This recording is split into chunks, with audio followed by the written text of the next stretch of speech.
break y'all streak. They hit 9 now. It's 10 actually. Is it 10 now? Yeah. Lots of the Braves last night. Yep. Hey, listen, they trying to break y'all streak. Philly has the all-time record for the longest losing streak. Yeah, if they break that record, it would be hilarious. What is it? I just want the Eagles to start losing. That's all I want. Yeah, I need. I just want them to start losing. I don't care about the Phillies. I don't care about the Sixers. I mean, let's look at the factors that are the Magic tied 18-18, 4 minutes left in the first quarter.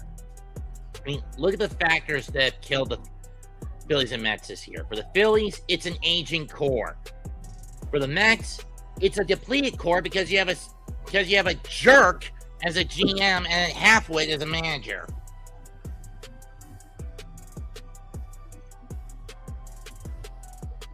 Yeah, I mean, we're just as bad as Philly. All right, but yeah, Caleb Alums or 6'23", 234. So Buffalo, 2 good picks back to back. One on offense, one on defense. Yeah, hate to say it, but they did draft good. Let's look at the Bills draft. Let's see here. Buffalo. So they got TJ Parker in the second round. And then they got David Igbinosun.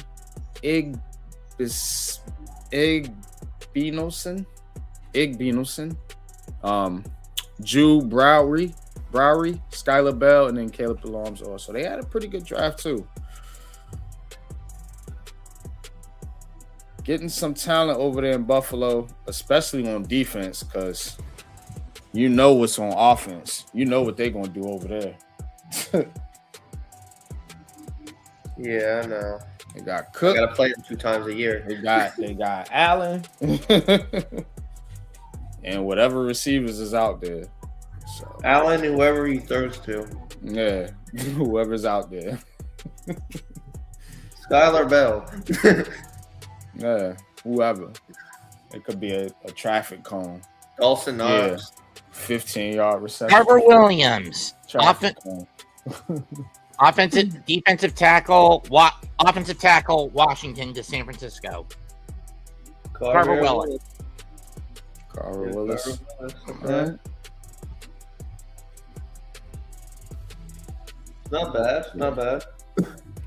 Yeah, I don't know a lot about these late round guys. Well, some of them I do, but some of them I don't, obviously. If it's not Kansas State, I really don't study know. 500 players. Well, I don't. But. If it's not my team, I don't really know the late rounders. Is that a Seahawk or a Patriot jersey you're wearing? Drake Mace, one.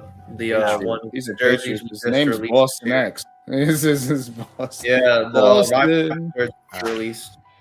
Yeah, $150 for this, by the way. Fanatics, lower your prices. What, you was born in Boston? No, my dad was born in Vermont. I'm in Delaware, so my dad was born in Vermont, so I'm all Boston, everything. Oh, okay. You was born in Vermont.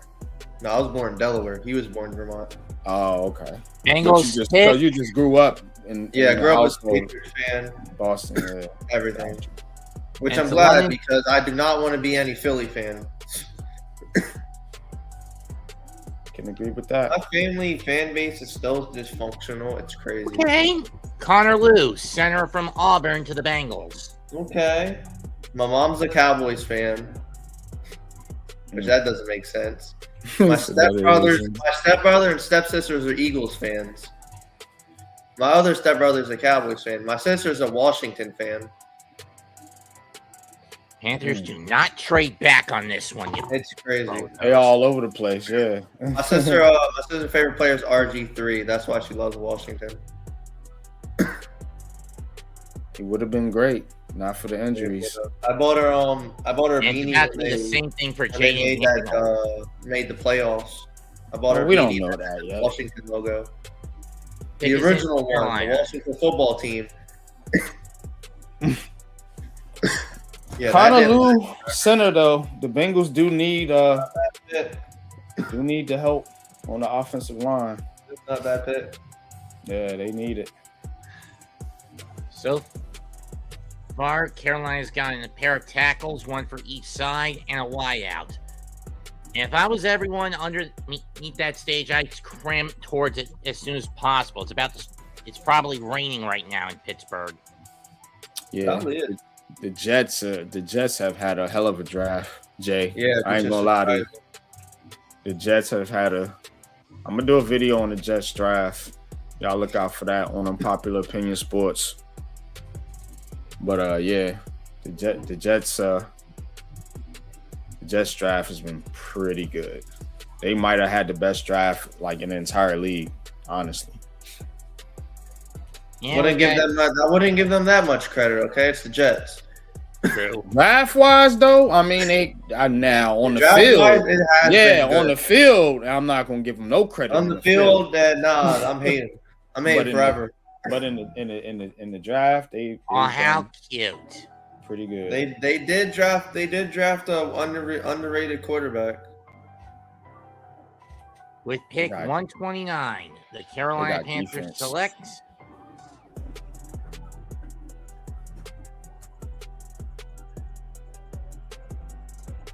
We'll be selecting Panthers.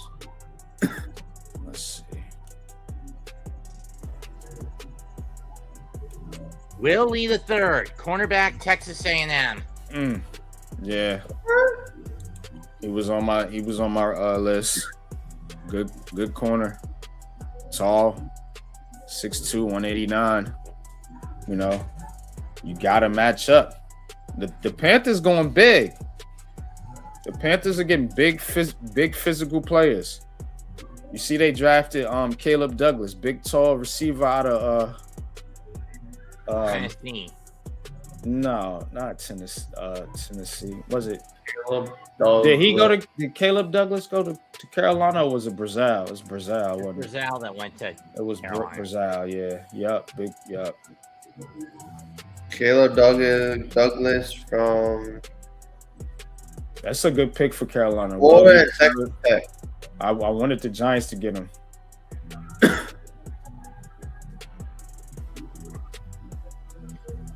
Dolphins pick is in. Tackles, 8 pass breakups. Dolphins need a lot. They lost a lot. They lost their 2 best receivers.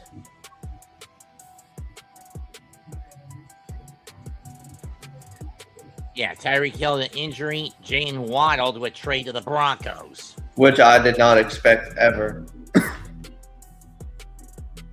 The Dolphins Jaylen Waddle will never leave. Trade him to Denver. Dolphins select. I hate when they do these commercials. Trey Moore, edge rusher, University of Texas. There you go. Okay, not bad. Chris, appreciate you tapping in. Like, support, subscribe to the channel. That's right.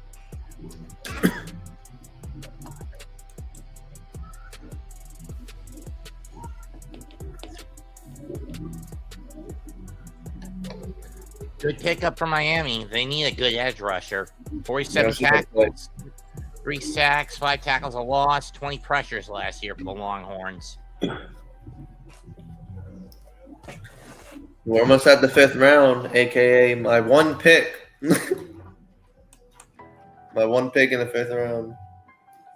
Chargers pick is in. I really hate how they run through these like water when you get past halfway through the 4th round. I'm just glad it's going quicker than it was these other 2 days. Well, it should go quick. I mean, you know what I'm saying? You don't need Final day. 10-hour draft. You know what I'm saying? Like, pick who you going to pick and move on. Genesis Smith, safety, Arizona. If I go to the draft next year, I'm staying for all 3 days. I don't care. Genesis Smith, yeah. You gonna see me out there all 3 days if I'm out at the draft. Well, between the 3 of us, you live the closest to Washington. I live in DC. Yeah, it's like an hour away from me. Not that far. Oh, you live in DC. Oh, yeah. I live in Delaware. It's like an hour away from DC. Takes me about 5 or 6 hours to get there, just going up at 95. Takes me 3 hours to get to New York. 10 for me. Speaking about New York, I'm going there for my 6th to 8th for my birthday. You should go to the draft though. It's a great experience. Like I recommend it. Definitely You know close what I mean? to me. Is it? It's free, right? Yes, it's free. Okay. I'll be there next year. I'm not far from DC. Yeah, I'm not far there. If everything Yeah, works why? out, I'll be there. You're what, 4 or 5 hours from it? Like 2.5, NYPD? 2.5, 3. So let me Yeah, see I'm how not far I going. am actually away. Because I'm saying an hour. There could be like 2 hours, 3 hours. Who knows? It's gonna take me at least 5, maybe 6 hours to get up from where I get up that far north from where I'm at. Maybe even 7. It takes 2 hours by car. Which still isn't that far. It's like an hour less than New York. Pick is in for Yeah. New Orleans. We'll be at the draft next year for sure. I did. One reason I wanted to go to Pittsburgh was to take a tour of the Allegheny. If I would have went to Pittsburgh, I don't even know. I've been to I've been to Pittsburgh so many times. Like my family's from Pittsburgh, so like, yeah, didn't want to go to Pittsburgh Drive. I know that it's packed and it's hard to. It's like Pittsburgh's not a fun place to like drive around. It's a lot of hills and There's Baltimore. Baltimore Mountains and sucks shit. driving. it's just I don't like really going to Pittsburgh. I went to Baltimore 2022 or 3 to watch the Red Sox play, and that was the worst. It's a driving fun experience. town though. Like you know, just a chill town, a hangout town. It's a fun town, but Right, with the Saints really pick- not my vibe. Now all they need is a basketball team in Pittsburgh. And I mean NBA basketball, not collegiate. I mean, Hey, they got Pitt. they Pittsburgh ain't no there. ain't no major city though. It's like a small town city, kind of like a mid. It's kind of like a Midwest city. You know what I mean? So I don't know. Can they support a basketball team? Well, they definitely can. If they can support a terrible baseball team, they can support a terrible basketball team. As well as a mediocre hockey team and a floundering decent But the Flowers and Steelers are they've been there for, Penguins, you know, not and Flyers. I mean the Penguins and the Steelers and then the Pirates. Pirates You know, are. so- We don't talk about the Pirates. They have like. They did my boy. What's his name? Dang, what? Forgot his name. McCutcheon, Yeah, McCutcheon. They did McCutcheon dirty. Jeremiah Wright, guard, A.J. Auburn. McCutcheon. Yeah, McCutcheon's a good player. Pittsburgh did him wrong. and So did everywhere else he went. The Yankees, Philadelphia, San Francisco. Hey, come to Boston. Come to Boston. We'll respect you. We might not win a lot of games, but we'll respect you. San Francisco is trading their 4th round pick to Baltimore. Whenever you're a trade, I expect it to be either Boston or New England. I meant Boston or New York. But no, none of us have been trading in this round so far. I mean, the 5th round Giants start. made trades already, so I think they done trading. And still, I would be Jeremiah shocked. Wright's a good It's pickup still for the the 4th round. They trade. They ain't They've picking to gotten- the 6th round. They've So. gotten Jordan Tyson, Christian Miller, Scuba Depp, and now Jeremiah Wright. So a whiteout and 2 Bulldogs, a Tiger, and I don't know what her first pick was from. All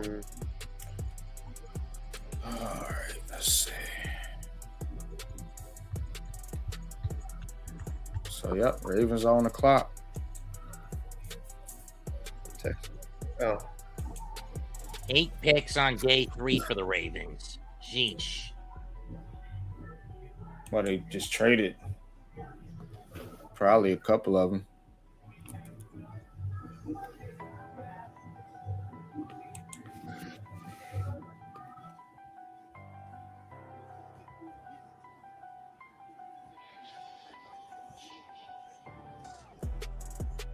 Seven more picks in this round after this one.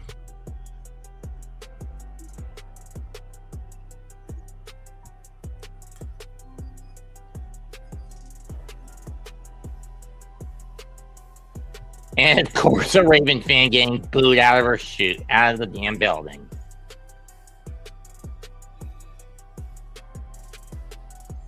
Garrett Nussmeier still on the board. Xavier Harris still on the board. Jalen Kilgore. So Matthew Hibner, tight end, Southern Miss.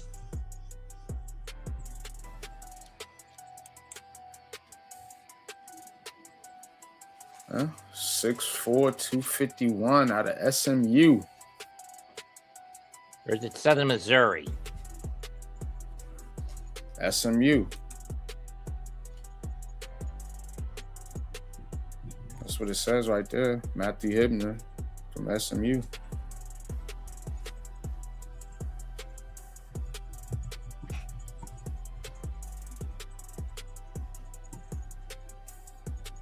Oh, Southern Methodist. I always screw that one up. Yeah. Mm-hmm. That's why I say SMU. So I don't... Picks in for the Falcons.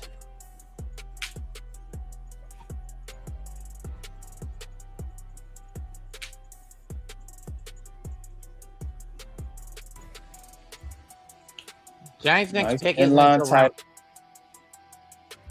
round Oh, 5 or cool. 6. Still can get after it. I see why the Ravens wanted him.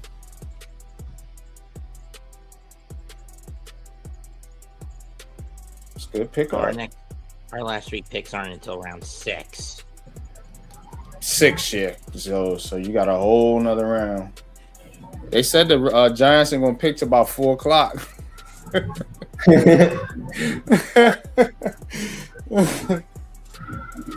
Let's see who the Falcons get with this pick. Raphael, what's good with you, man? Thanks for Salute, stopping in. Falcons need a corner and a wideout. Colts need linebacker and safety help.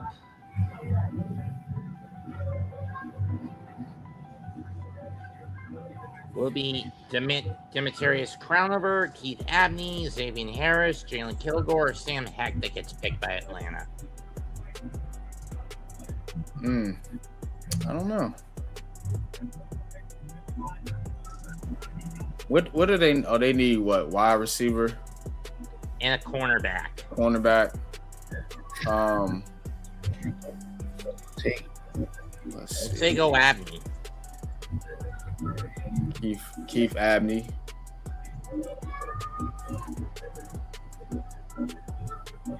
Let's see what wide receivers left. Jeff Caldwell, Malik Benson, Bryce Lance, Deion Burks, Josh Cameron. Could go receiver here. And the Falcons select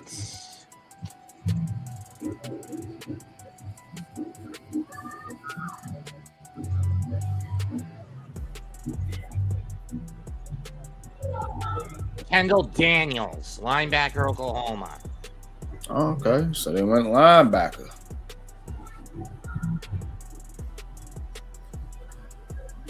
All right.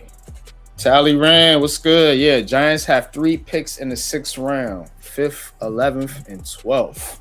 So they do have those back-to-back picks. Yeah. Gotta make do. It's a long drop. It's gonna be a big drop off by the time they pick, though. By the time they pick, it's gonna be somebody we don't even know their name. We don't even know what school. We didn't even know that school existed. Watch it be somebody from like a terrible school nobody's heard of. No, it's going. This is not a deep draft. You know, the Giants hit the best part of this draft, which was the early to middle rounds. Yeah, CC and Reese. That first round, second, third rounds. Those are the rounds that hit in this draft. Patriots addressed it. The Patriots addressed it what they need. Tight end. O-line and defense. So now we just wait to see who else we select. Which we need a center.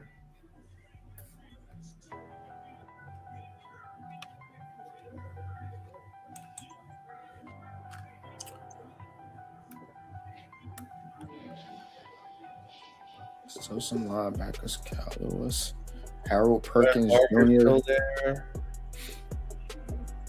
Sam Hecht from Kansas State. My goat. What is he wearing? Bryce Betcher, linebacker, Oregon to the Colts, who traded the pick.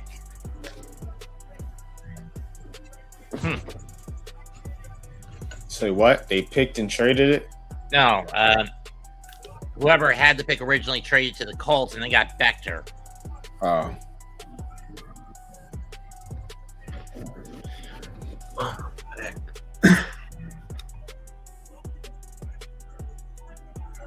It's not a bad pick.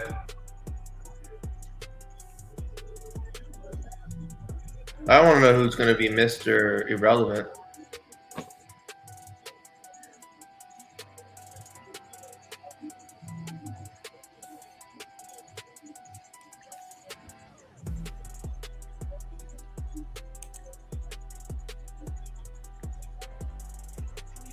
New Orleans needs a guard on the offensive side and a wideout. Javion Harris is still there. From Nebraska is there. So is Deshaun Deion. Singleton. So is Deion Burks from Oklahoma. Mm-hmm.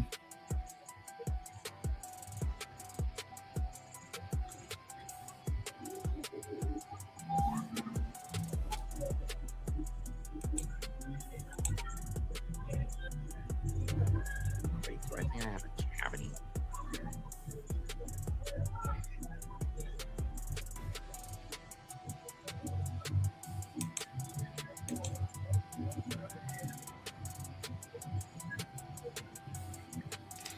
Giants might be able to get somebody by Yeah. that 6th round. It just depends on some of the guys that I've looked at are still there. Yeah.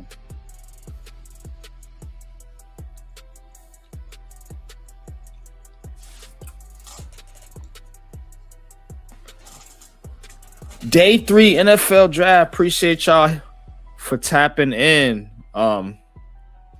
How y'all feeling about y'all's team draft so far? I feel good about my team. But guys, I'll be right back. I gotta go run some errands. I should be back before the draft ends. Like what, it's gonna be like 4:00. I'll be back in half an hour. Okay. See you guys. Got the link. All right, my man. Peace.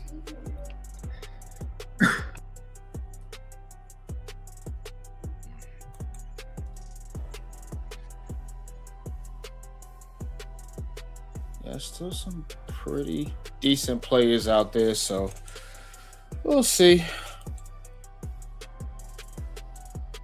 But yeah, you gotta like if you're a Giants fan, you gotta like Arvell Reese, man. Like just watching that dude, and we're gonna do Giants conversation tomorrow. I'm gonna really get into it to the players and who all, what they saying about them, and we're gonna get into a whole breakdown. But like they got some football players and some physical football players. And that dude's talk about being violent and angry out there, and we're gonna need a berserker.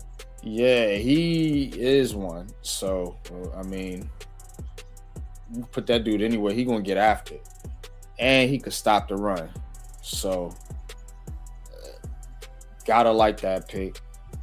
CC, I mean, he's a mauler. Big physical guard. Well, he'll be a guard and maybe slide out to tackle. We'll see. But he's going to start as a big physical mauling guard. He has been training to play guard. He said since the combine. So, he's already getting a head start on where he's going to be playing to start his NFL career, which is good. But he should be a starting guard going into the season. Colton Hood, press corner. You need press corners. You know what I'm saying? Because you need to allow your edge rushers time to get back there. See, the problem with the Giants last year, the corners was getting burnt so quickly, they ain't give the edge rushers enough time to get back there. The front end and back end got to work together. So Colton Hood can help with that, definitely. And then my favorite pick, Malachi Fields. That dude's going to be a beast. 6'5", 220. And we haven't had this type of receiver in a long time. Somebody that can high point the ball, go up and get it. Talking about touchdowns in the red zone, shouldn't be a problem now. Pick in for the Saints, and they choose with pick 136. Bryce Lance. Wide out, North Dakota State. So they got a wide out. Trey Lance's brother? I think it is Trey Lance's brother. 6'3" and 3/8. That's a good height for a wideout. Could be a legitimate threat in the Saints receiving core.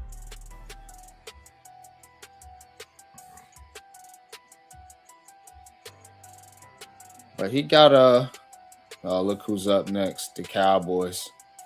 They need a corner, a safety, and an edge rusher. Sick of seeing them pick. Does Jerry Jones believe that every time he has a good draft, this is their year, and they always screw the pooch because he's elderly, cognitively inept, and unbearably narcissistic? Yes. Pick is in. Money. T. Higgins, Jamar Chase, and NY. Yeah, man. I'm telling you. That Malachi Fields is a dude. I was watching this tape last night, like, damn, you got this dude in the third round. Oh, he was Arizona State, Georgia, Arizona, Auburn, and now North Dakota State for the Saints, huh? I mean, Tyler Shuck is going to have some weapons around him this year for the Saints. Yeah, they got Jordan Tyson, they got this kid, so yeah, you're right. They need to show up and show out now. I mean, last year it showed Kellen Moore doing what he could with the pieces he had and making the best of a bad situation for him in New Orleans. It's been bad ever since Breeze left. This is the penultimate pick of the Cowboys, I think. So many good players about to pass us. We have to do something after 6th round. I think you got a lot of good players already. I mean, you got 4 immediate impact players. And I think with the 6th round, I don't think you really need to target anything. You're just getting guys to fill out your roster and hope somebody pops. Maybe you get a good special teamer or somebody like that. So that's all it's about, man. That's true. You're never looking for no star in the 6th round or the 4th and 5th rounds. 4th, maybe you want a contributor, but after the 5th, 6th, 7th rounds, those are crapshoots, man. And most but in those rounds, you're basically looking for utility pieces. Yeah, you're looking for, somebody that has a certain skill set that you could use, and maybe you could develop them into something more. That's what you're looking for. you know. So that's why kickers and punters get drafted in these rounds, because they have a certain skill set. And it's like when you have just that one thing that you do well, you know, it limits your potential. So that's these cats get pushed down into these rounds. Similar with baseball, where you have those utility players that are more known for their gloves as opposed to their bats. Mm-hmm.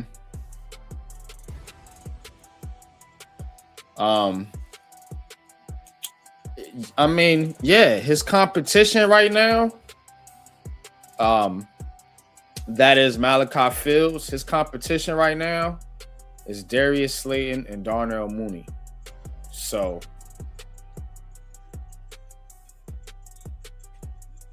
but see, it's more to it though. You got to pick up the playbook and things, because coach is going to want you to know what you're doing out there. So it's a little more than him just showing out in camp.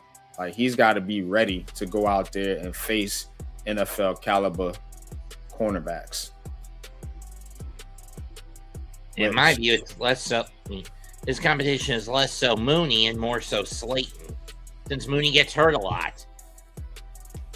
Well, they're going to want to put Mooney in the slot, but until, I mean, yeah, it's both of them, really. You know what I mean? It's really both of them, Slayton and Mooney, because you can always put Mooney in the slot, or you could put Malik Neighbors in the slot and go Slayton, Phil. You know what I'm saying? And put Mooney on the bench and have Neighbors play that role. Got it. So, yeah, so it's really both of them. It depends on what type of, you know, lineup they want. But I think the Giants are going to use a lot of 2 tight end sets, and that's where Malachi Fields is going to come into effect, and his blocking ability, because he's going to be one of those wide receivers probably on the other side when they go to those sets. Got it. But I like this kid, man. I think he can turn into something for real. And we got the coaches to develop him. You know, I feel good about the coaching staff. So, you know, give him some time. Don't expect huge numbers right away, because he wasn't doing it at Notre Dame. But the reason why is because there was a run-heavy offense. Trust me. And it would have been worse if he either came out of the Army or Navy academies. They had 2 first-round running backs. What'd that tell you? Notre Dame. So. And Kevin Booth making the announcement. The Cowboys select LT Overton, edge rusher, Alabama. God, they keep drafting edge rushers. Good God. They don't. I mean, sure, you did need an edge. If you're Dallas, you did need an edge rusher. You didn't have a good edge attack last season. I know, man, but they're in the Giants division. I want them to get good. What do you think we do with the $20 million from Dexter? I don't think they do anything with it right now. So basically, treat it like a potato chip and eat it. I don't think they do anything with it right now. I imagine they go probably at least sign DJ Reader. And I don't think they're signing Beckham, because they just took Fields. So I will probably use it on 2 defensive tackles. For real. Just get 2 of them. You can get DJ Reader and Shelby Harris, or Calais Campbell, or whoever's out there. Dolphins pick us in. I would like for him to do that. Just go and use that money on 2 defensive tackles.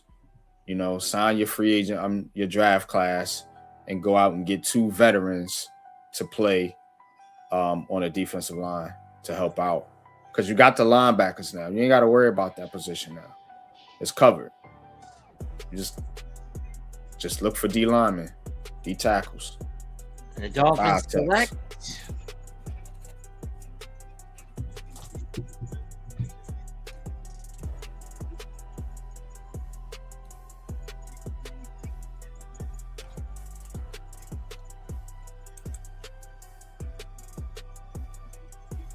Kyle Lewis, safety, Pittsburgh.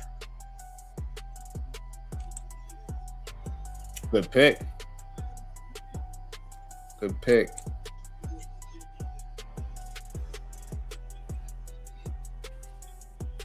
This is more of a pick based around speed, right? Cal Lewis, linebacker. He's a linebacker. That's out of How's he listed as Pittsburgh. safety, though? Well, he's college position is linebacker. Maybe he moves to safety at the NFL, but his college position is linebacker. Oh. But yeah, he's he's a little light to me. You know what I'm saying? And I just, but he's got some speed. You know, 6 picks, 24 tackles. he can rush. You can blitz him. He's a good blitzer. So, they could do something with him. Like I said, you know, if they want to move him into safety because of his size, 6 foot 220, you could probably do that. San Francisco's pick is in.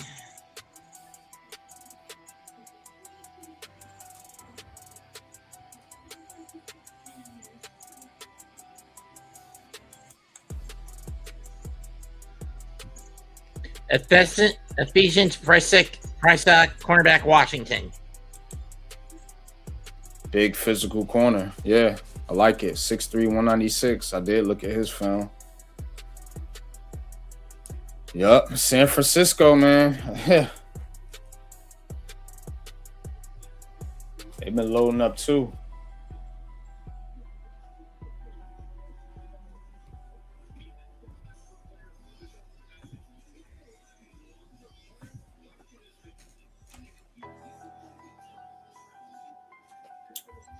Yup, Price sock.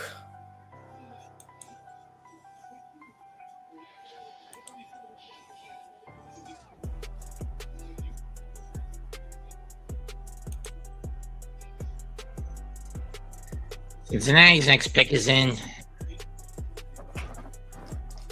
I think this is the. Yes, this is the last pick of the round. Last one in the 4th round, yeah. Then it'll shift to the Texans or the Strouds, depending on what you want to call them. And the Browns got 1, 2, 3, 4 picks in the top 12 picks of this round. And for the final pick of round 4, Cincinnati selects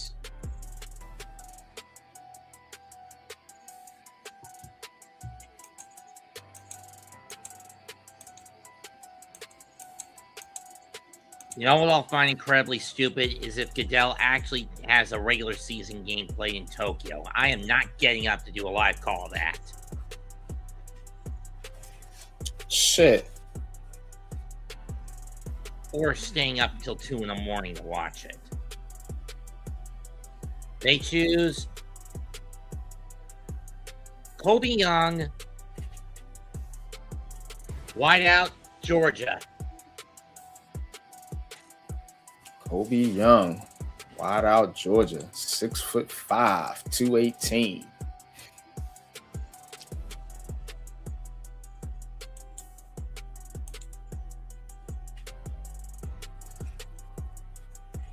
From Binghamton, New York.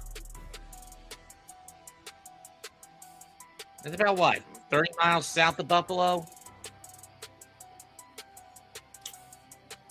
I don't know where it's at, actually, to be honest with you. Just being honest. I don't It's up there somewhere. It ain't in the city. Oh, it's 3 hours southeast of Buffalo. Okay. Well, almost 3.5 hours.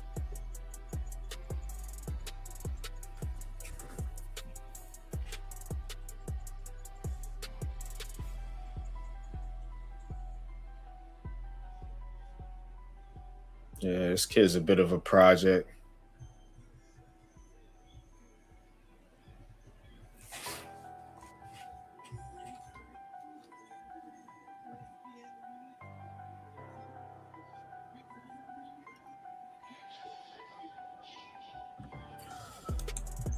All right, fifth round. I will be right back.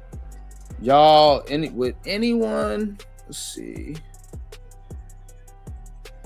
The Texans pick is it. Says, anyone, y'all? Trade up for the Giants.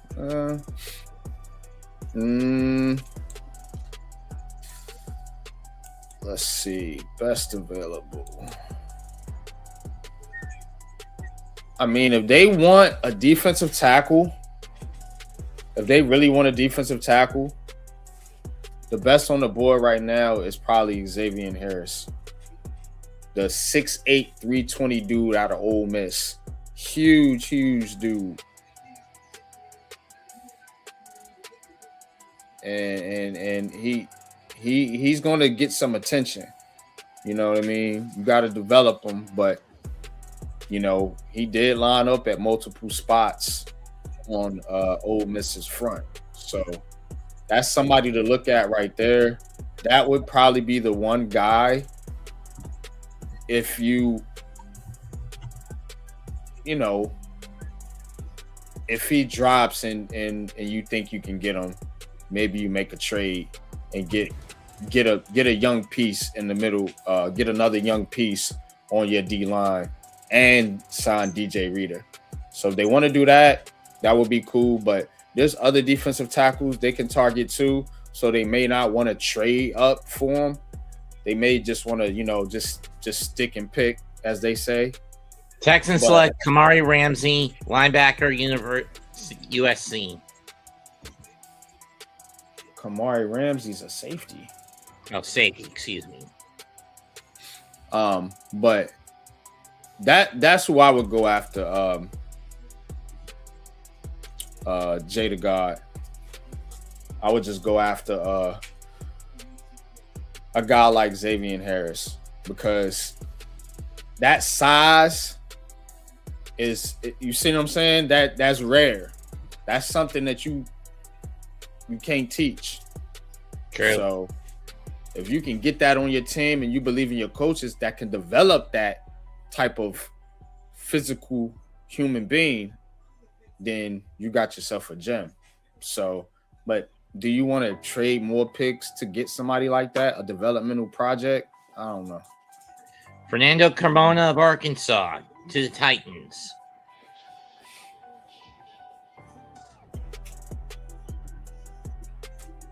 Offensive guard. Okay. Arkansas.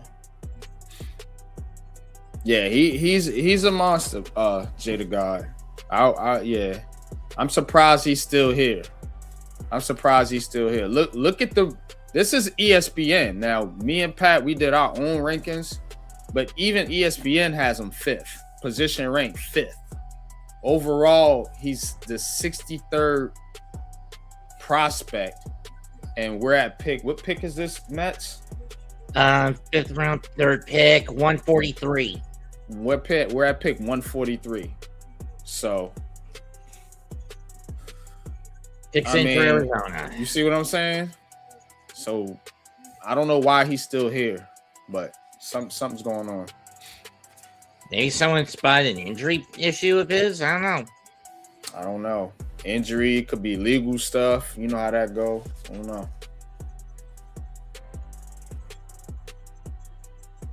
But he should have definitely been drafted already. If the Giants could get him, home run.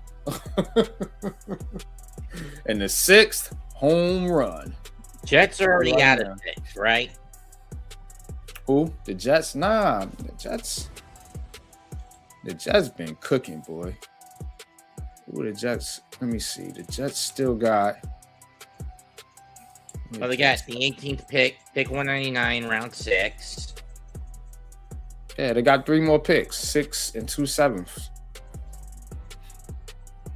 So we won't see either of the New York teams until the 6th round.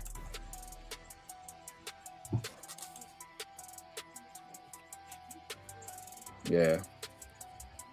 I would take a chance on him, Jada Guy. I wouldn't trade up for him, though. You know what I'm saying? I don't think it's worth all that.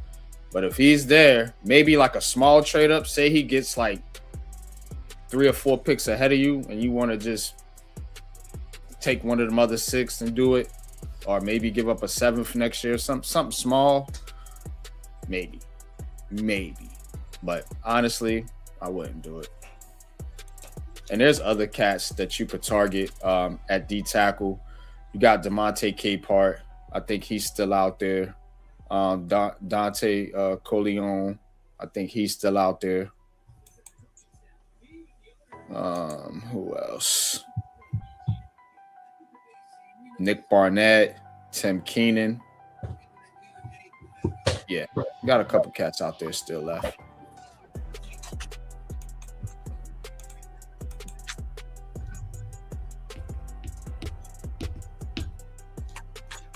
Cardinals on the clock. We are on day 3 of the NFL draft, and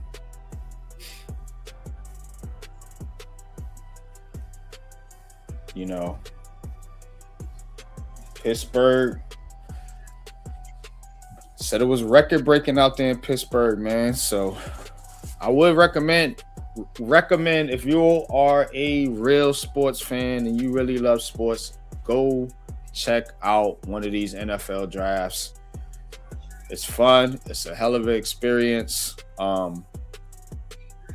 And I mean, I recommend it for any sports fan. They got things to do there for kids, like little kid activities and stuff out there. And it's free. It's a free event.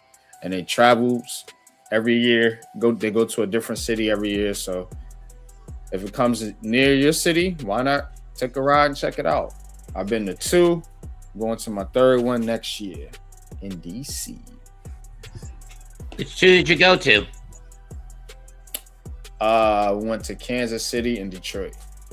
Oh.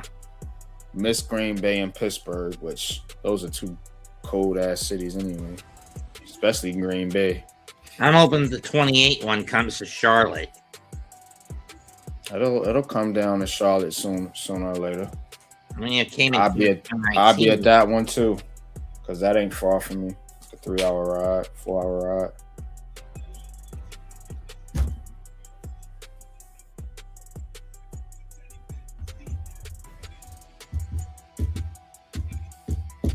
I know they had it here in 2019, but that was about as far as I know, and I didn't even go to it. I don't think they've announced it as far as Washington. Let's see, 20 NFL draft.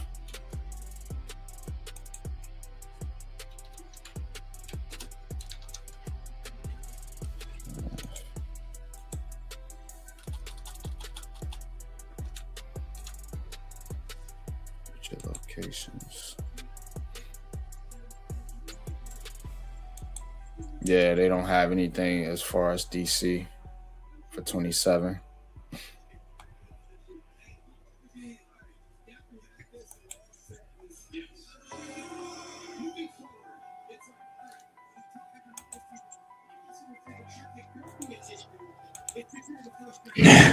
Yeah, DC gonna be crazy. A million. Shit, we know a million people out there. Is it? Pick 143, Arizona selects. And stop talking to Sean McVay, you guys, and just go back to the damn stage. Reggie Virgil, Texas wide Tech. receiver, Texas Tech. Yeah, DC gonna be crazy.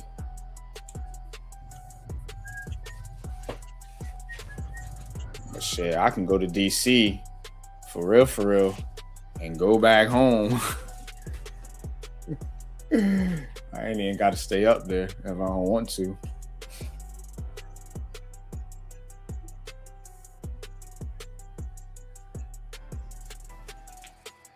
That's gonna be hell trying to get it. Yeah, for some million people at a draft. I've been to a draft where it was 300,000 in Detroit. That was maddening. Trying to walk through all them people. $1 million? Shit. What? Nah, son. I ain't doing it. Not doing it.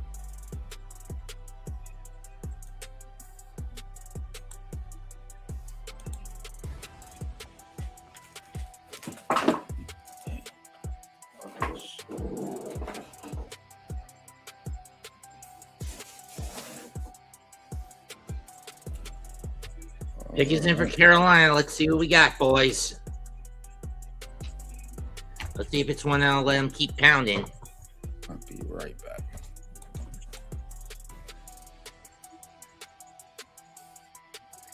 Panthers need corner help and a wideout.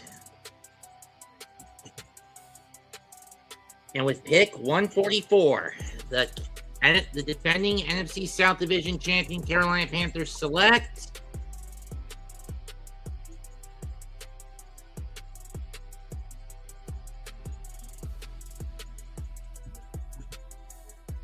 Sam Hecht, guard, center, Kansas State.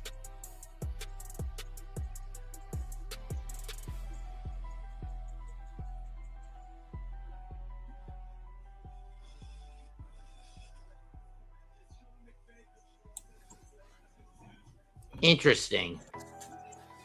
The center got drafted. Yeah.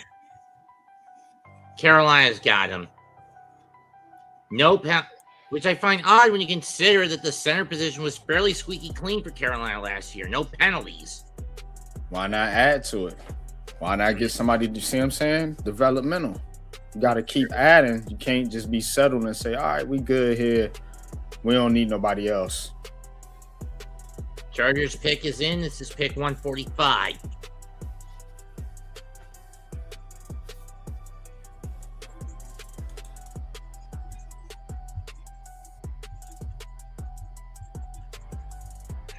It's going to be hectic down in Alabama tomorrow.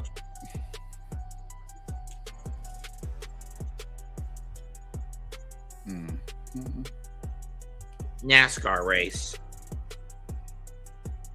Chargers select Nick Barrett, defensive tackle, University of South Carolina. Yeah. That's that defensive tackle I was just talking about.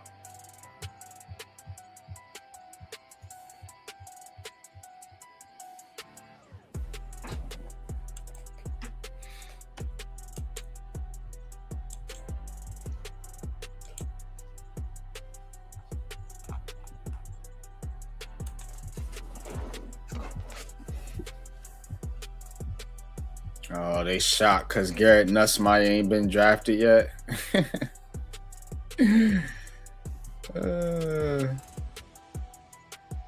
Dude.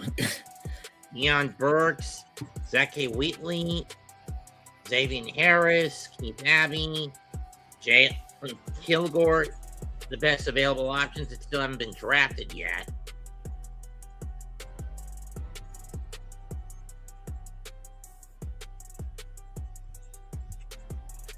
Let's see who the Browns get. Schedule release coming in May. You know what day it is? No, it just said in May. It's usually in the middle or near or in and around Memorial Day weekend, correct? Yeah, I think it's like a week or two before that. Probably like the second or third week in the month, maybe somewhere in there. With May coming up, I'm still deciding what to do with my do for Mother's Day.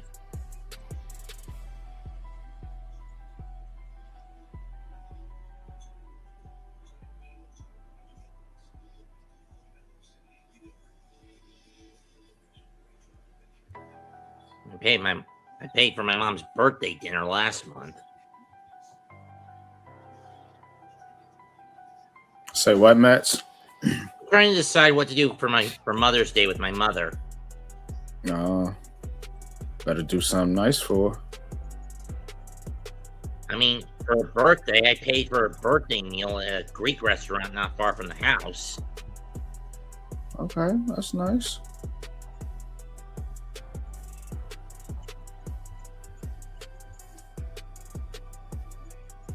Browns pick is in, and they select center Parker Brasilford from Alabama. Interesting they pick a center that small. Usually when I think of a center, I'm thinking like 6'5", 6'6", 6'7", 6'8", around that range. This guy is only 6'2". 6'2", 289. Yeah, he's gonna have to get a little bit more stout to keep up in the AFC North.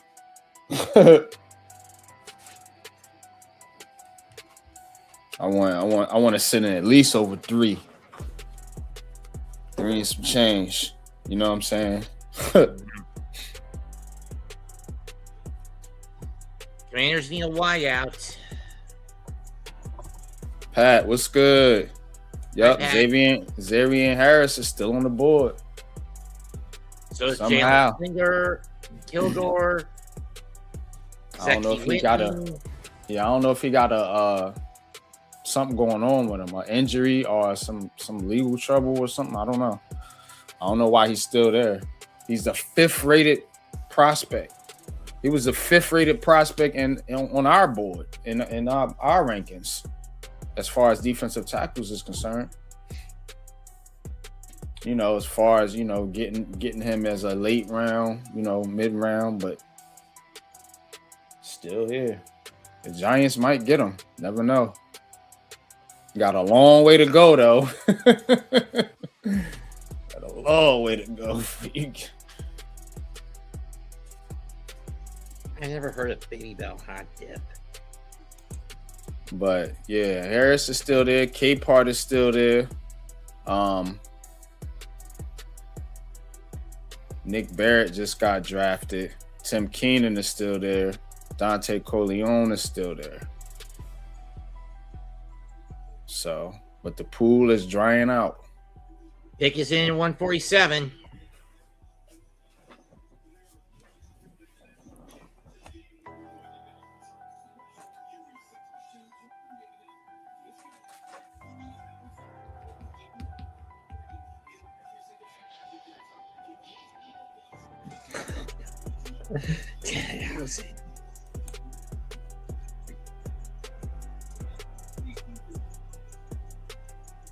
Yeah, they should. If they don't get draft one, they could definitely get a undrafted free agent.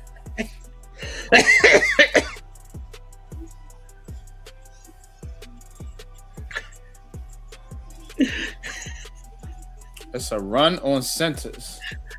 No.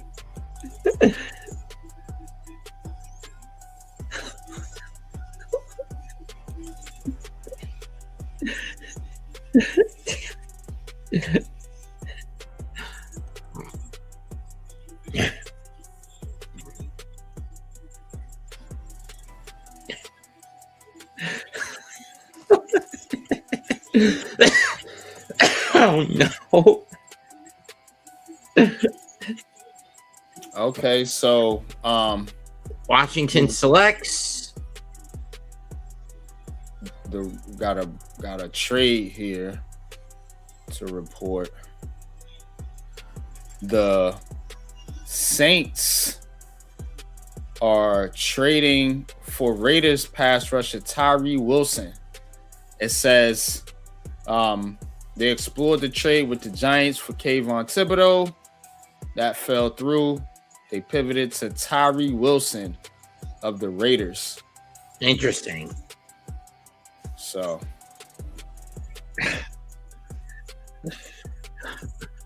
it's just accept you big curse. Joshua Josephs, edge rusher, Tennessee.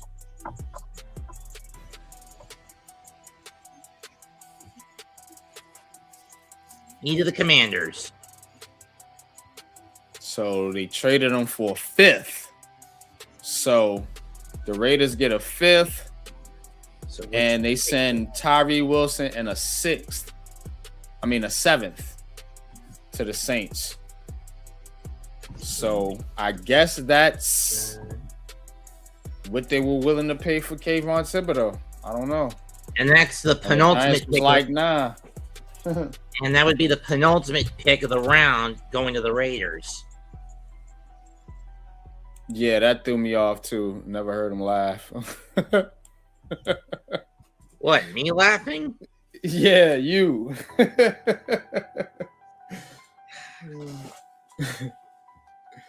You should have heard me on WrestleMania during night 2 of WrestleMania. I was busting a gut during the Cena Miz Danhausen segment.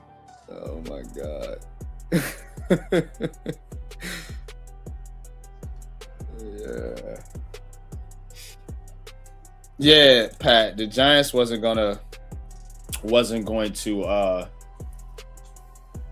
trade Kayvon Thibodeau for no 5th round pick. So yeah, I imagine that trade got X'd out quickly.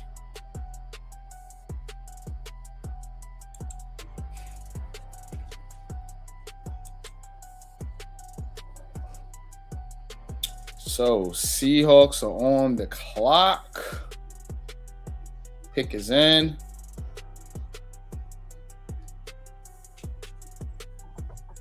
Yeah, they say the Giants ain't gonna pick till probably about 4 o'clock.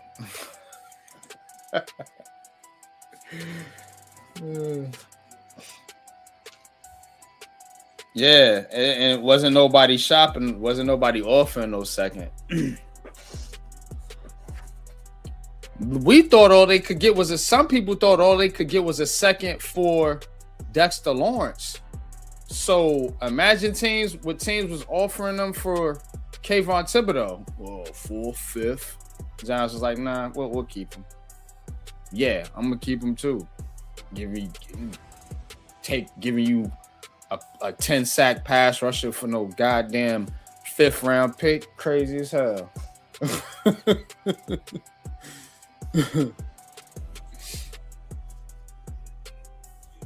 Don't blame the Giants for holding firm on that one. But yeah, you could take a nose tackle for the 10th pick. I'd do that. I'm not giving you a 10-sack pass rusher that could stop the run for a 5th round. Knock select.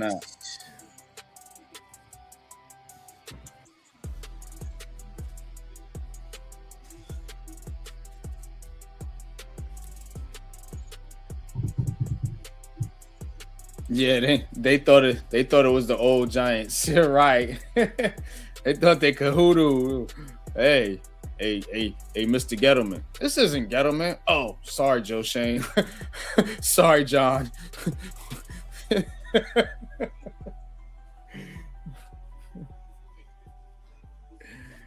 Yeah, ain't no way.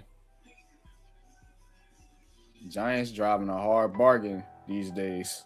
A real hard bargain.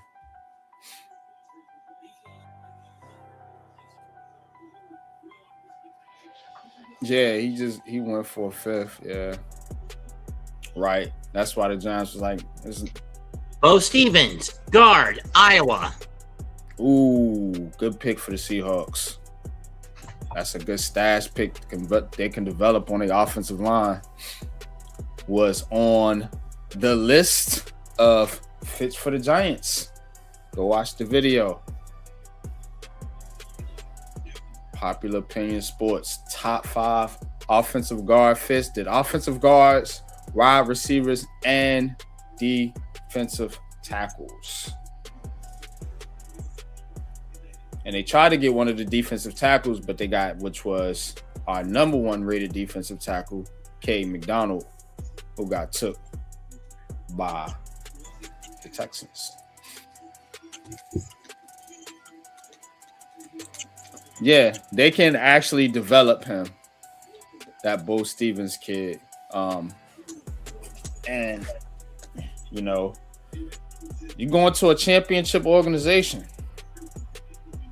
you know, and what the Seahawks want to do? Run the ball. What is Bo Stevens good at? Run blocking. Iowa. That's what they do. They block. You know what I'm saying? So Browns pick Justin Jefferson, linebacker, Alabama. Justin Jefferson. Got another Justin Jefferson in the league. 1 receiver, 1 linebacker. Raiders are up next. Cleveland Browns are having themselves a draft. Yep. Oh boy, sounds like Giancarlo's out with a calf strain for the Yankees. What's new? It's always hurt at some point. True. Not a surprise at all. We'll get over it like they always do. But yeah, Bo Stevens is all right, man. He gonna give you physicality in the run game. You know what I mean? True.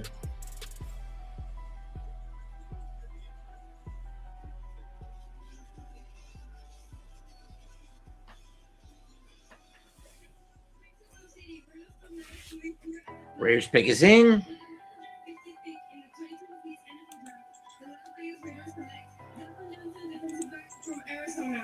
Dalton Johnson, defensive safety, Arizona, even though they said defensive back.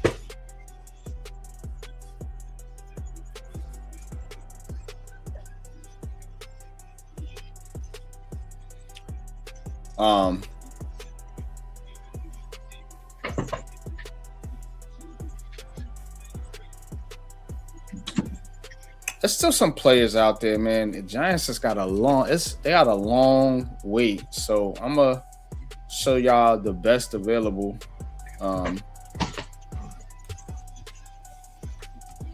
You got Xavier Harris, Jalen Kilgore, Keith Abney, Deion Burks, wide receiver out of Oklahoma, Zaki Wheatley, safety out of Penn State, Demetrius Crownover, tackle out of Texas A&M, Garrett Nussmeier, still out there, Justin Jolly, tight end out of NC State, Brian Parker II, offensive guard out of Duke, Deontay Lawson, linebacker, Alabama, Harold Perkins Jr., linebacker LSU, Inez Cooper out of Miami. Will they get another Miami guard?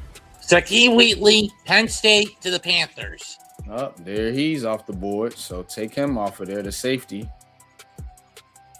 Another Penn State guy, Nicholas Singleton, the running back. DeMonte Capehart, who we scouted, he's still out there. VJ Payne, safety out of Kansas State, still on the board. Emmett Johnson, Nebraska running back. Duke, a lot of Duke players. Chandler Rivers, Duke cornerback. Joe Royer, Cincinnati tight end. Rashawn Benny, Michigan defensive tackle. Damon Claiborne, Wake Forest running back. Adam Randall, Clemson running back. And Jamari Taylor, Virginia running back. So running backs are still available if you want one. They want one that damn bad. Go ahead and get one of these cats that's out here. And then the other guard out of Notre Dame, Billy's Scarif. So that's your best available per ESPN. Like Pat said, we'll have a big board next year, man. We're gonna do our own big board, man. Screw this crap right here.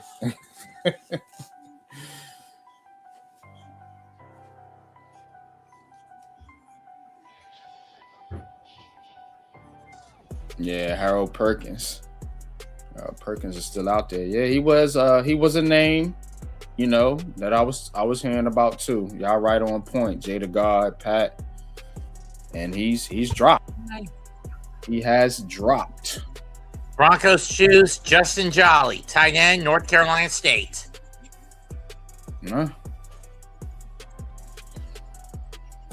Justin Jolly. 6'4", 241 out of NC State. Shout out to the ACC with some late rounders coming off the board. Too bad the ACC is becoming more synonymous with basketball than it is with football nowadays, unless your name is the University of Clemson. It's been a basketball division, though. A basketball league. It's been like that. You know what I'm saying? Clemson was the only team. Clemson, Florida State back in the day, and then Miami back in the day, and then now again recently, it's been like carrying the ACC in football. Duke pops every once in a while, Carolina pops every once in a while, but they really don't do much. Packers select Jager Burton, center, Kentucky. Yeah, we got to do that big board, man. That big board is gonna be dope. We got to start early. We got to start like now, early. Putting it together, some of the prospects to keep an eye on. Because you got to go through like they whole tape. Because see, when you watch Malachi Fields' Virginia tape and then watch his Notre Dame tape, different. That Virginia tape is vicious, bro. Notre Dame tape, like it's impressive. It's okay. Virginia, I think he was doing more. He was used more. So that's why we're gonna have to go through like all, like at least, back, because they got so many transfers now. You're gonna have to go back to their original school to really get the scoop on them. Because they might go to the new school and shine out. Or fizzle out. Either one. Farmer got drafted. Farmer went to, where did Farmer go? Let's see. I'll tell you here just a second. He got taken the 4th, I remember. Colts. The Colts. Jalen Farmer went to the Colts. So he will be protecting your boy, Daniel Jones. Be out there protecting DJ, opening holes for Jonathan Taylor.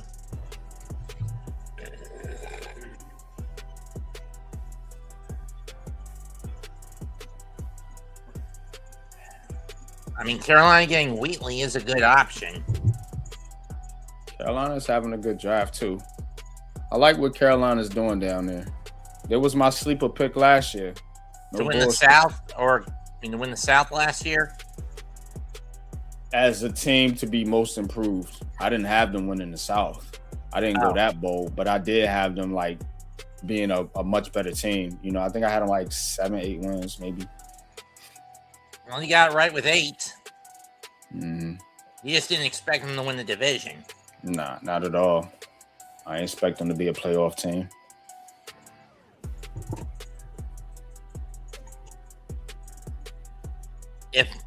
If Baker Mayfield had played all last year healthy, it would have been Tampa in the playoffs, not Carolina. But see, Carolina can build off that, and I think they are building off that. So now you're going into a division where Atlanta just got a regime change. You know what I'm saying? Mm-hmm. The Bucks, they took a step back a little bit, and then you got the Saints building something up. Then you got the Saints, who I think are going to be improved.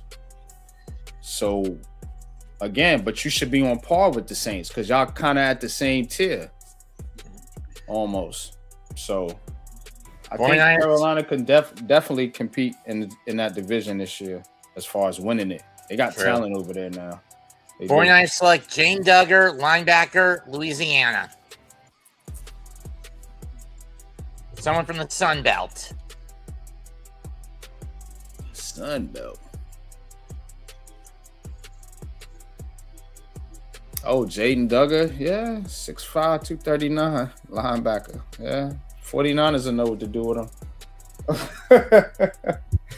Tell you right now. Buccaneers up next, and they better be shipping out all the booze they can for this one.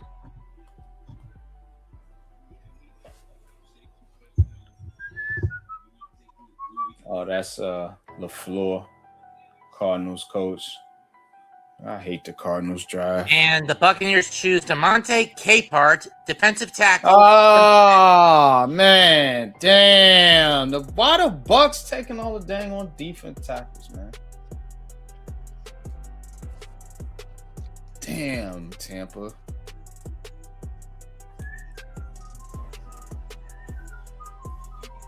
Golly.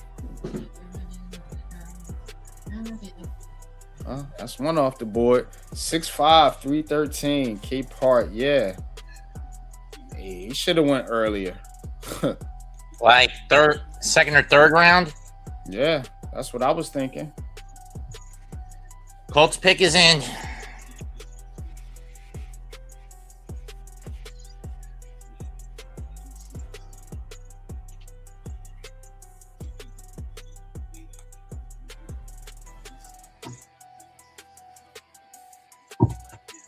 Yeah, you did had Jalen Duggar. I remember that. Yeah, I remember watching that video you did on him. That's a fact. Colts pretty pick good. Pick 156. Indianapolis chooses George Gums Jr., edge rusher, Florida. Okay, there's a Gator for you, Pat. I know Scooter's not happy about one of his old buddy of his going to the Colts.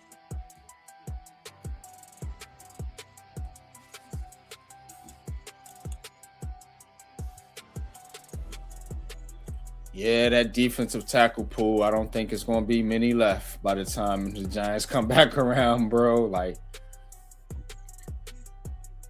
and Lions pick their pick is in. I mean, they need a running back after they basically threw Knuckles out into the cold. I mean, the only reason the Lions were so dominant 2 of the past 3 years was because of the Sonic and Knuckles combo. But with the new offensive coordinator, he put more of the burden on Sonic and not enough of it on Knuckles. Why else did Montgomery leave for Arizona or wherever he opted to go after his contract ran out? pretty sure it was probably for more money. Keith Abney II, cornerback, Arizona.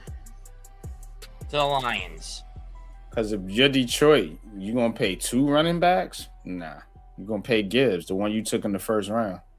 So that's what that was about. But Keith Abney, cornerback, Arizona State. Okay. Arizona State. Excuse me. I thought it said Arizona, Arizona State. No, you good. Keith Abney II. So that was pick 167 or 157. We are right now at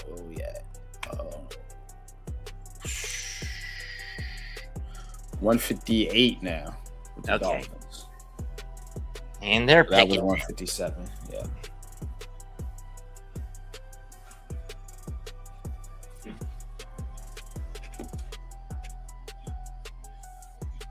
And a little over 100 to go. And the New York Giants pick at 186. So 30, only 28 to go. Yep. Not too much longer. About a solid round. Oh, it's Jagger Burton. I thought it was Jager Burton. Yeah, you'll go Giants, Commanders, Washington, Seattle's 3 Giants picks in the 6, 1 Jets pick, Commanders pick twice. A lot of teams, it looked like a lot of teams gave up their 6th round pick. It's like teams picking multiple times, like New England, Philly, Falcons, Chargers, Dolphins, Titans.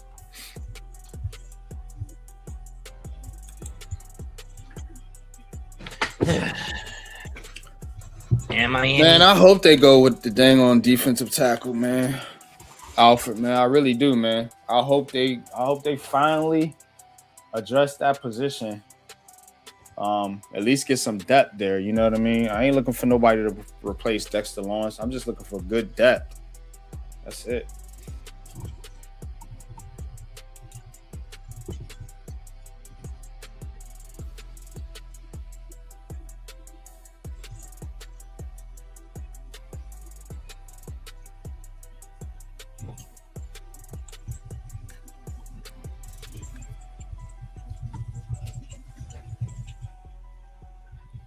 6'5", 250. Running through there like a heat-seeking missile. Jalen Duggar.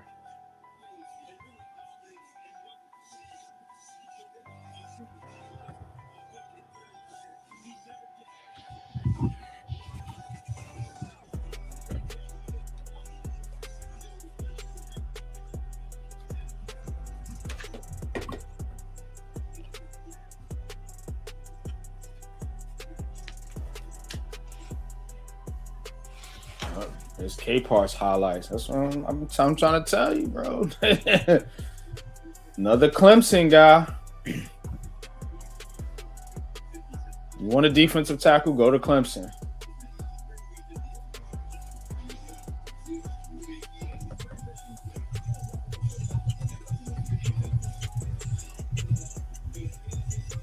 That's a good pick from the Bucks.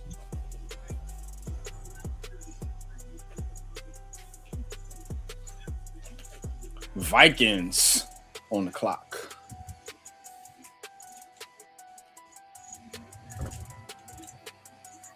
Who was the last pick? I missed it. The last pick was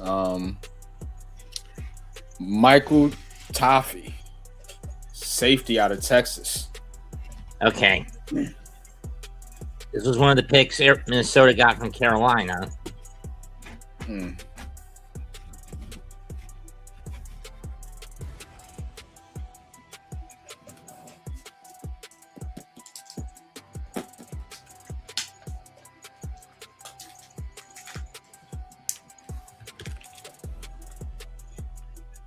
The Materius Crownover has moved on to the top 5 prospects left, along with Garrett Nussmeier.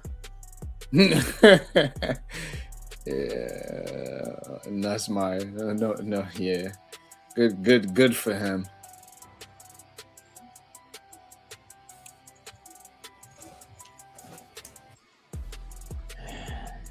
Everybody said he was a top pick for quarterbacks, and here it is, the 5th round. And 169, Minnesota chooses Max Bredesen, tight end, University of Michigan. Oh, is that Ben Bredesen's brother? Possibly. Bredesen. I couldn't stand him either. Ben Bredesen. Yeah. Went to the Bucks and actually made some of himself. See what happens? Didn't he go to the Bucks, Mets? You be knowing all that stuff. Ben Bredesen. What didn't he go to the Bucks? I'll look it up. I think he went to the Bucks and actually played pretty well. I don't think he's on there no more. Maybe he is. But he is. He's still on the Bucks. He's still on the Bucks. Okay, I didn't think he went anywhere. Is he a starter? I don't know.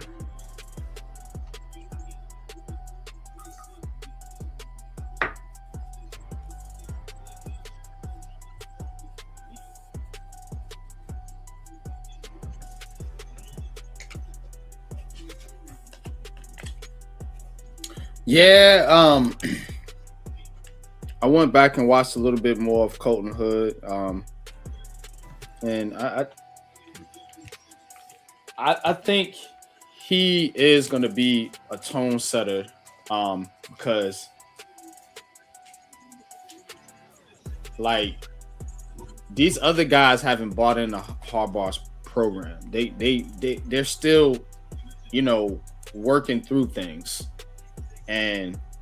But when you got a draft pick and you met with that draft pick and you know what he's about and he fits your culture and what you're trying to do and you trying to get these other cats on board, then you can say, okay, cool. Pick for the Chiefs is in. If y'all don't perform, I'm playing as rookie because he doing what I'm asking him to do.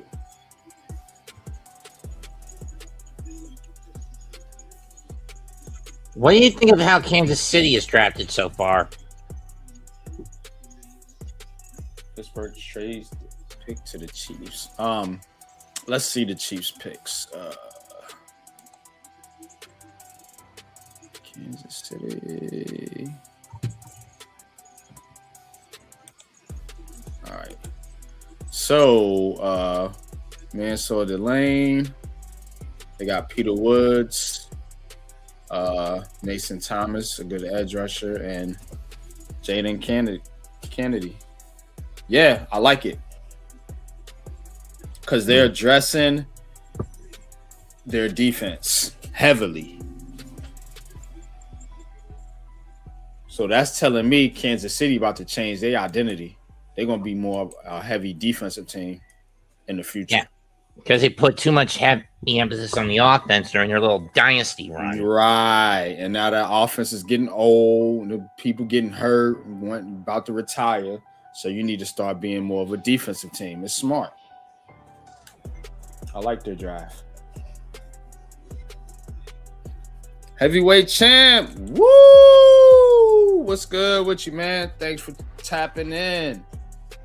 Giving you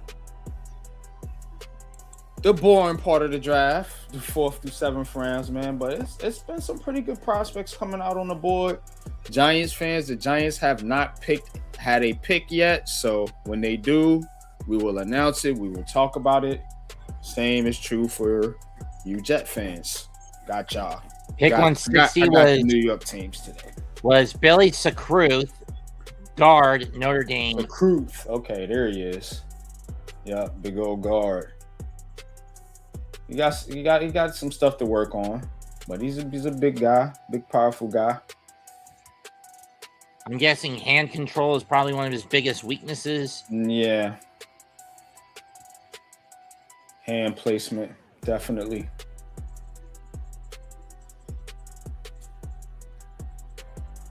But he's strong, big. So, I mean, can't teach size.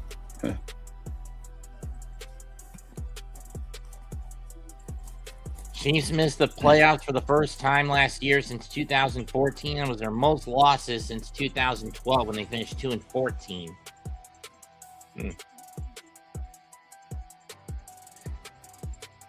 And this was their first year with a top 10 pick since 2017.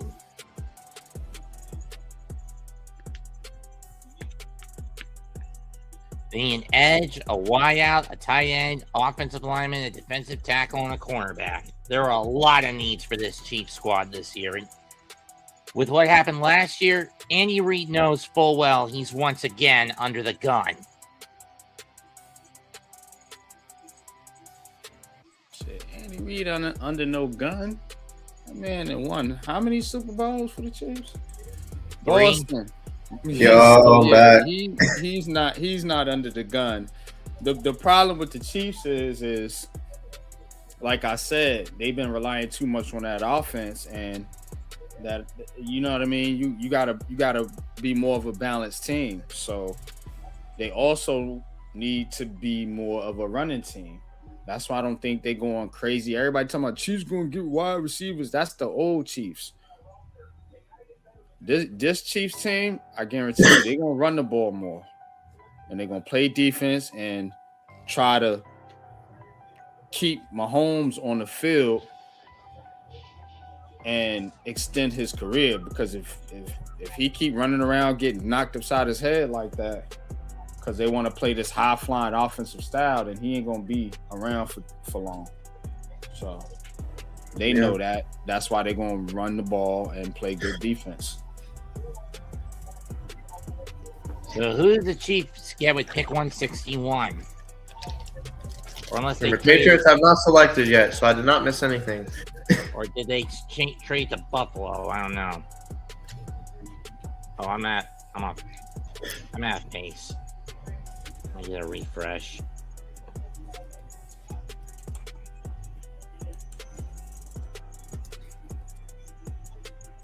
Okay.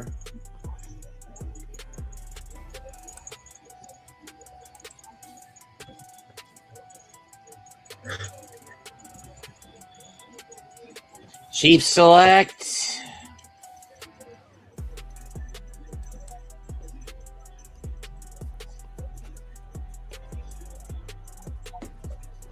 Show the name, damn it. I haven't picked anybody yet.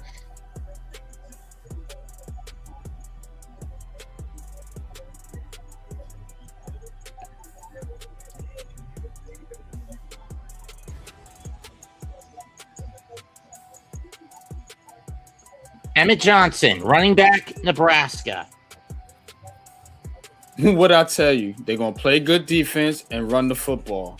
They drafted all defensive players, and then they drafted a running back, and they signed a running back in Kenneth Walker. So I know what the Chiefs trying to do. They about to turn their identity around. That's what this draft is showing you. That We got 3 6th-round picks, a 5th round, and we have a 7th. So that's all we got.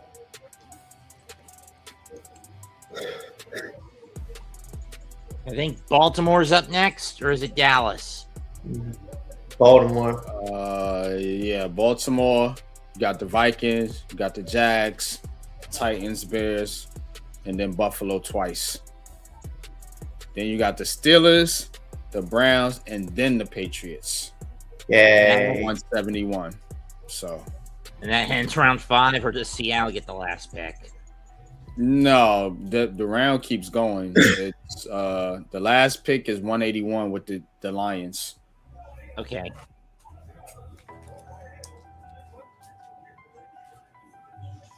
But yeah, y'all hold it down. Take a break. I'll be right back. All right. Baltimore's pick is in, and they choose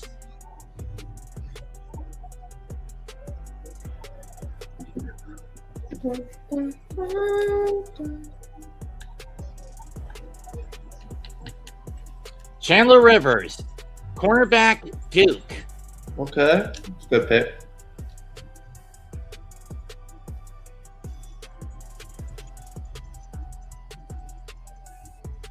Interesting pick. A little small, but I'm willing to take. But if I'm Baltimore, take what you can get. Yeah.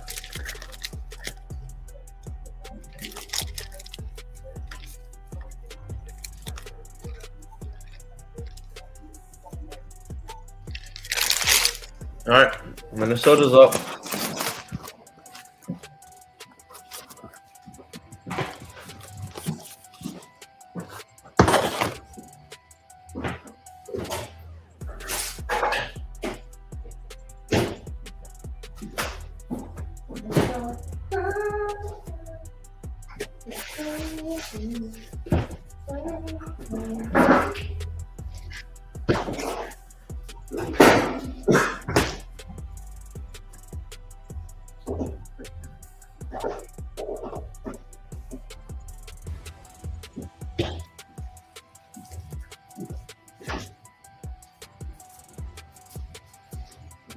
Pick is in.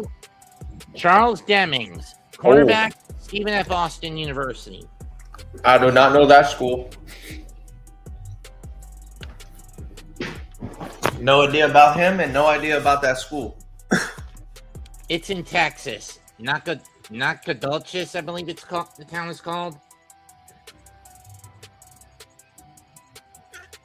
Is it a? It's a. I feel like that's a D1, like FCS or something. Like a, not like one of the, not like the main Division 1, like the other Division 1s, or it could be a D2 school.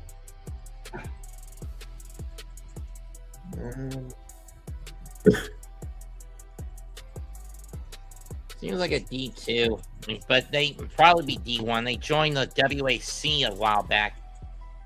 They left the WAC and joined the Southland Conference. But I'm looking. It is a Division 1 FCS.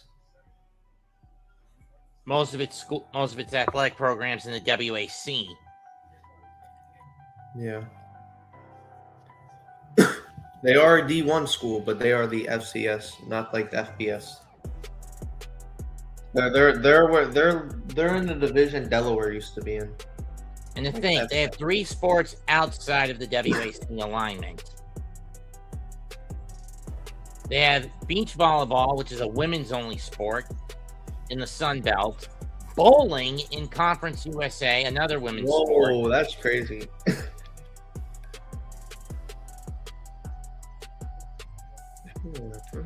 and football in the UAC.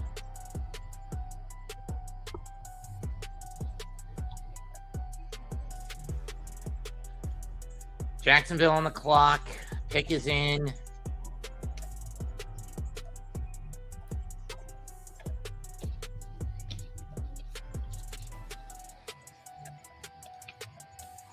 We need a lot of defensive help in Jacksonville. Yep. Because I think Travis Hunter's injured for the rest of this, for the whole season. Or no, he's not. No, Travis Hunter's not injured. But I was thinking about somebody else. Oh no, I was thinking about Jacksonville switching Travis Hunter to a full-time cornerback.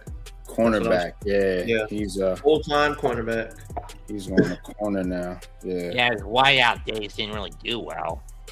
He did good in college. It was doing all right. It's just I don't know. I don't know what it is. I would have had him as I'd rather have him as a wide receiver personally, but yeah, the speed and everything. Play corner. And then he'll be on special teams if they need him. Yeah. And he'll get some plays on offense, but he's mostly cornerback. He's full time. Yeah, I think he's a part-time receiver. I think that's misusing him. Why would you trade up, just to use him as a corner? Because they traded up to get him. He's supposed to be a cornerback receiver. They pulled the wool over his eyes. No, tight end from University of Houston, Tanner Koziol. Koziol, is that Koziol?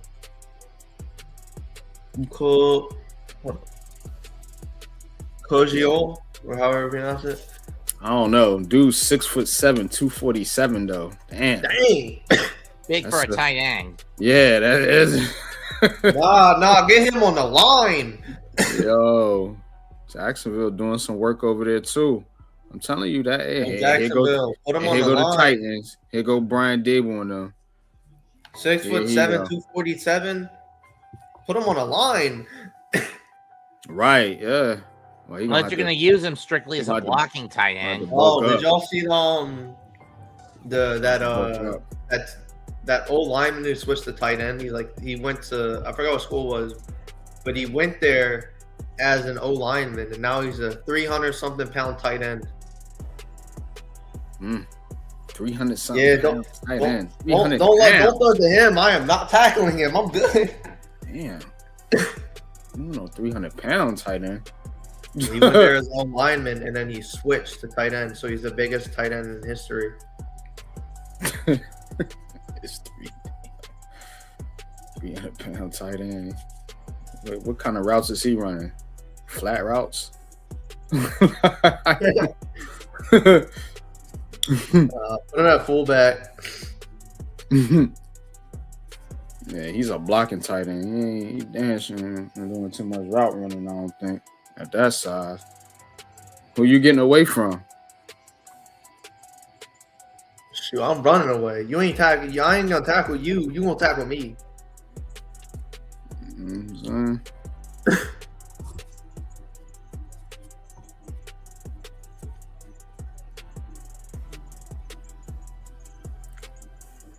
So Titans on the clock. Of course, Titans took Carnell Tate with their first pick.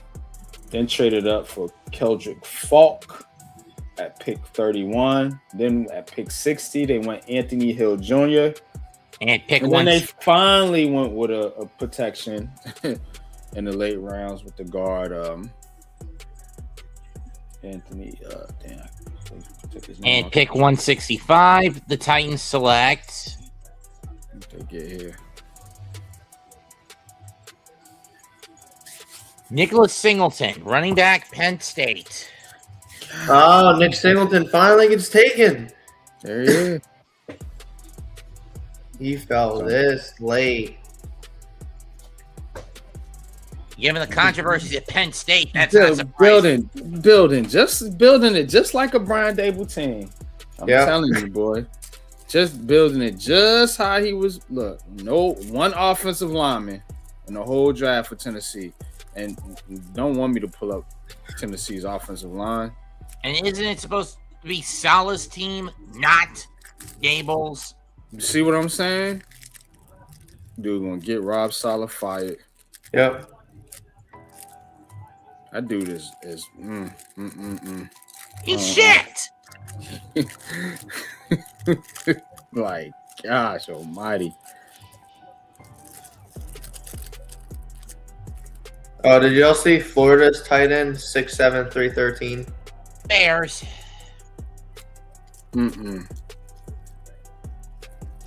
Bears Let's is on the face clock. it. Given the controversies at Penn State, are we surprised that Singleton fell late? I'm not. Not really. But Semi Toa, I don't know how to pronounce his last name. Talonga. He's 5'11", 317 as a tight end. Ain't no way. Yeah, No. I ain't tackling him. And he has speed too, so he's not just slow. No way. Yeah, he's like Utah. Yeah, I gotta see that.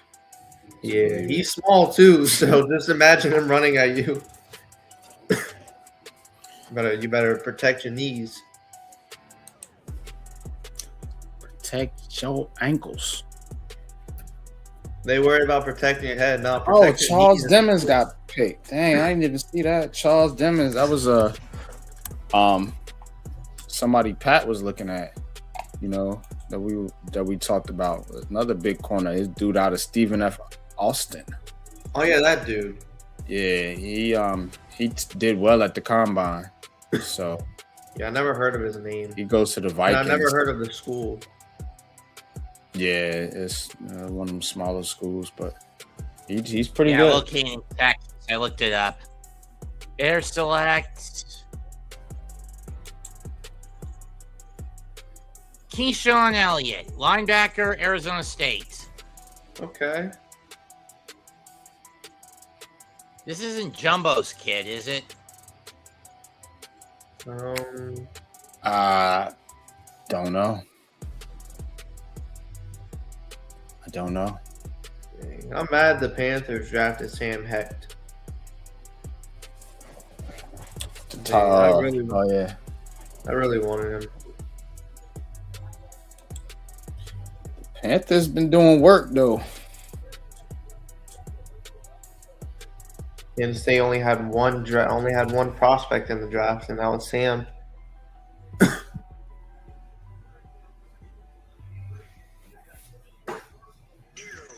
Buffalo with back-to-back picks up next.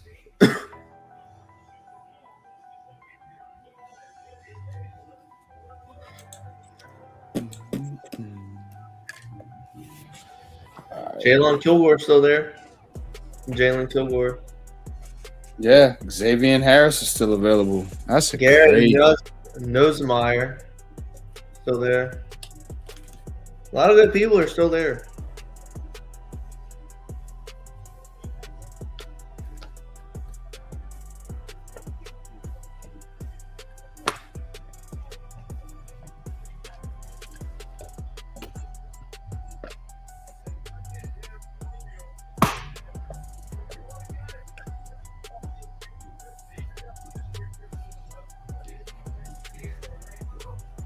I'm surprised Avion Harris is still there.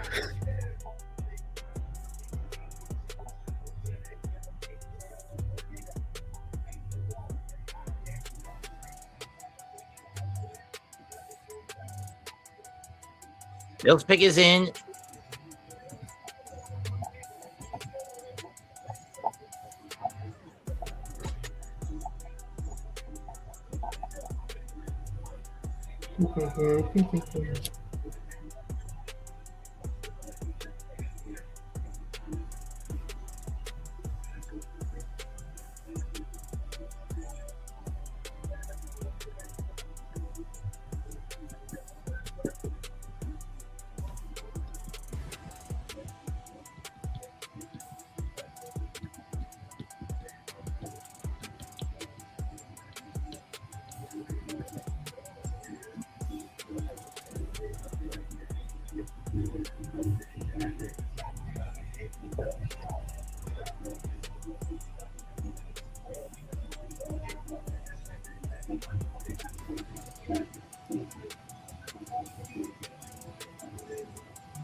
All right, I'm back. What's on the clock now? Buffalo. Still waiting on their pick. So Keyshawn Elliott. Stay. Buffalo taking their time. The Buffalo Bills select Jalen Kilgore. There it is, yeah. Finally, but he went to Buffalo. Yay! Wow, he lasted. Yeah, I feel like he should have been a second-round talent. Second or third, not fourth. Wait, is this fourth or fifth round? Fifth round, right? fifth. Yeah. He went fifth round. Should have been selected earlier, I'm going to be honest.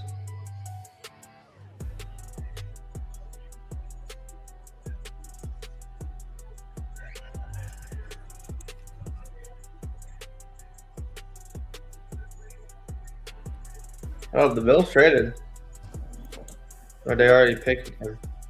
They already made their pick. They have a pick after, though. 168. Unless they traded.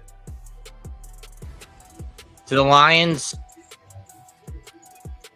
I guess they did.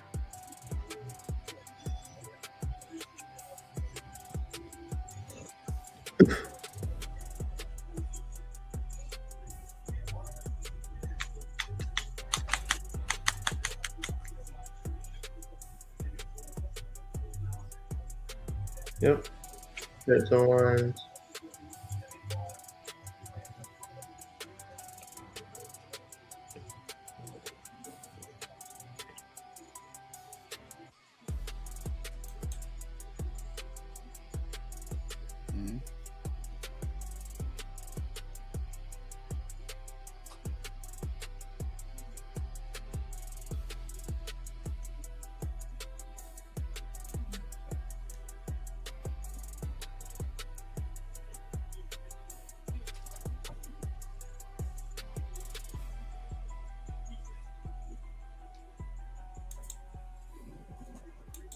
Kendrick Law, why out Kentucky?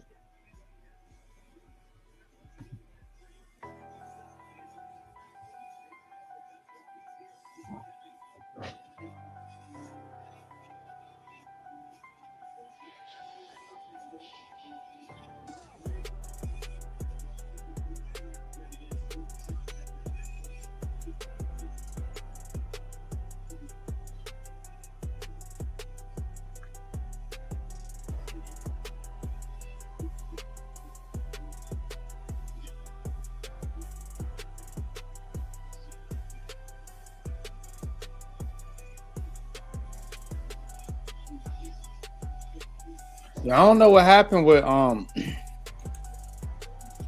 Kilgore, why he dropped, or why Xavier Harris is still on the board. I don't know.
Michael Keaton is announcing this pick.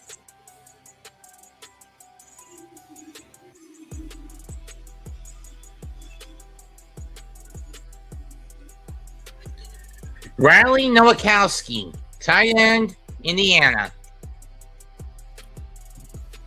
Tight end. Okay.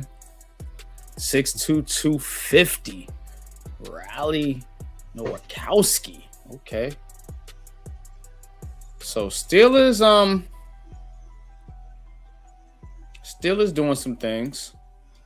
You know, can't be too mad at what the Pittsburgh Steelers have done here so far. Let's look at the Steelers. So they got Matt. I can't pronounce that dude's name. Max, the tackle out of Arizona State. They got Gurmy Bernard, Drew Aller, Dylan Everett, Jennings Dunker, Caden Wetjen. Sorry. And then Riley Nowakowski. So Pittsburgh having themselves a Pittsburgh draft.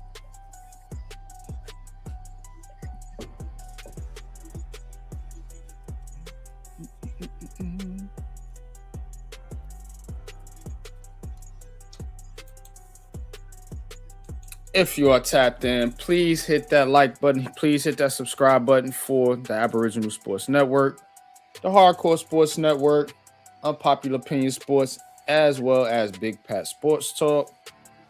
Holding it down for bro today, as he is currently occupied with other manners. But we got you. We got you covered. And it's draft weekend, man. How y'all feeling about your team? How y'all feeling about what your team did? Drop your comments in the comment section below.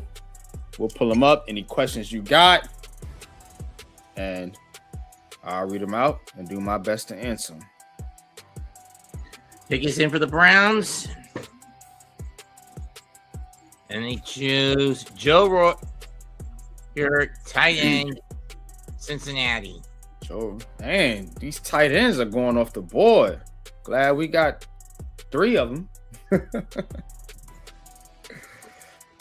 Pick is now in for the Patriots.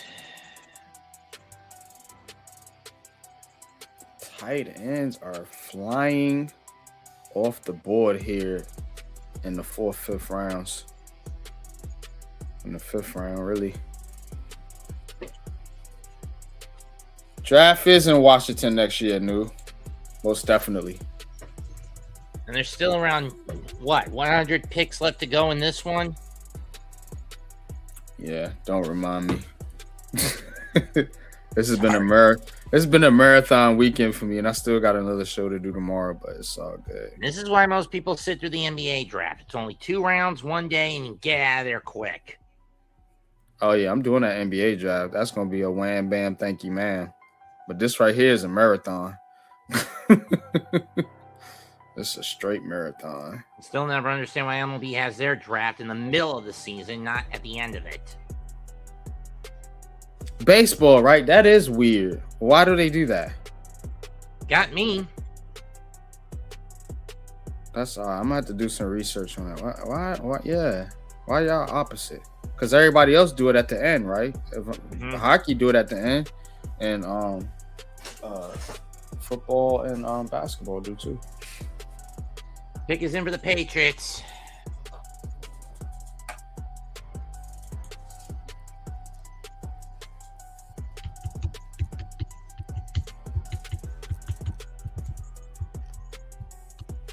Oh, come on, stupid commercials.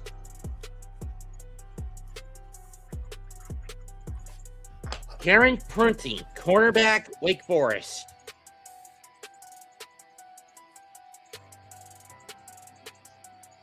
Or is it Karen Prunty?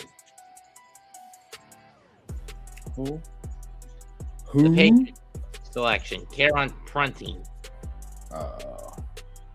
Cornerback out of Wake Forest. Oh, Prunty. Okay, yeah. cornerback. Oh, man, yeah, it's not a lot to go around, but the Patriots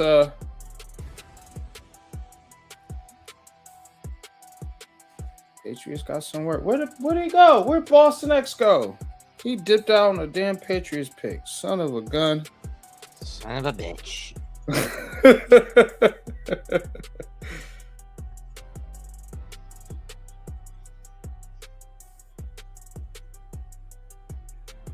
He set up here Hello, all the Paul time. Then Skeens. when they picked, he left.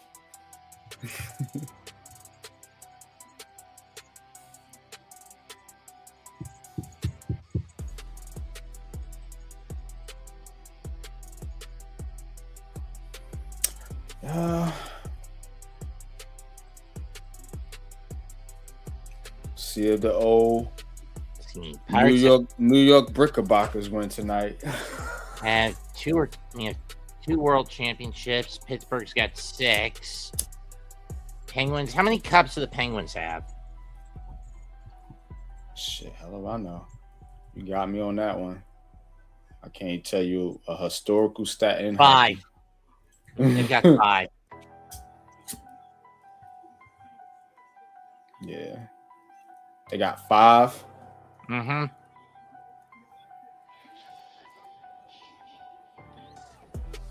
I only 91. remember the one Rangers won in 94. I went to the parade in New York. I missed it. I was there. I was a young buck. And that was the first championship team parade that I got to go to. If only the Knicks didn't screw the pooch in Houston that year. Yeah, it was supposed to be a joint parade. Knicks screwed it up. It's supposed to be the Rangers and the Knicks. Both supposed to be 2 parades. They screwed it up. So. Pick is in for New Orleans, and they go to, and they choose. They finally going to get a wideout or an O-guard now. Oh, Lorenzo Styles. Sonny Jr. Styles' brother. Lorenzo Styles Jr., Sonny Styles' brother from who? Ohio State. Ohio State. Mm-hmm. There you go. John C., what's good? Appreciate you tapping in. Hit that like and subscribe button for Unpopular Opinion Sports, the Aboriginal Sports Network, Hardcore Sports Network, Big Pat Sports Talk, and my co-host, Mets 2128.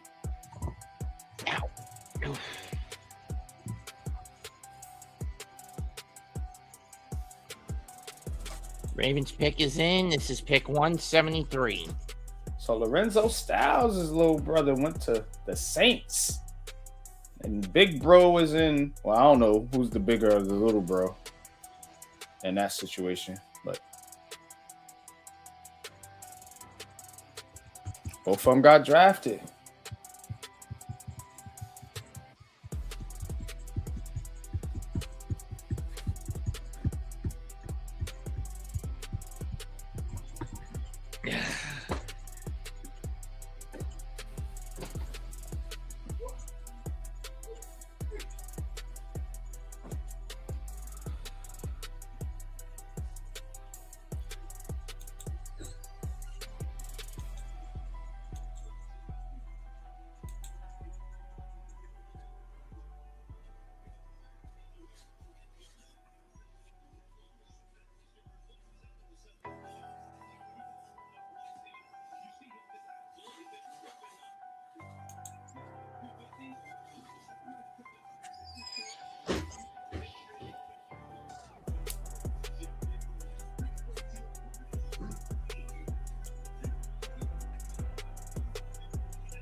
So who we got up here on the board now?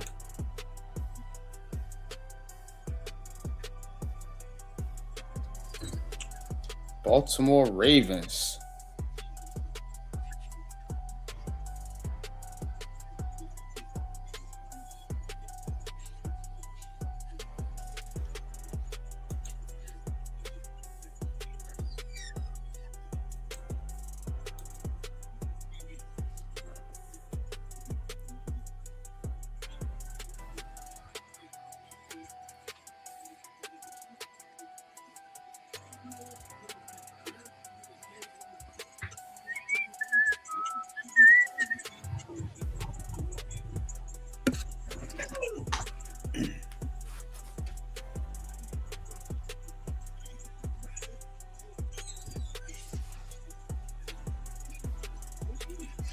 see, what have the Ravens done so far?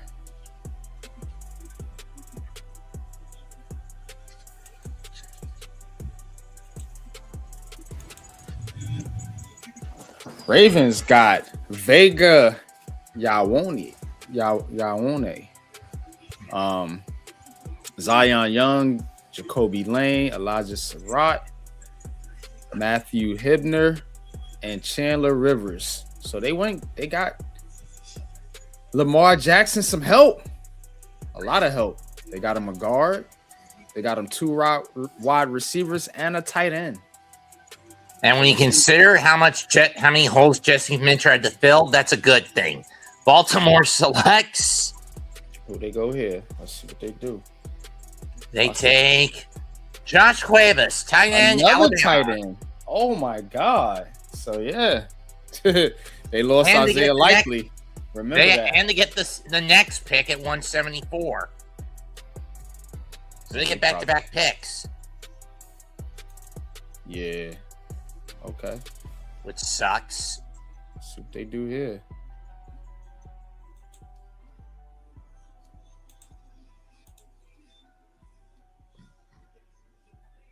Foot injury is going to be a bit crucial to keep an eye on with this kid, though.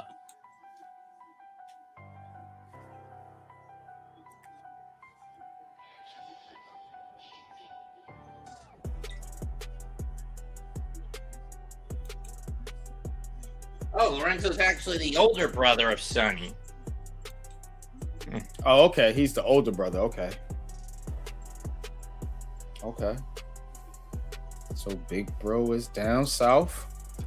And little brother heads to the capital. Yeah, he's up north in DC.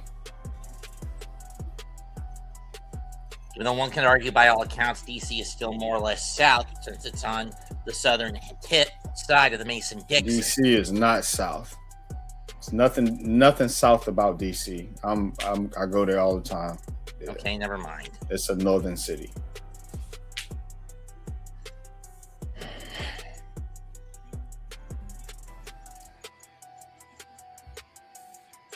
At least that's what I think. But everybody got their opinion. I think has a more northern vibe. It's busy, it's hectic, it's go. It's a lot of crime and just, I don't know. So it has been getting cleaned up a bit over the last year and a half. Not a great place, to be honest with you, but not trying to bash DC, but shout out to DC. I have a cousin that actually works in the Pentagon. Yeah, then you got the whole government side of it. That's a whole nother story, but just the city itself is more of a northern vibe to me. Fifth lowest sack total last year from Baltimore. Yeah, and the middle VA is south. It's like it's real country. They talk slower, they move slower. Yeah. I drive for a living, so I mean I be all over, literally. So I know. And pick 174. The Ravens choose. Ooh.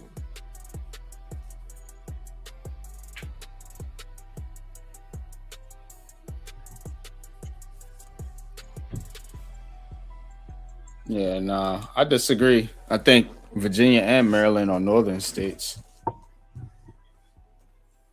You could split Virginia in half. You would get half south, half north. But the north really starts in the south really starts in Carolina, in my opinion.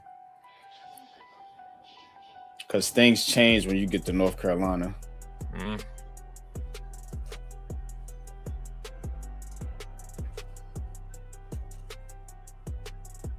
But a lot of parts of Virginia have that vibe too. But the further north you go, the more northern it gets, the more city vibe you get. Especially in and around Williamsburg or Richmond. Yup. Virginia Beach, Newport News, Hampton, the 7 City area. Then you got the Martinsville. DMV, Northern Virginia, which is Alexandria, Manassas, Arlington, Fredericksburg, all that up there. Martinsville is south. Oh, never mind. That's close to Carolina. That has a Carolina vibe. I got people from Martinsville.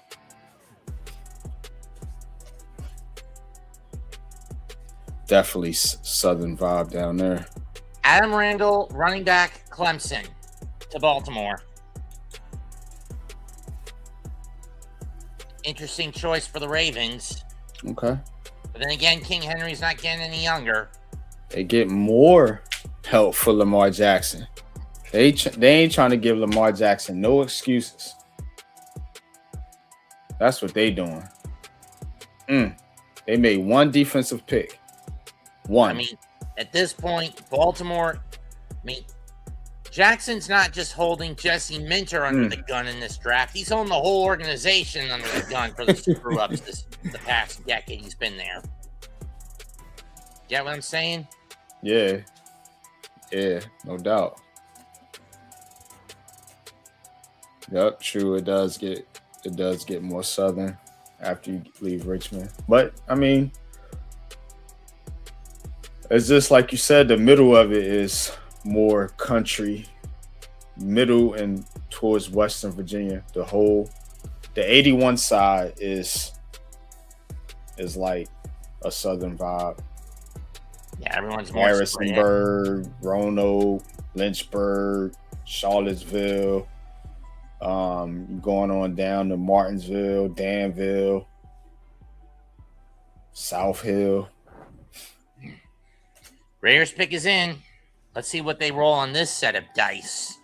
Will they get a lucky 7, or are they going to roll snake eyes? Snake eyes.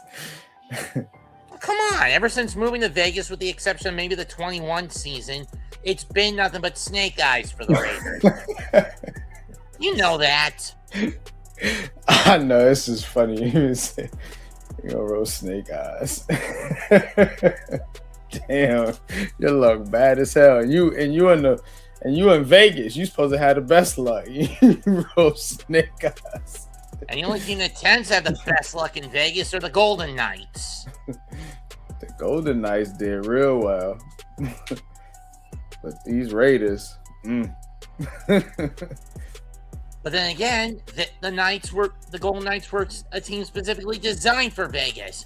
The Raiders, and then by proxy in 28, the A's, were basically hijacked and taken in from Oakland. So the A's is moving in 2028? Yeah, they got one more. They got to finish out this year in Sacramento, which is actually a Giants AAA farm stadium. And then and if a new CBA gets made after this season to renew the one that's going to expire in December, they stay there. They stay in Sacramento for the 27 season as well. Wow. If we get a 2027 season, then due to the fact that this year's CBA is going to expire in December. Hezekiah Massis, cornerback, California, to the Raiders. Well done. Hezekiah Massis. 6'1", 179, cornerback out of Cal. Golden Bear? Bear heading. Is it just Bears or Golden Bears with the University of California? I always thought it was the Golden Bears. Oh, okay, Golden Bears then. Maybe. That's what sounds right in my brain. I still hate the ACC assimilated West Coast teams. I don't like that either. In the football program. I don't like that either. Like, why are you flying all the way, from what? The Carolinas, Georgia. Stanford to come over to to the ACC, or why you flying all the way from Virginia to Chapel yeah, Hill, to go all the way out Charlottesville, west? Raleigh, Cameron, Clemson, to go out west to play against Stanford, University of Cal. What is the point of this? I mean, I get that for some of those schools, their football program, their original football conferences have declined to a point where they can't sustain themselves there. That's no justification for going to the other side of the country. I mean, when you look at the Southeast Conference, bringing teams from the Midwest kind of makes sense. Does it not? I mean, yeah, it's in the vicinity, but you're going coast to coast when you go from the ACC, which is primarily East Coast schools, and you got to go all the way to California. Nah. But if it works for them, I guess it works. I think they need to realign them, to be honest with you, like all the schools, but then you got money involved and stuff like that. It's so college is so messy right now with how the money is, and everybody just kind of cutthroat. True. Next pick is in. It's for Kansas City. And they select Cyrus Allen, wide receiver, Cincinnati. That's Pat's boy.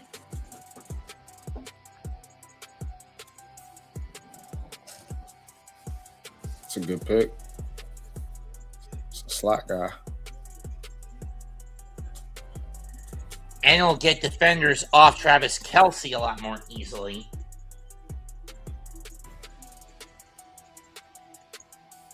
Yeah.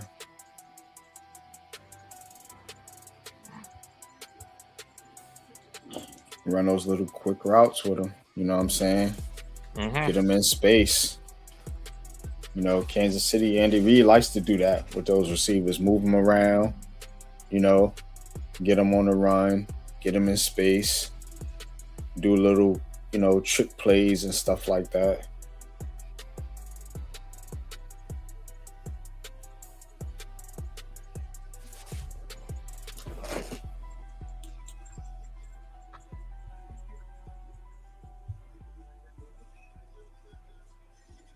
So you got 5 more picks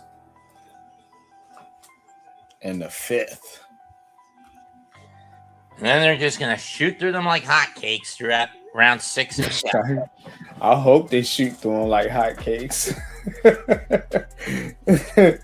Had them shits already ready now. No more trades. We just going, turn your card in now. Now we ain't even up yet. Just turn it in. We don't know who's available. Just give us somebody, and we'll tell you if they're there or not when it's your time.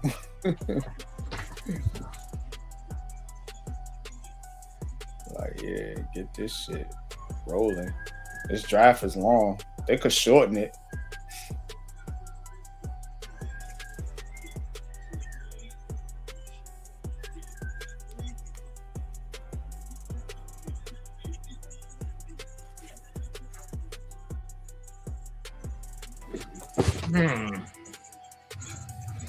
Oh, so what? He ain't get took yet. Nussmeier. Harris still is on the board. Burke is still on the board. Parker the second's on the board. Harris is still on the board. Maybe they found the same problem with him that everyone found with Shedeur last year. No. I don't think it's nothing like that. I just think that, I don't know, maybe teams, he might have did bad in the testing part of it. Sometimes that happens. They don't test well, but they still good players. They just don't test well, Some people don't test well. Some people get nervous, and I've always tested well, but some people don't test well. It's a nerve thing. You know what I'm saying? You clamp up when you gotta, when you on the clock, so to speak.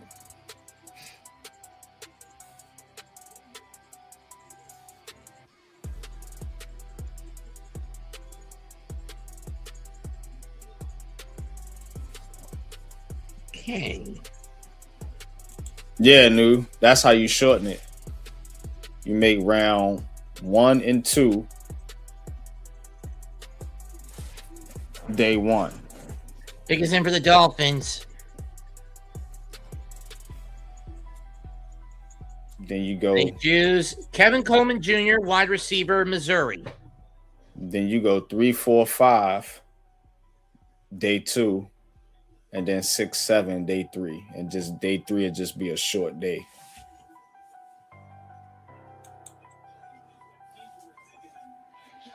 Mostly because in these rounds, you're just looking for utility pieces. Mm-hmm. Philadelphia She-Gulls are on the Philadelphia Beagles are on the clock.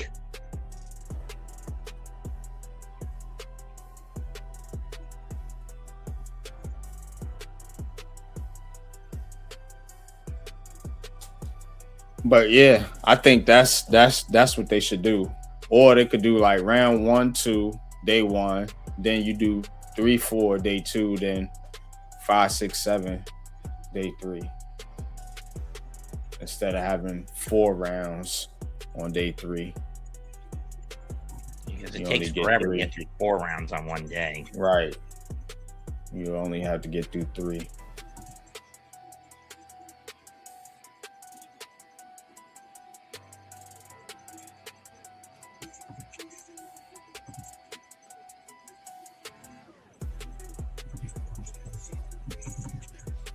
And then look, they got all this time. Was it 5 minutes, man? Make that shit like 3 minutes, 2 minutes. Man. You know what I'm saying? Like, you know you're gonna pick. Make a decision. Don't take that damn long.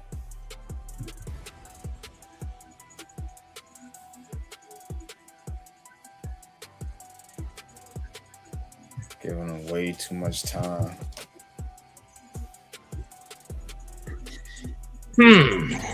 Bro, a steamed fried salmon, huh?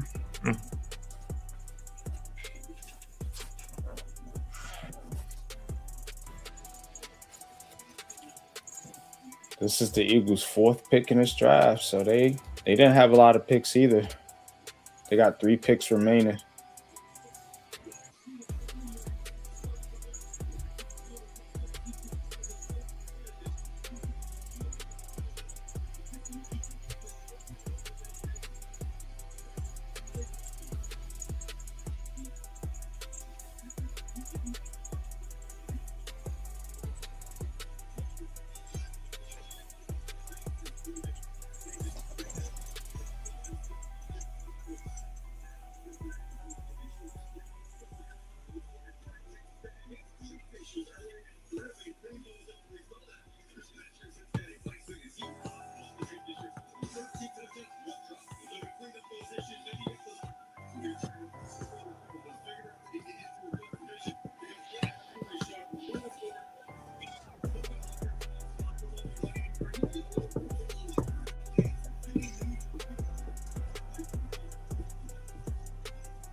Yep. Used to be one day. Yeah. Eagle select.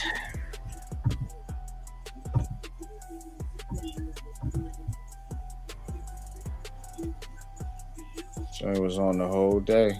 I remember that.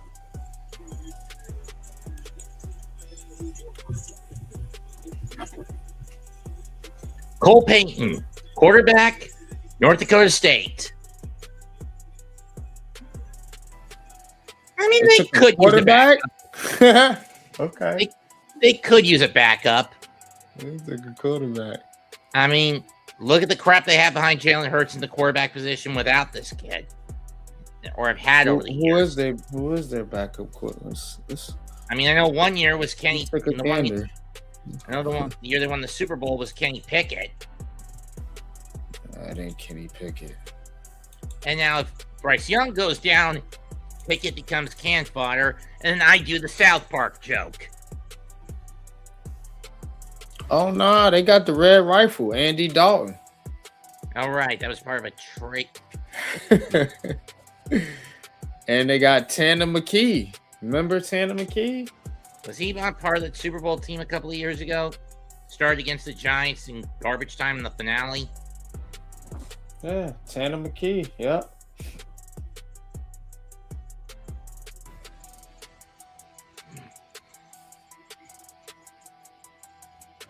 Wow. Okay. A lot of faith in Jalen Hurts. Yeah, too bad Jalen Hurts has a bit of a diva complex. And he always goes through offensive coordinators like a revolving door. Or because Nick Sirianni doesn't change the scheme. Am I right?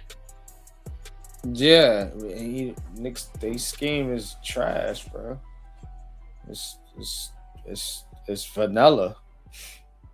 They just got a lot of talent, and when you got that much talent, you can simplify things, and guys can play fast and efficient because it's simple. You know what I'm saying? And that's what, and especially at the quarterback position. So you got a simple scheme. You don't got to do too much, and you got a good running game. So, and your defense is solid year in and year out. So they don't have to worry about a lot. With the Eagles' main problem, in my opinion, one is chemistry. You know what I'm saying? Yep. 2, coaching. And 3, their quarterback is limited in a way. And Jalen Hurts, man, ain't. That's why I'm interested to see how this is going to play out. If he start throwing the ball over the middle of the field and making plays that way, because if they trade AJ Brown, that's what he's going to have to do. The rumors are he might go to New England, right? Yeah. San Francisco selects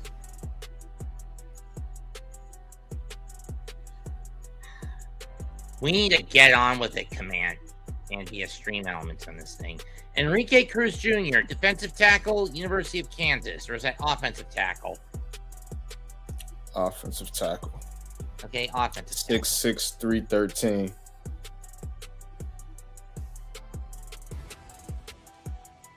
Maybe that's offensive tackle. Yeah. So, but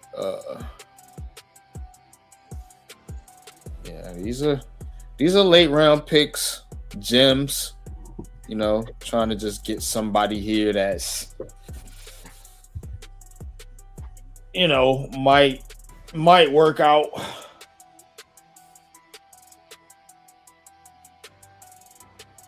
Taking a chance, maybe sit a guy, develop him.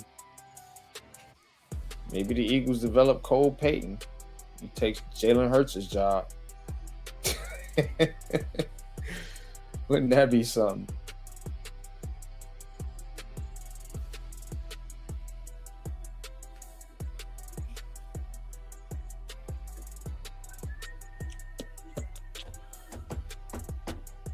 Winding down the round. So.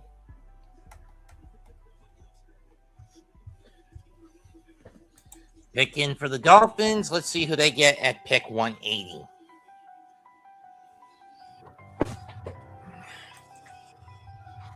One more pick after this one. Josh Cameron's still available. I'm telling you, Josh. Mel Kiper got him on his big board. So does NYG.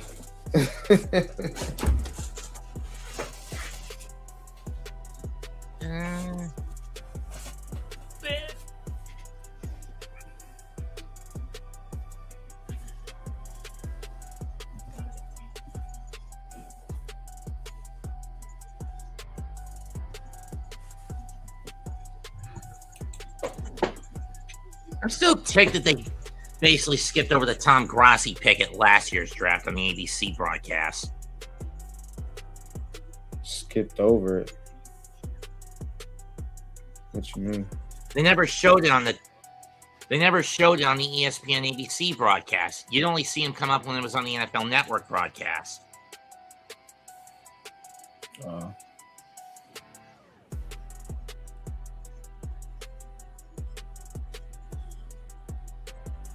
It is what it is. But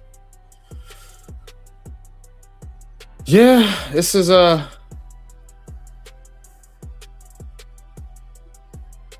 Giants pick is coming up. They got 1, 2. Let's see. 4 or 5 more. 1, 2, 3, 4, 5, 6 ahead of them. So we'll see who they get. And we could chat about it until the next pick comes up.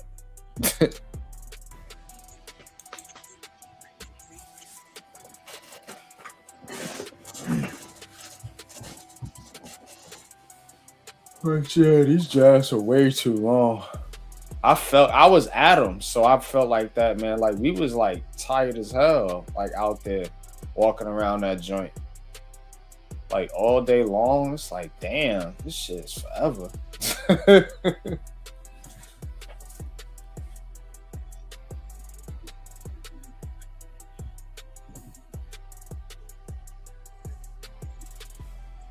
But that's why I say go night 1. That's the best night to go. And then night 2. Don't even worry about night 3. You mean day 3? Day 3. Yeah, you're right. Day 3.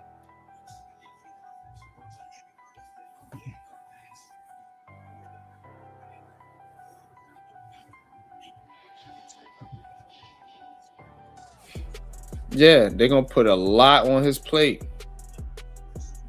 Saquon too. That's the whole thing about it with them Eagles.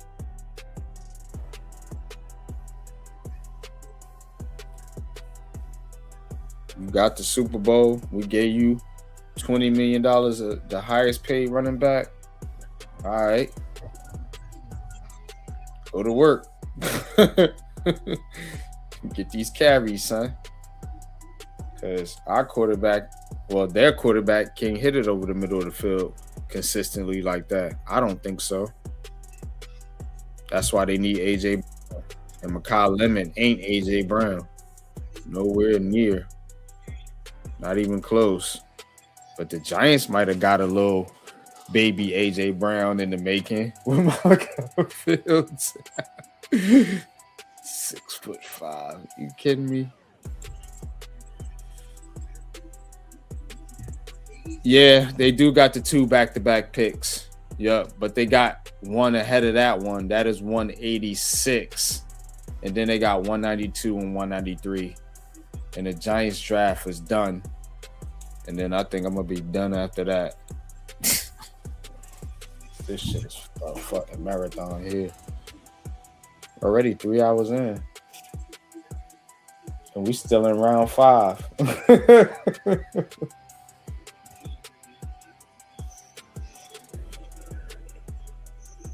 Yeah, all these commercials and shit. Everybody got to get their change.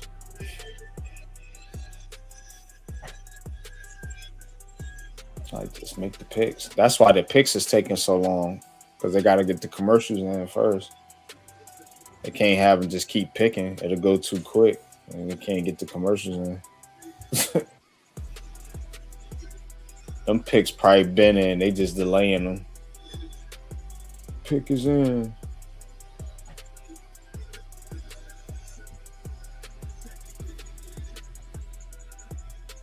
Sador Traore, tight end Mississippi State. Okay. Traore. Yeah. That's got a point guard. Nolan Traore. I don't know if they're in relation or not.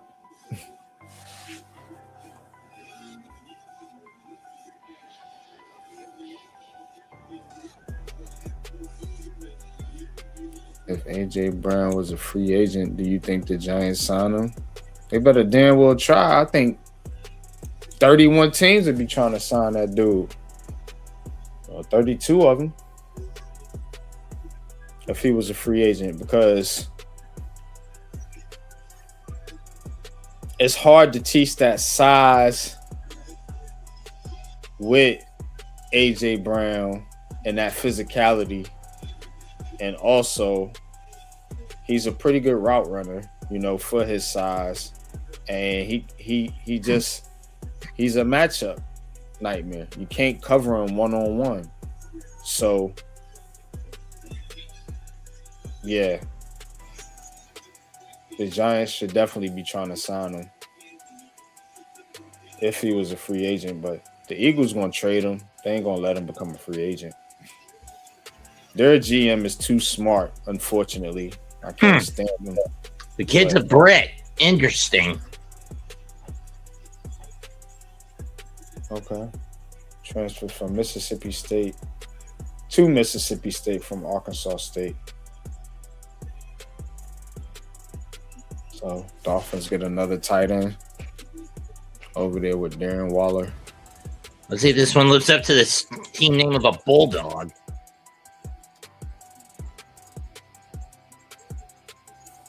Yeah, they wasn't lying. I told you 4 p.m. 4 p.m. That's when they said the Giants was picking 4 p.m. And it's a minute till. So it's gonna be after 4.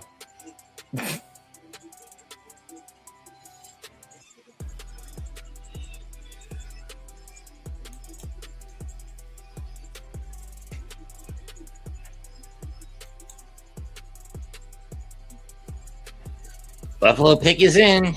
This is the last pick of round 5.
Browns.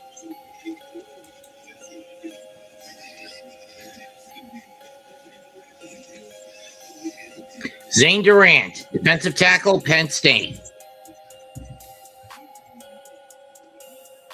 Into Buffalo. Zane Durant, okay.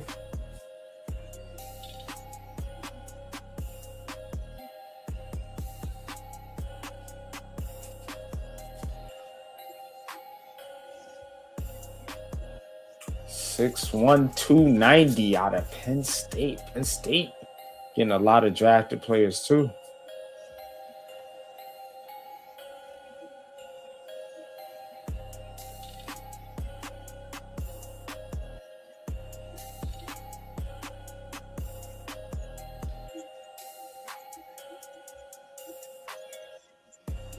So he has some pass rush ability. Yeah, he's got some pass rush ability.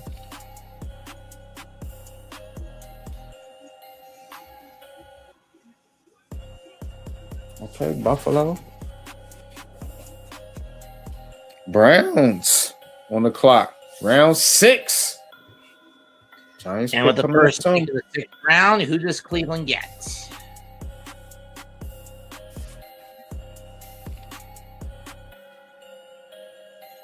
Taylor Green, quarterback, Arkansas.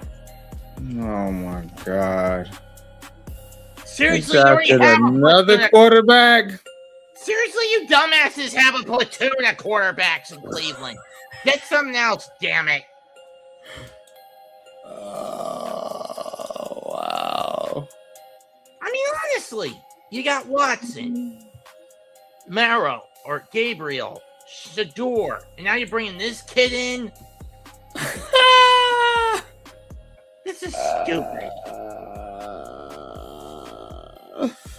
Yo. I'm sure you agree with me with that on that NYG. Yes. 100%. You're so goddamn foolish over there in Cleveland. At this point, cut the cloth and trail the fat, leave the bones on the bedroom mat, pour the milk on the pantry floor, and splash the wine on every door, and get rid of a few quarterbacks. Let's see who's left out there for the Giants. All the while pointing the knives, banging the floor, smashing the balls. Xavier, hey, might get Xavier Harris. I don't know. Chipping the glasses, cracking the plates, then dumping the Crocs in a boiling bowl, pound them up with a thumping pole, and then you're holding it done. Send them down the hall to roll. I would take a chance on Harold Perkins Jr. Yep. Arizona's pick is in. They got a guard, Inez Cooper. They got Rashawn Benny, the D tackle. Arizona selection, Carson Sharar, linebacker, Iowa. They got Demetrius Crownover. Interesting choice for the Cardinals. D tackle wise, Tim Keenan the third is still there, and Dante Corleone. I would take a chance on one of those cats. And for guard, Brian Parker Jr. is still up there. Guards, Inez Cooper, Ahmad Reed Adams. I like him. I like DJ Campbell. Yeah. Let's see. Who else? Let's see. Wide receivers, Deion Burst, Jeff Caldwell, Malik Benson is still out there. Josh Cameron is still out there. Eric McAllister, Jordan Hudson. It's a lot of receivers still out there. They might can get another receiver here in this round. Running backs. Let me see. Tackles. Crownover, Diego Pounds. Wagner. He's a light, nimble dude. Wagner from Notre Dame. Goes faster than this.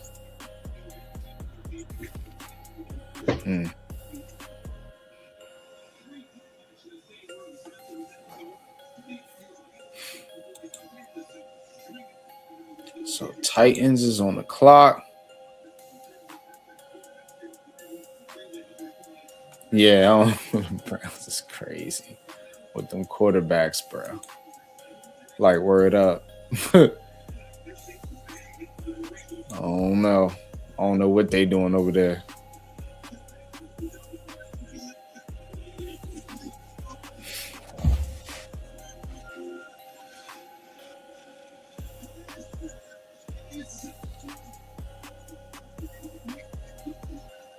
Like, who's supposed to be your starter? Titan select. Oh, Sheamus is making the pick, huh?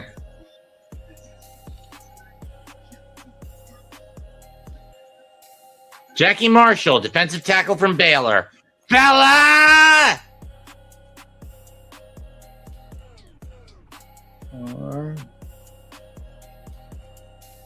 Hey,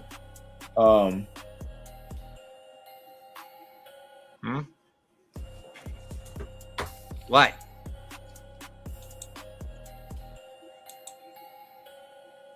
What is it, G? when the Giants pick, I'll announce the pick when they pick. That's fair. It's another 2 picks away at least, right?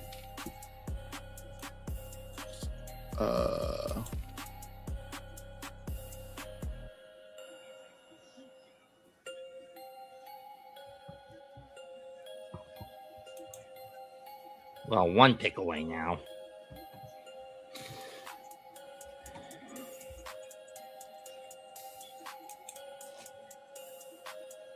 Okay.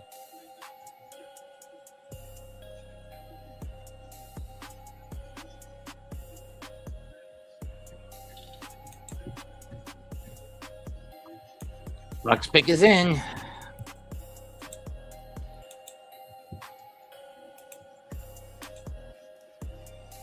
And is Bauer Sharp, tight end, Louisiana State.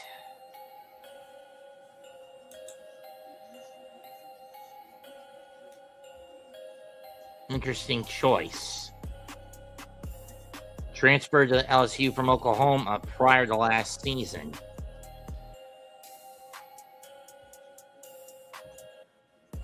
I cut the mic.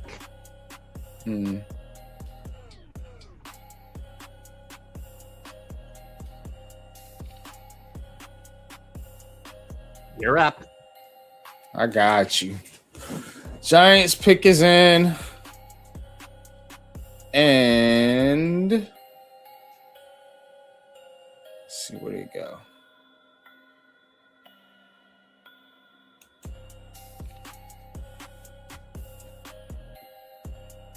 Xavier Harris is still on the board. Something must be going on with him.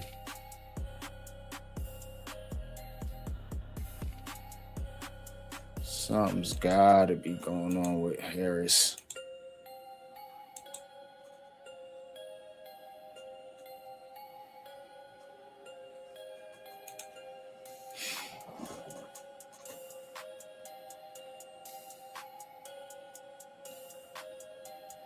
Crazy work.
So, Bobby, Jameson, Travis.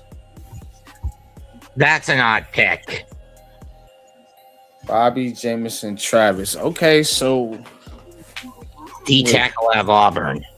Xavier Harris on the board. You didn't. All right. Not thrilled about that one, but let's take a look. Bobby. Bye-bye. So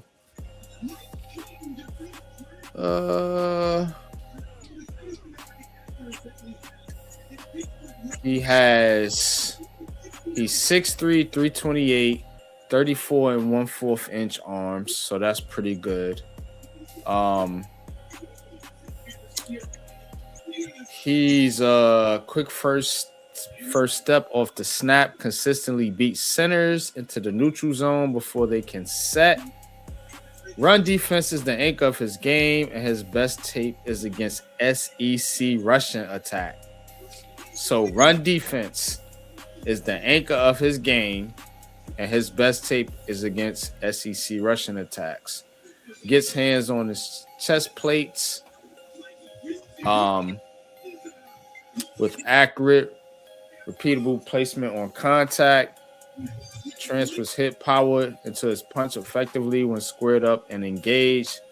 Tackling reliability improves sharply from his junior to senior year, cutting his tackles significantly. Closing bursts in short areas is better than his straight line speed suggests. So, Commanders chose Katron Allen, running back, Penn State. Another Nittany Lion off the board. So weaknesses: straight line speed is well below average, limits his range and lateral pursuit. Pass rush plan is thin, mostly bull rush with few counters or hand moves. Gets locked onto blocks too often, struggles to disengage against combo schemes. Anchor can slip against double teams, especially when caught moving laterally. 0 career coverage snaps makes him a 2-down player until he adds passing down value. Loses track of play design when entangled with his blocker for extended reps. That's gonna mean he's got a lot of shit to work on in training camp. I mean, yeah, he's a project, but he can definitely help you stop the run. It literally said his strength is run defense.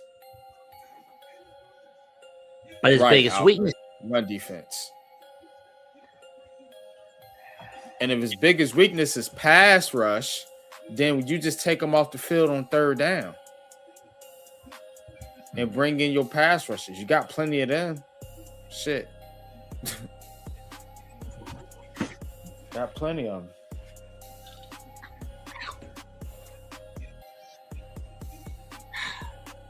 So Jets need someone who can get interceptions. I wanted Xavier Harris, but I'm not going to kill the pick. I ain't going to kill it.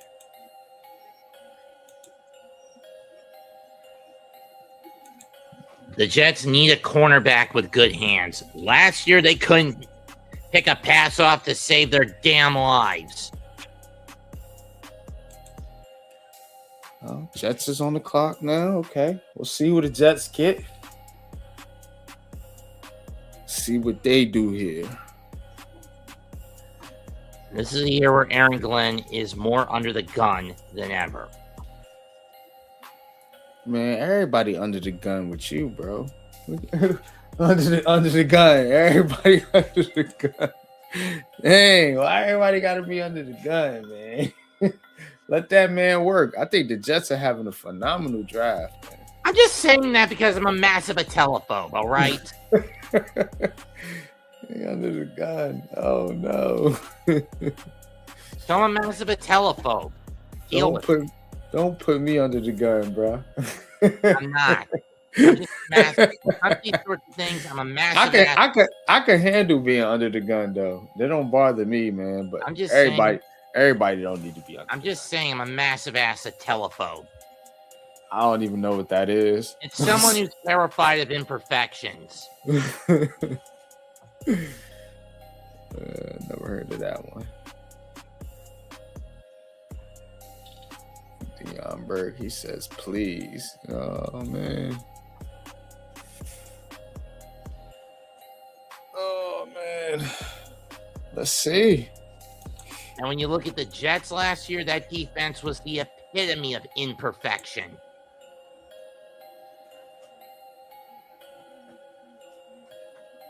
See, best available now. Xavier Harris is still out there. Maybe they can get him with the next 2 picks. Let's see. Giants gonna do something. That's how they operate.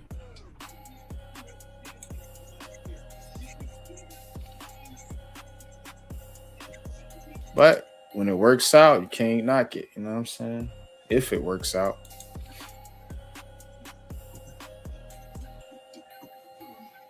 But these shouldn't be wasted picks either. You know what I'm saying? Like, you got to start to get some of these lower round picks to hit every once in a while.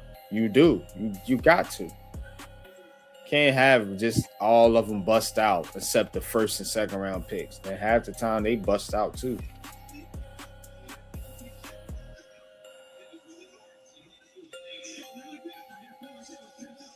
Got to get something from these lower round, man. Josh Cameron is still out there. Wow. Who will the Jets go with?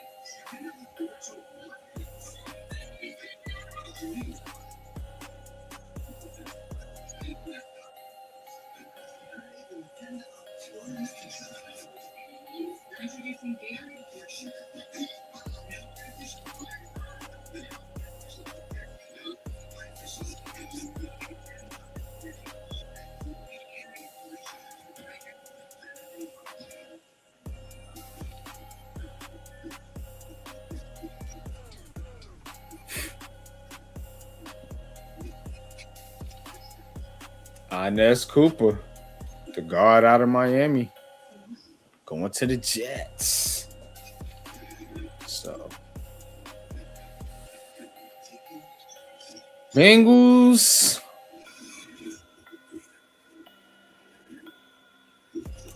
And you got who else? After them.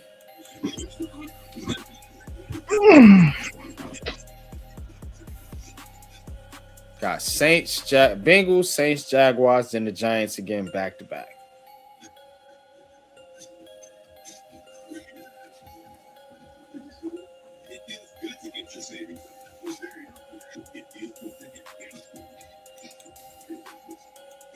So.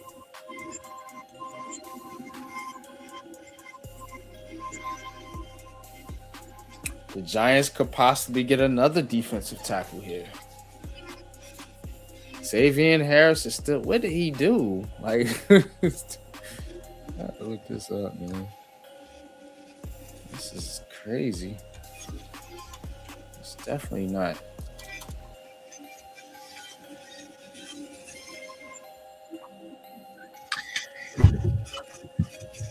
Going to the Bengals, Brian Parker Jr., offensive guard Duke, Inez Cooper to the Jets, offensive guard Miami.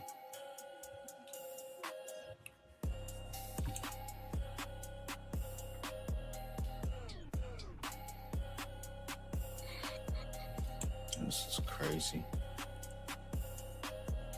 Saints are up next. Yes, it's the Saints, then Jacksonville, and then I'll be quiet for the next couple of picks.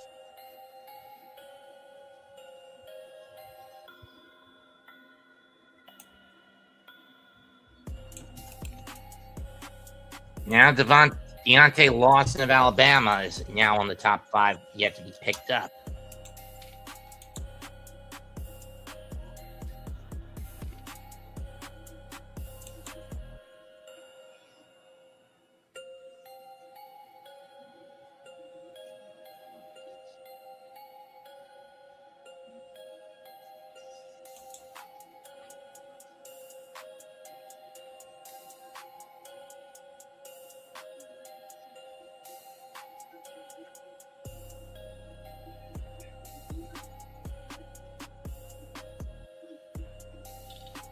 Oh, I know what it is.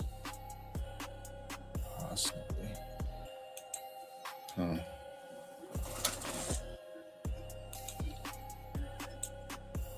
So he's got some background stuff. Okay.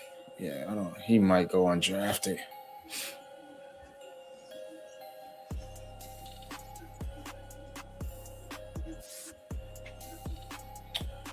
All right. Who we got?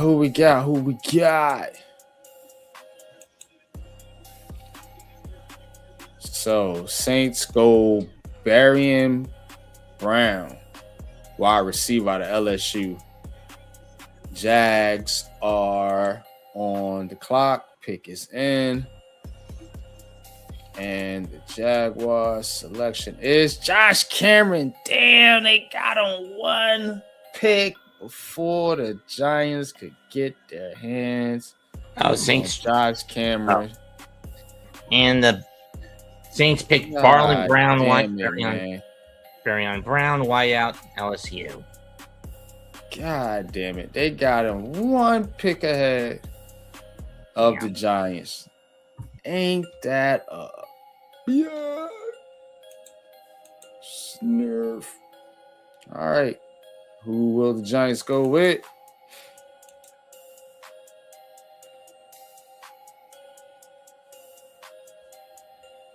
Josh Cameron is a sleeper pick, man. I'm trying to tell you. Look.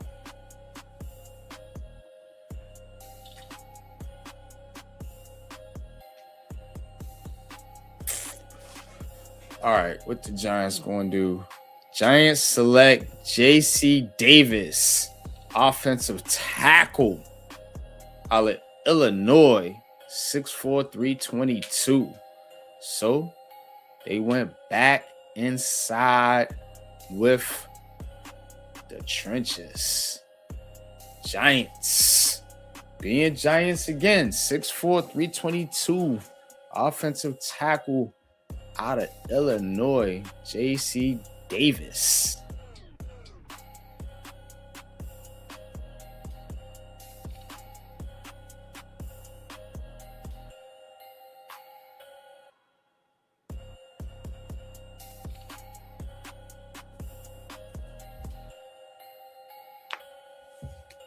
And with the second pick,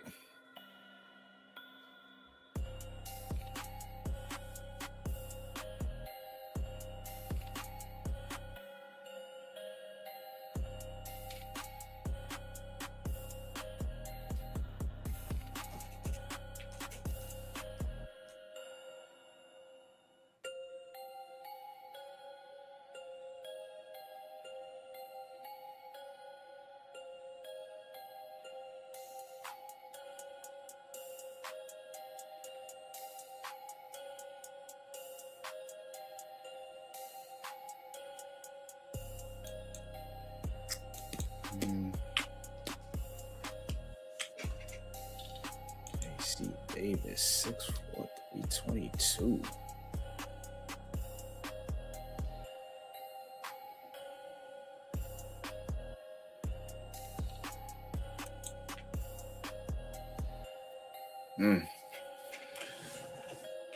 Going with offensive lineman. I like this direction with Mr. Harbaugh.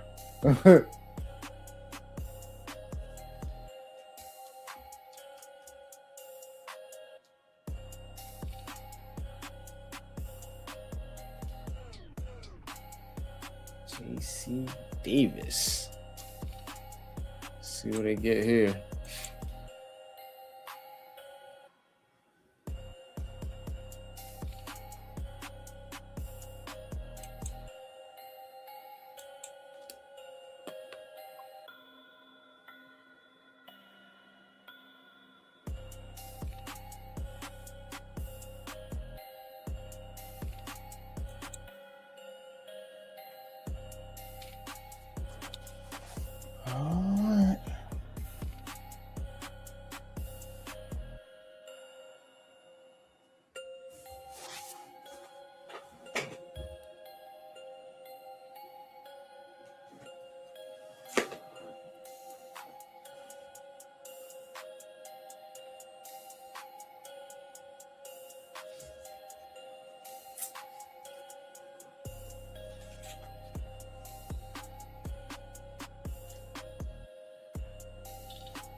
Giants select Jack Kelly, linebacker out of BYU, 6'2", 240. Pat. Big Pat hit this one on the button. He was looking at Jack Kelly for a while, man. Shout out to you, bro. Giants select Jack Kelly, linebacker out of BYU. I watched a little bit of his tape. This kid can fly around. Yeah, I mean, he's a thumper. You know what I'm saying? So he's going to get in there, man. He's a solid linebacker. You know, nothing spectacular as far as his measurables. He's not crazy athletic or anything like that. He's just solid. And I think he can be solid, man. You know, and you can start him out on special teams if you want to. And then, you know, if you need to fill in, you need to have him fill in a pinch. I think he could do it, man, you know, given time. So I like these two picks, man, for the New York Giants. So let's go back and recap. Giants start off here with Bobby Jamison Travis, defensive tackle out of Auburn, 6'3", 328. A quick scouting report. Jamison Davis started his career at junior college. Before landing at Auburn, he is strong at the point of attack with the ability to anchor and hold ground. He does a good job controlling his gaps and also flashes quick hands to slip blocks and penetrate into the backfield. Jamison Travis stays light on his feet to make some plays in run pursuit, but his strength lies between the tackles. So he's a run stuffer. He drafted a run stuffer. Cool. Now let's go to J.C. Davis. J.C. Davis started throughout his career at North New Mexico and Illinois. He is thickly built with good arm length and hand size. Davis's hand placement is inconsistent and sometimes he'll need to improve at the next level. He has the size and strength to generate push, though his feet can go dead on contact and negate those assets. He can play top heavy as a run blocker, which results in him struggling to maintain or even connect on blocks. When Davis keeps a good base and stays under control, he is very effective climbing to the second level. In pass protection, his pad level can quickly rise and allow him to get driven back. Overall, he can be a very effective blocker with good range if he maintains sound technique. So you're getting a big monster tackle that you could develop alongside what you already got with Marcus Bowe. Now, Jack Kelly. Kelly is a thickly 6'2", 240 BYU. Kelly is a thickly built linebacker with good balance and functional movement for his size. He has decent closing speed, though not consistently making plays in the backfield.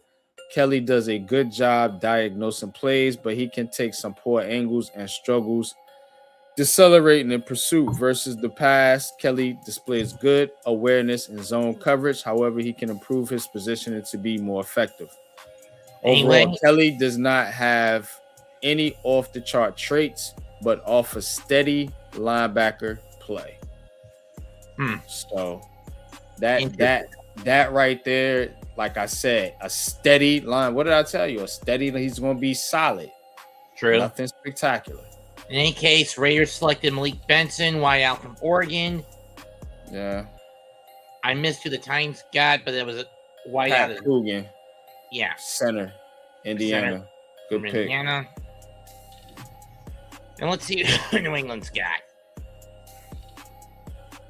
So, I think the Giants did pretty good. Well, we still got one pick left. The Giants are done. They don't have any more picks. I thought we had a 7th round. No. You had 3 6-rounders. Oh. Yeah, they traded their 7th round in some deal. I don't even know whose it is now. But yeah, that's that, man, because you addressed major needs as far as your trench play is concerned. You got 2 offensive linemen, a defensive tackle, and then 2 linebackers. John Harbaugh draft. And a wideout. Yeah. A huge wideout. A big dude. Physical.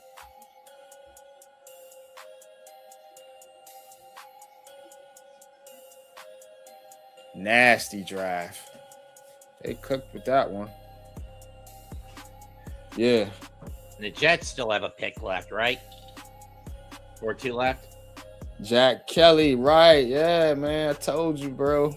That is crazy. Crazy. No, New England left 4 left after this. New England left 4 left after this pick is announced. Yeah.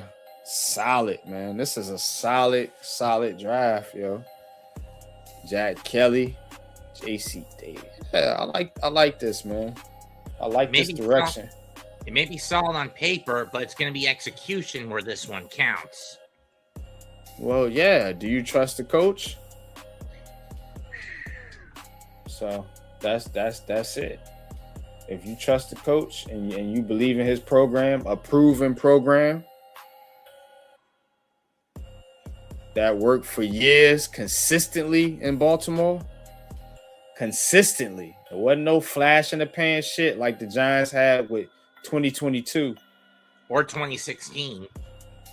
You know, so this was consistent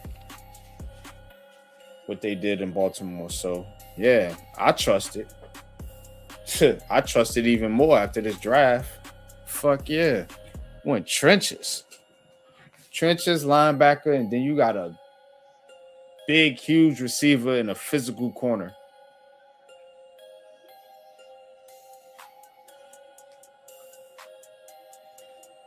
Yeah. Physicality. Jack Kelly, he's physical.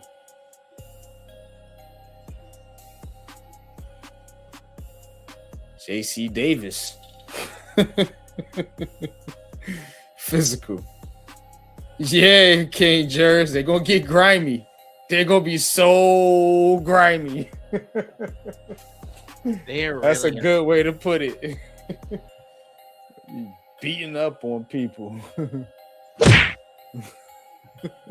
Yeah, because at least now we don't have a coward as an offensive coordinator.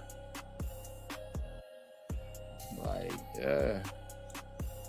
Can't ask for too much more. You know what I mean?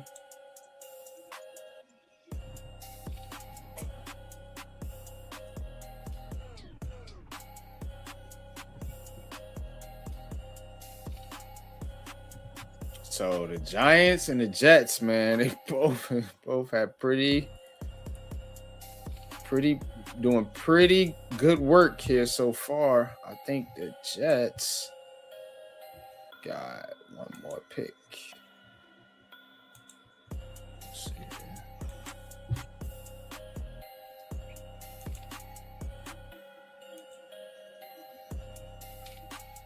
Yep, they got one more pick in the 7th round.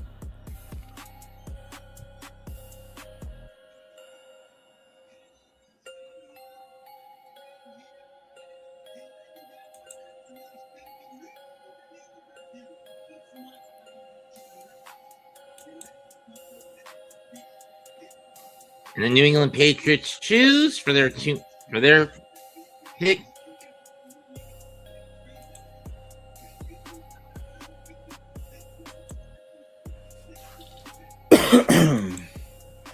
Demetrius Crownover, defensive tackle, Texas A&M. Crownover, yeah. Uh-huh. Yep, we talked about him. The offensive tackle. Oh, offensive tackle. I thought it said defensive. Yeah. Sometimes it looks like a. We got a trailer. Eagles are trading their pick. And they're giving it to the Rams.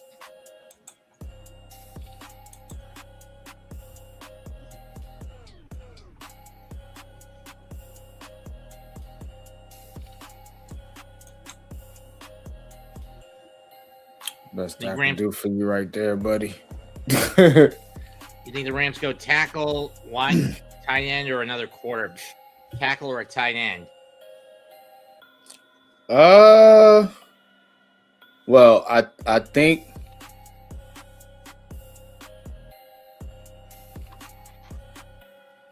let's see, who did they pick so far? Let me see who they got. Ty Simpson, Max Clare, and Keegan Tross. They haven't had a pick since round 3.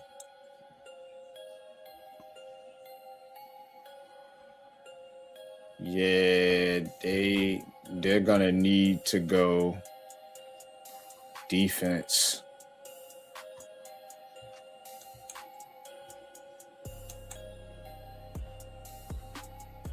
Like so. Let's see. Maybe a corner. I mean, because they didn't take a wide receiver, but they took a tight end. And they took a quarterback. So, I mean, like, I don't know. This Rams draft is pretty poor, too. Very underwhelming.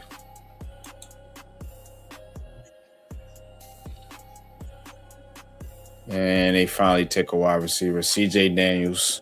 C.J. Daniels, okay. Wide out for Miami.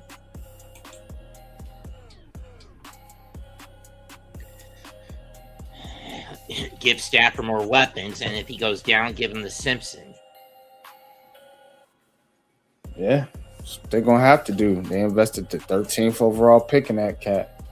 But, I mean, if McVay develops him, I think he'll be decent.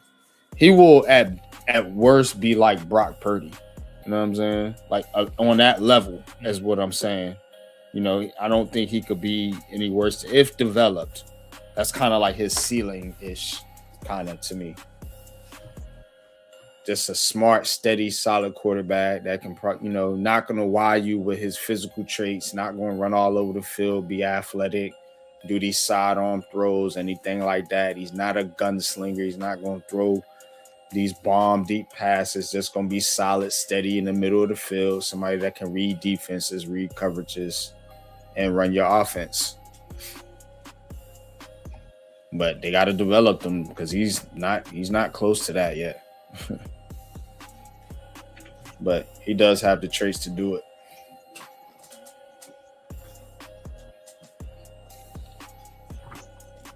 I looked at Ty Simpson because I looked at him for the Jets. I thought the Jets might have been thinking about that, but they got Cade Klubnik.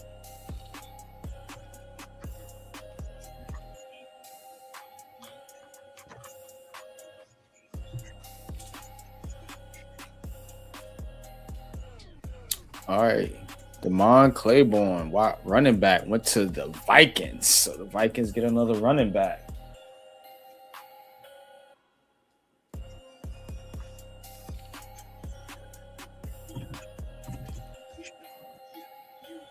And the Seahawks pick Emmanuel Hernandez Jr., wide receiver, Kansas. Emmanuel Henderson Jr., excuse me. Yeah. Giants win Super Bowls when they have a fullback. Yup. And they did with Travis Bentham, Henry Hynoski. Mm-hmm. Who was the fullback during the 90 run? Shit. I don't know. I know they had Mark Bavaro, the tight end. No, he was doing work out there. I don't remember the fullback's name. No, they had one.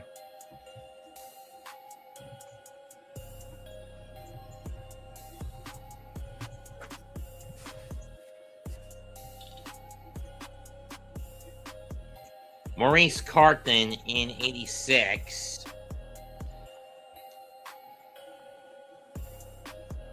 Or Carton, or however you pronounce it.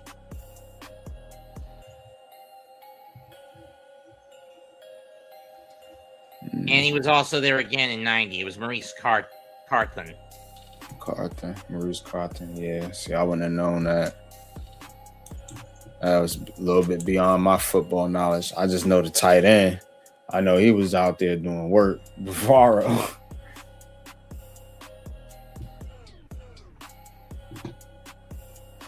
Dolphins' next pick is in.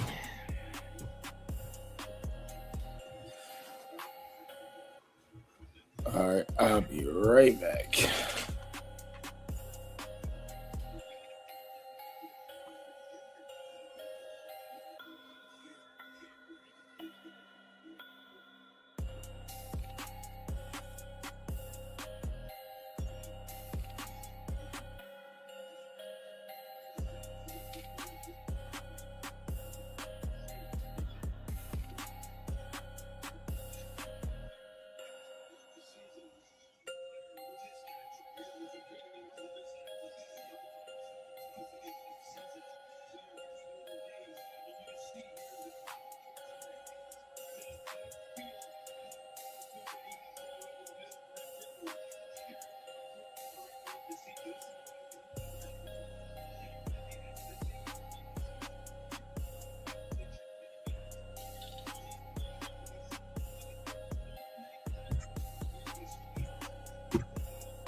Dolphins selected DJ Campbell, offensive guard from Texas. Packers pick is in, and they are going to choose who?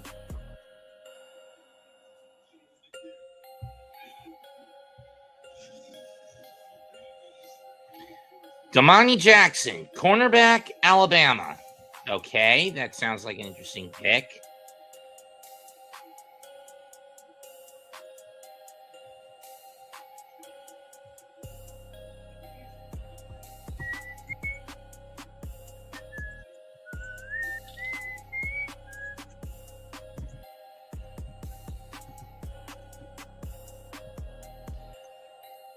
They're at pick 202.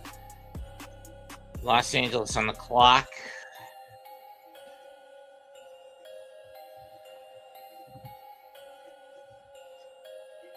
Pick is in.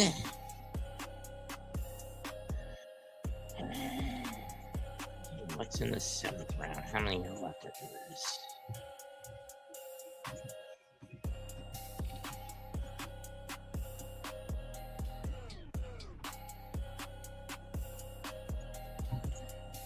$54 to go.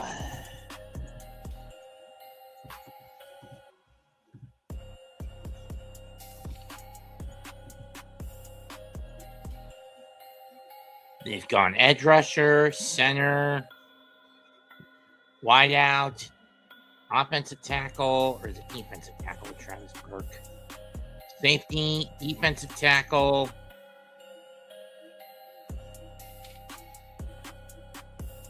And this is their penultimate pick for the Chargers.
Logan Taylor, guard, Boston College to the Chargers.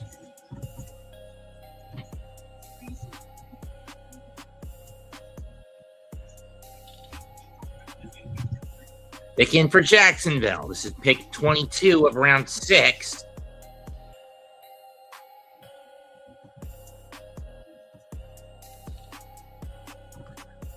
Only 13 left in this round after this.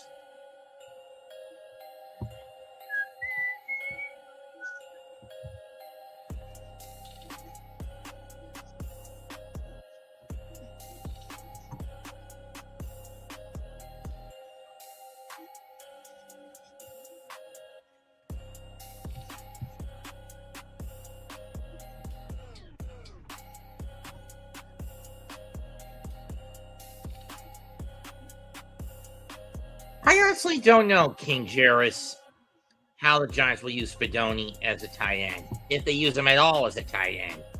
Jacksonville chooses C.J. Williams, wideout, Stanford. With their pick.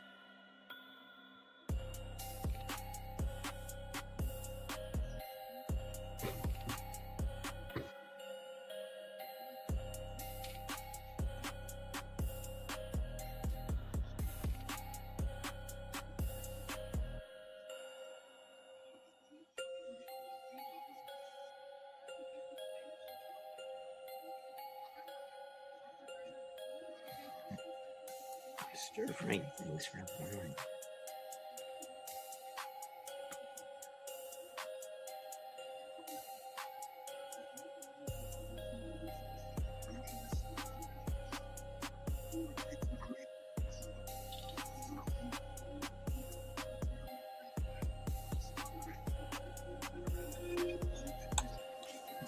All right, I'm back. Well, you missed a lot of picks. Texans are on the clock now. Let's catch up. Yeah, what was when you left? It was Campbell to the Dolphins, Jackson to the Packers, Taylor to the Chargers, Williams to the Jaguars. Okay. I didn't know. DJ Campbell got picked. Okay, cool. He was on my board. Logan Taylor, Boston College, Delani Jackson, CJ Williams. Okay. Okay. Now joining the best available 5 is Matt Glubin, center from Michigan State.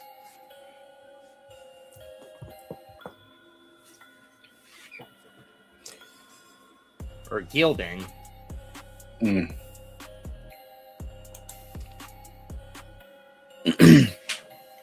Fidone, King Jers, I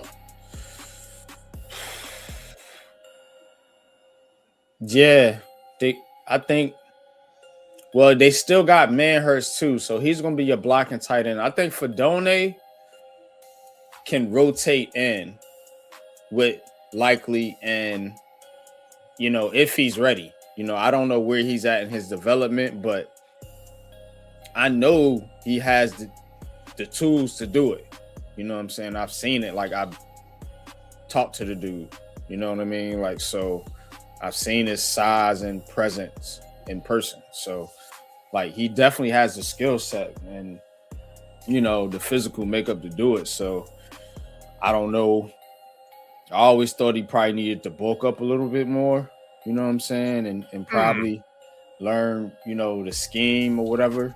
And Lewis Bond, wideout, Boston College. But I do think Fidone is somebody to keep an eye on this year. I really do. Like, I was high on him last year, but the whole mess with Brian Dable and then Kafka and taking over and all this crap, so it didn't work out. But it's a new day in Giants land. Giants fans seem to be very happy with this draft. A new day. Yes, it is. It's a new day. Michael Trigg. Oh yeah, nobody. Yeah. That's why a lot of times the people they talk about ain't the ones that the NFL sees in that light. Lewis Bond snatched up by the Texans hit from Boston College.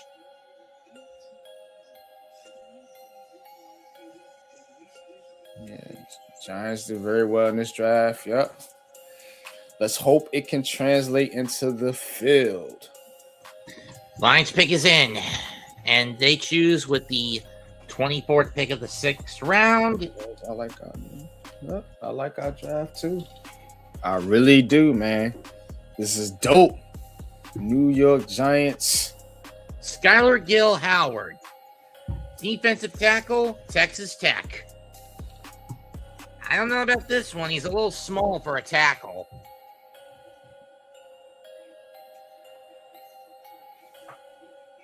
Am I right? Skylar Gill Howard, yeah. Yeah, for a defensive tackle. Yeah, he's on the smaller side. Definitely. So you're right about that. Charges on the clock.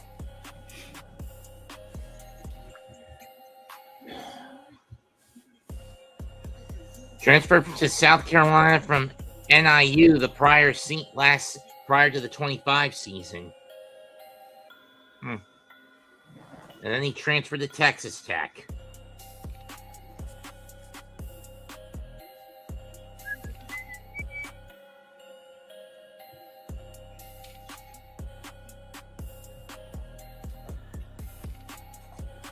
Same best fit for the Chargers would be Jack Endries, tight end from Texas. Yeah, King Jers, man. Reese, Arvell Reese. I mean, he talking about being violent out there. So you know what he finna do. He finna hit people.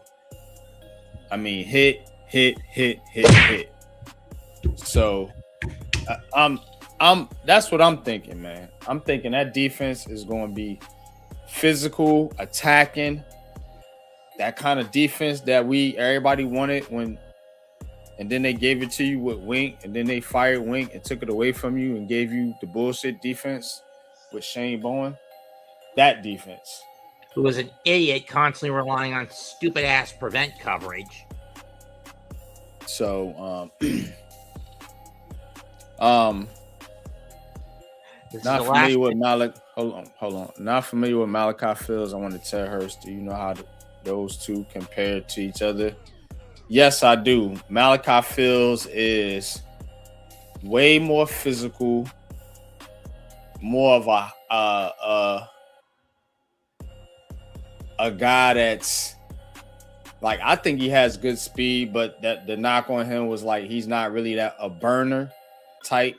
Ted Hurst is legit 4'4". Ain't no question about it. Like, he's fast, and he's one of those guys that you could move around a little bit more of a Z type receiver.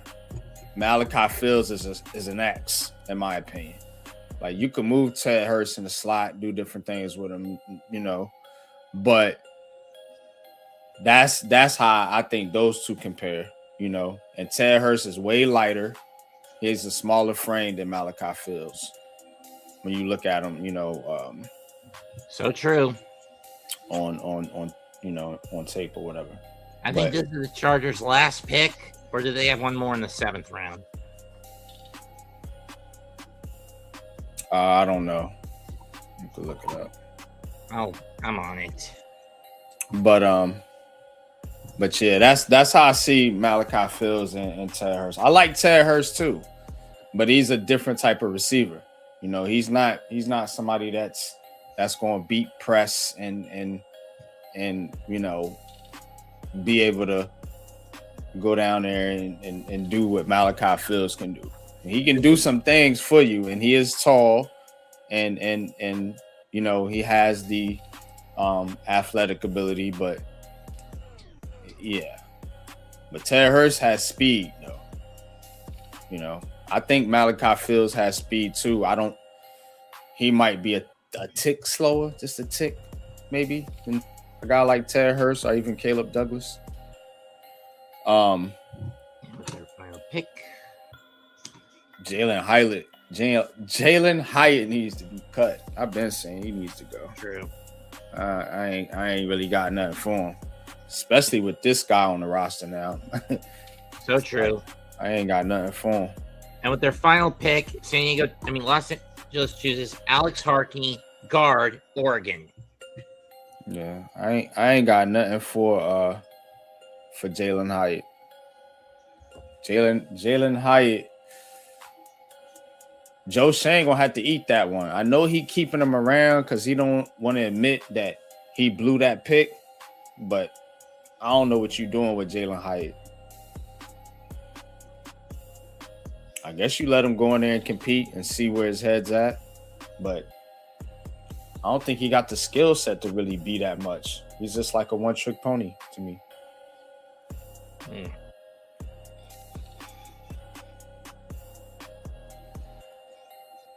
He can't beat press coverage.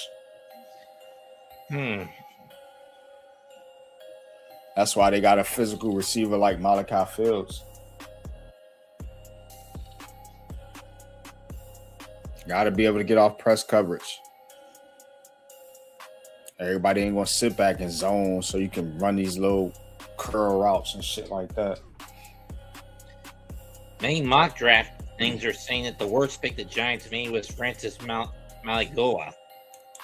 I don't care what they saying, man. I think all these picks is good or great. For real. This draft is an A. Straight A, in my opinion.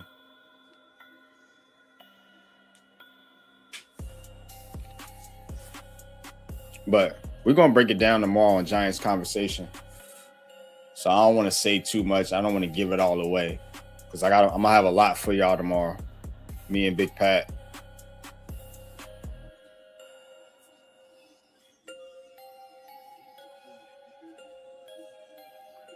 Oh, man, shit. He's not Lil Jordan Humphrey either. Like, go watch, just watch his tape. Like, watch how he... Just watch the physicality of this dude. Watch his hand. Watch the way his hands, you gotta watch like the technique. And he's raw. I mean, to a degree, like he still gotta develop or whatever, but I think depends on how good these coaches is. If they can get Malachi Fields on the field a lot this year and still win games, he's going to be a monster next year. But if he has to sit or if he's hurt or some shit like that, then he'd probably be a little slower to come along. But if he gets on the field this year and gets experience, watch out. I'm going to tell you right now, I see it in this kid. I see it. That's why they traded up to get him. I see it. Micah Morris, guard, Georgia, picked by the Eagles. Yeah, smart picks. Exactly, King Jerry. Smart picks.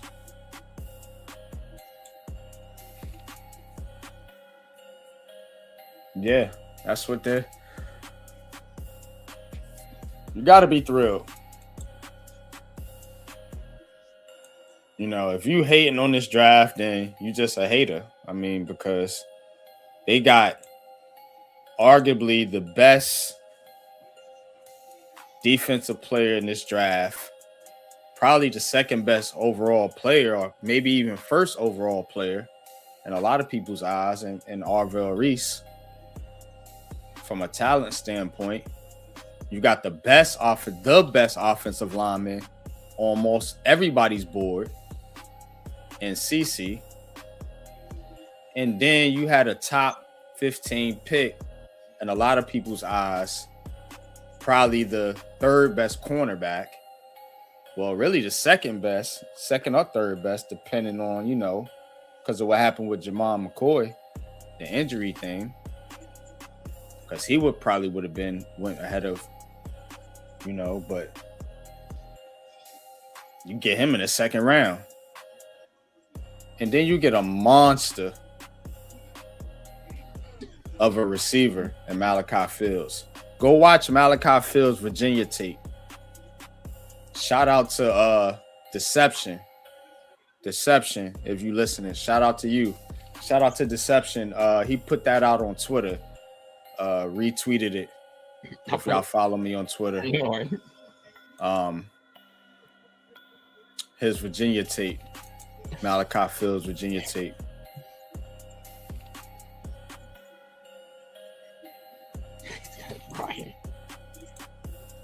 Cause see, in Notre Dame, he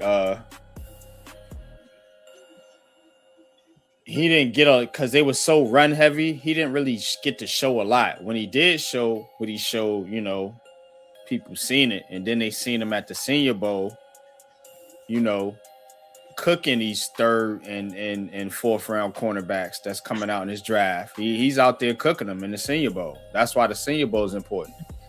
So all these dudes that everybody ranting and raving about, oh, they getting this guy and that guy. Malachi Fields is cooking them at the Senior Bowl. Eating them up. He was the best receiver out there, hands down. Ontario Thompson, defensive tackle, Washington to the Falcons. Interesting pick. Yeah, he definitely is the future number 2. 1, 2, 3, 4, 5, 9. He's got to work on route running, but he's got some movement to him. You know, like he's got some movement, some twitchiness. 9 more picks to go, and we go into the final round of the draft. So he's not slow or anything like that.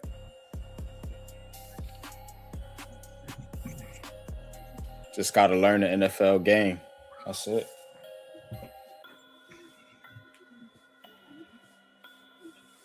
You gotta say the Commanders have done a decent job with their draft.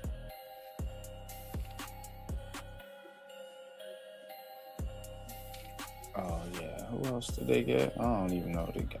I forgot. Well, this is their penultimate pick anyway.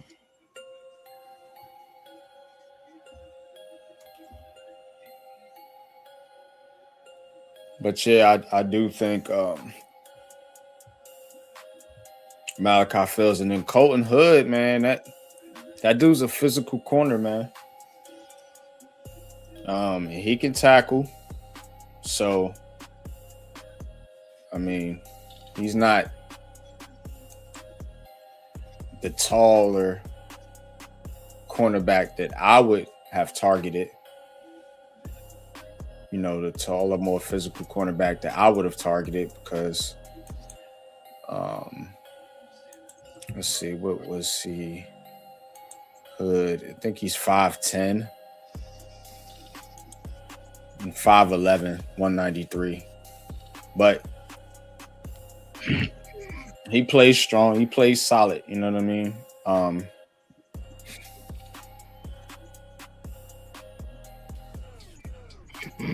And he'll come down and make those tackles, you know, and break up passes.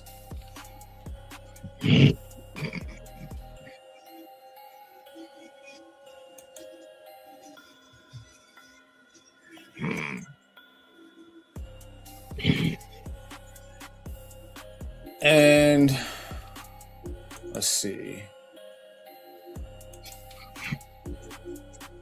So then you got this defensive tackle, Bobby Jamison Travis.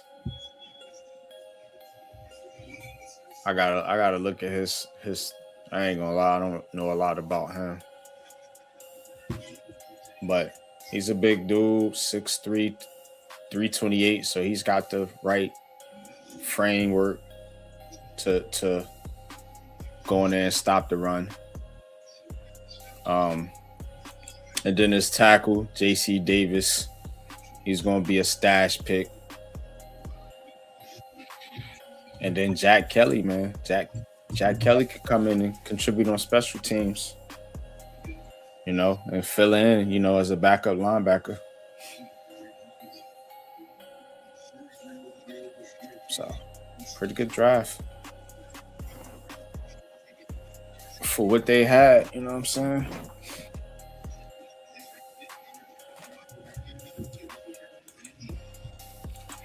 And Jets, man. Jets is killing it too. They got David Bailey. Instant pass rush. Kenyon Sadiq. That dude, man. Yeah. Number 1 tight end. Omar Cooper Jr. You know, a solid receiver. He's going to catch the ball, you know, sit down in the zone coverage, be reliable on third downs for you. D'Angelo Pons, cornerback, you know, tough, feisty, slot guy. Darrell Jackson Jr., who we had on the list as fit for the Giants. He goes to the Jets. D tackle out of Florida State, 6'5", 315. He can play all around the defensive line for Aaron Glenn. And they got Cade Klubnik out of Clemson, quarterback, so they could try to develop him, you know, behind Geno Smith if they want to. And then I got Inez Cooper, guard out of Miami, you know, 6'6", 334. He gonna move people in the run game.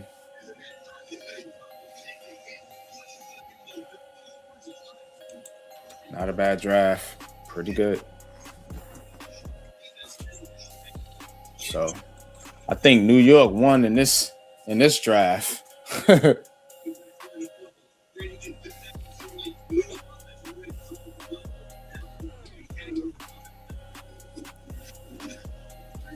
Yeah, he's definitely got that potential, Mike. They had a 2nd round grade on him. So if you got a 2nd round grade on a guy, you expect him to be a part of your team for the future, like to really contribute. So yeah, I see him as the wide receiver too. And I think he can be that this year. I think he can. Pick is in for the Steelers. And they're going to choose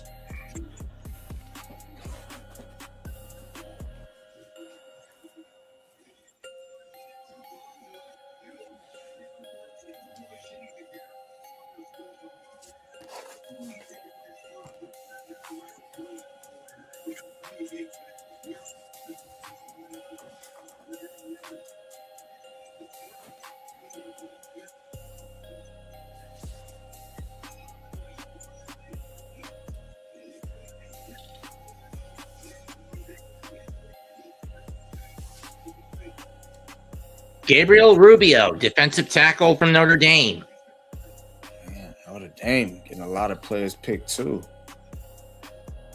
They've been on it.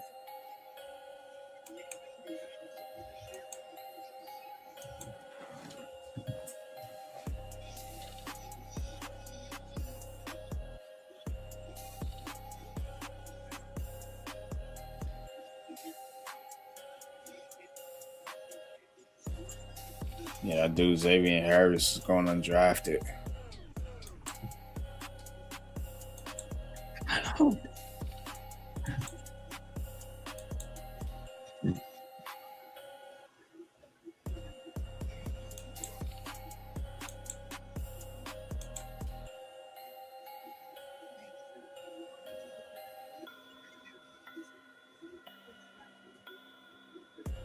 Ravens select punter Ryan Eckley of Michigan State. Oh, punter. Took it. All right. Finally a punter. Special teams some love.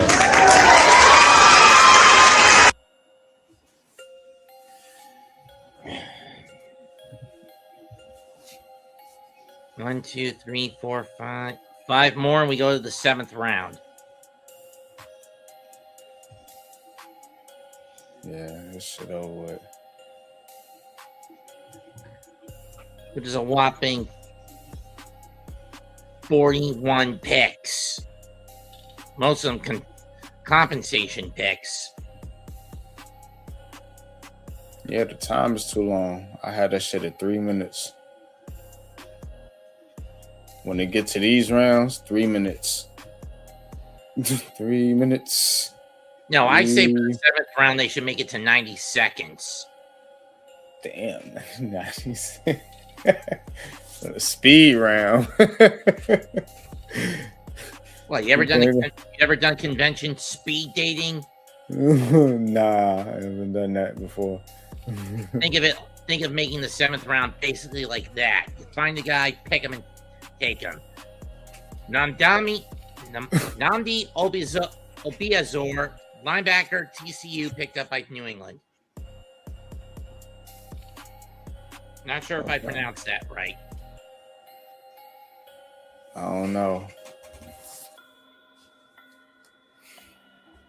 Well, Patriots getting some players here. Mike Vrabel ain't picking them, so he's not available. Especially when he's under the collar after the affair he got busted for. Oh, no, he's literally not available. He can't be at the draft today.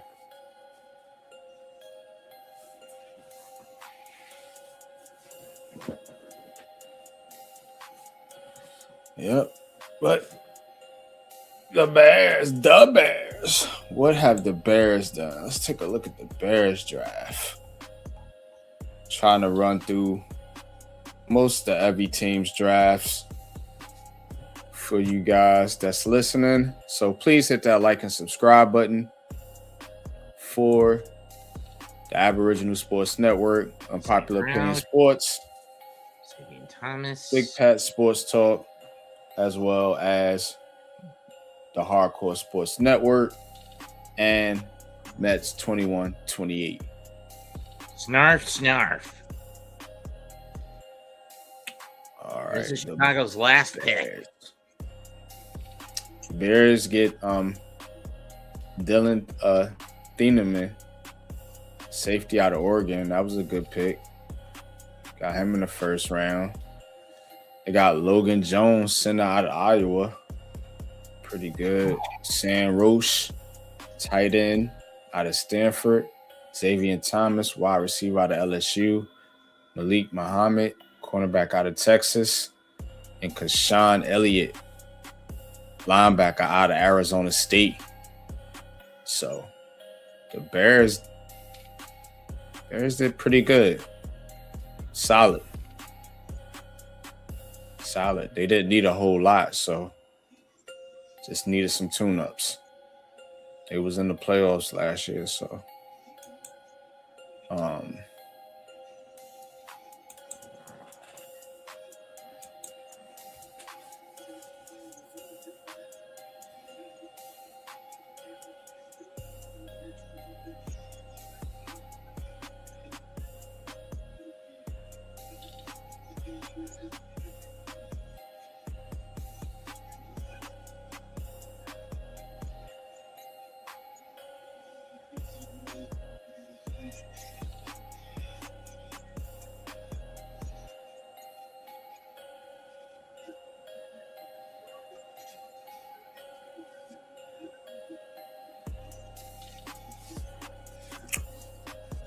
right.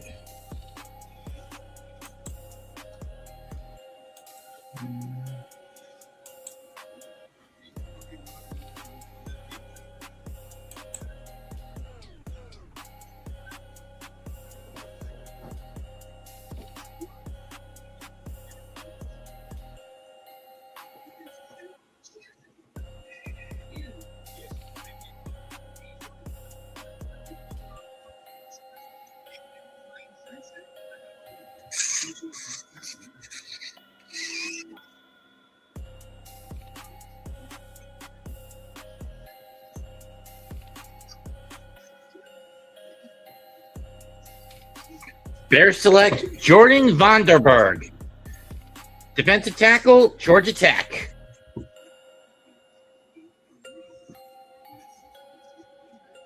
Interesting. He's going to be their final pick.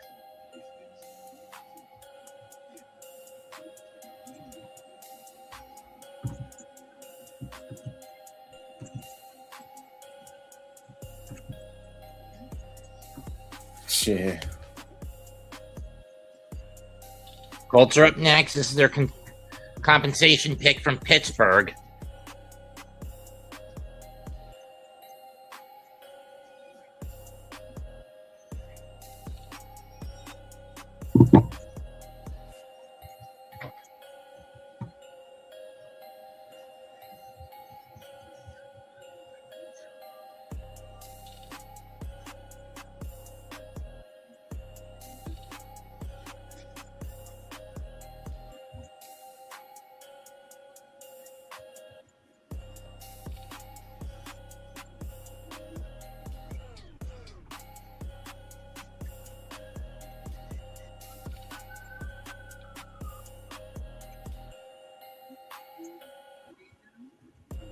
Damn it. Who did they select? It's shocking that guys like Burks, Harris, Lawson, Nussmeier, Perkins Jr., they're all still on the board this late. What flaws do you think team owners and scouts found in them?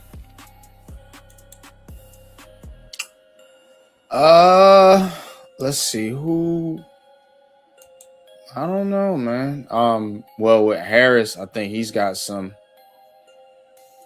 legal stuff. And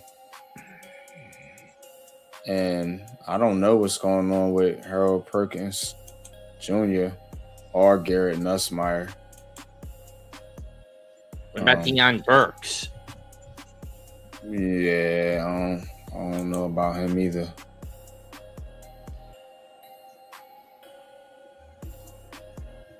Might just not be. Or maybe he's a 7th rounder. You know what I mean? Still another round, but if they go undrafted, they go undrafted. I mean, but a lot of these guys are, let's see, because it don't really say their age on this one. But I know a lot of these dudes are like older. Colts pick is in, and they select Caden Curry, edge rusher, Ohio State.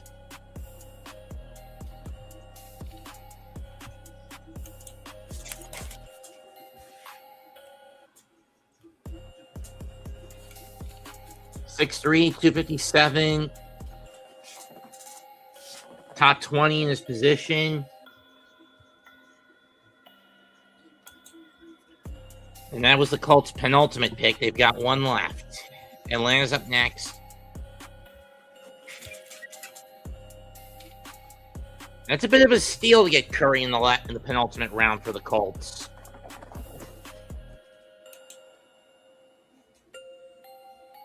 Wouldn't you agree?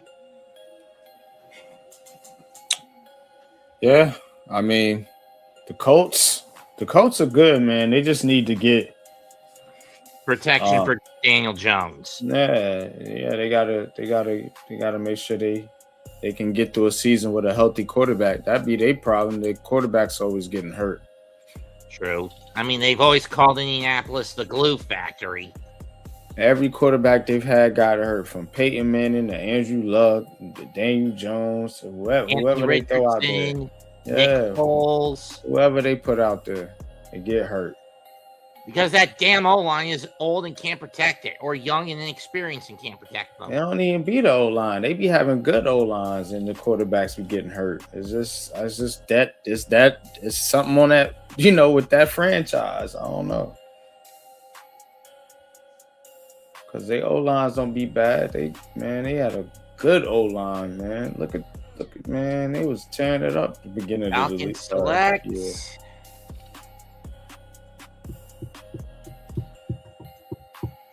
Got a good O-line.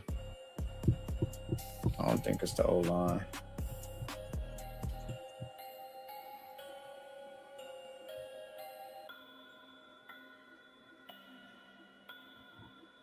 Harold Perkins Jr., linebacker, Louisiana State. There you go. Here he is. See? So ain't nothing wrong with him. Just a low round pick. That's what you are. Unfortunately, it stinks, but You know, Now when you it's Green think you're Bay. going higher and you don't go as high as you think, but it is And what it is. Seattle is trading their pick to Green Bay.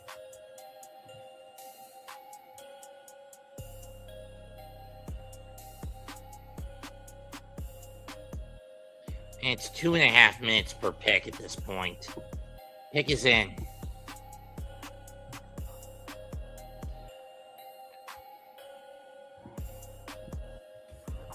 Just says 2.5 minutes. Uh-huh. So it should be 90 seconds.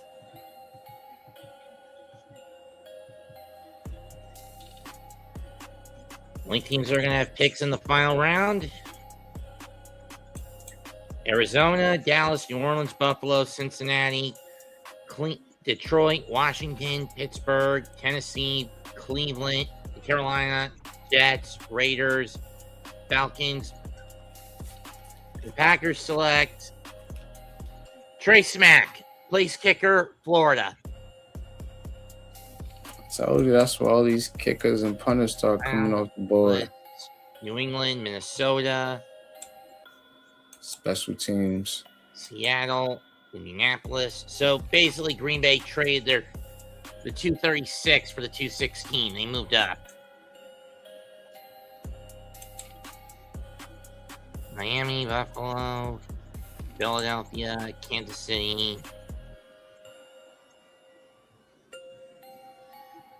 They moved up from the 255 slot. The last two picks are going to Denver via compensation.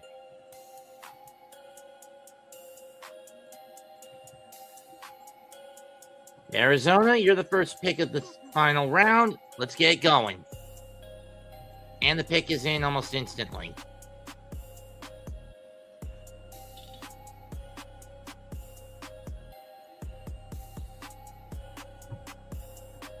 This thing needs to reset.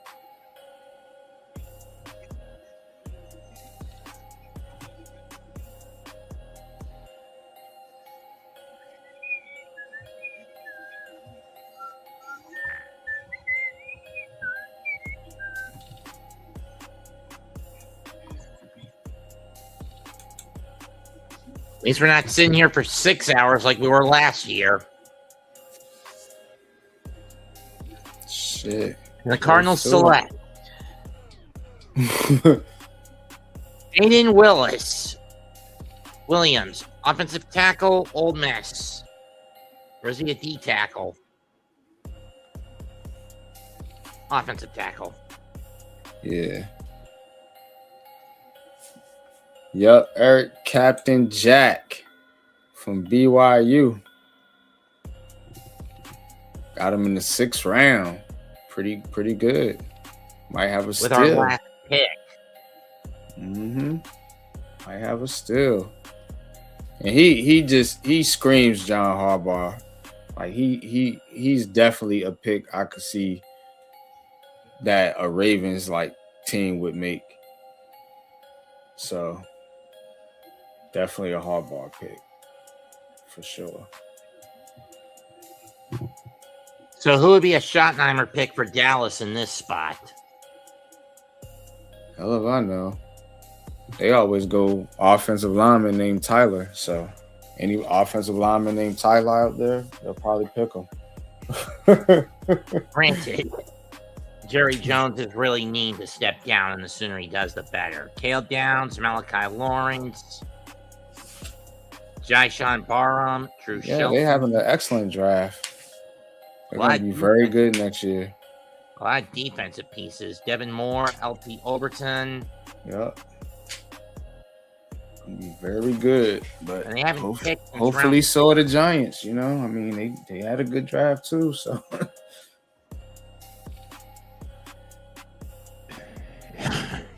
at this point, for the Cowboys, you got to pick something for the offense. Sure, you're arms race in the NFC East right now. Especially when you consider you're the only team that hasn't gotten to a conference title since 1996. Yeah. But the Giants can't get out the bottom of the basement of the division. So they gotta come out and show Dallas and Philly what's up. And to a lesser extent, Washington. And they bringing in definitely Washington, but they bringing in some cats to do that now. Well, Dallas finally decided to go offense. They choose Anthony Smith, wide receiver, East Carolina. These dudes are mean. They bringing in here. They mean. I mean, seriously, Jerry, it took you this damn long to go offense with a pick?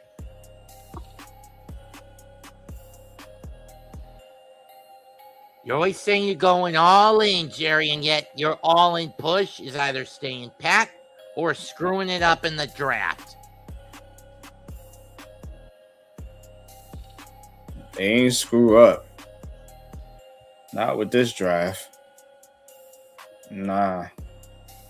Pick is in for New Orleans. They ain't need nothing on offense. They needed defense. Jordan Tyson, Kristen Miller, Oscar Delp, Jeremiah Wright, Bryce Lane, Lorenzo Styles Jr., and Barry Brown. That's who New Orleans has picked up in this draft. Haven't had a pick since round 5. This will be their last one.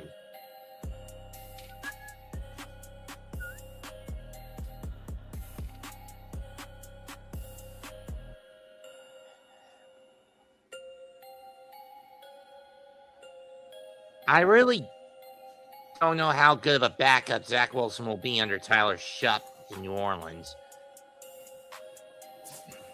Zach Wilson, he's still in the league. He's going to be the Saints' backup this year. Oh, God. Better hope nothing happened to Shucky. Yeah, because do you really want a MILF chaser under center? Anyway.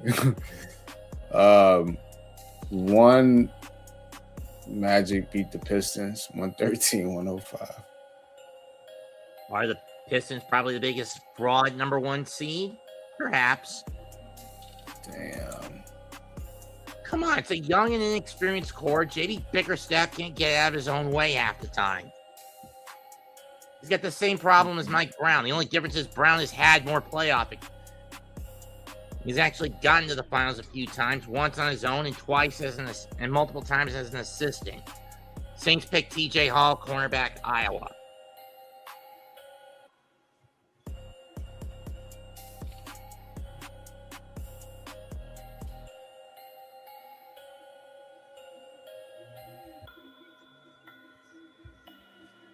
Suns about to go down 3-0 to Oklahoma City, which isn't too much of a shock.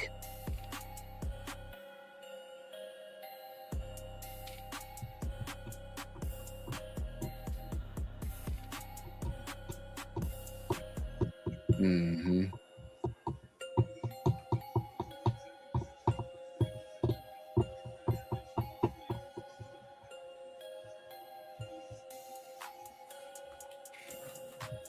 Bill's on the clock now.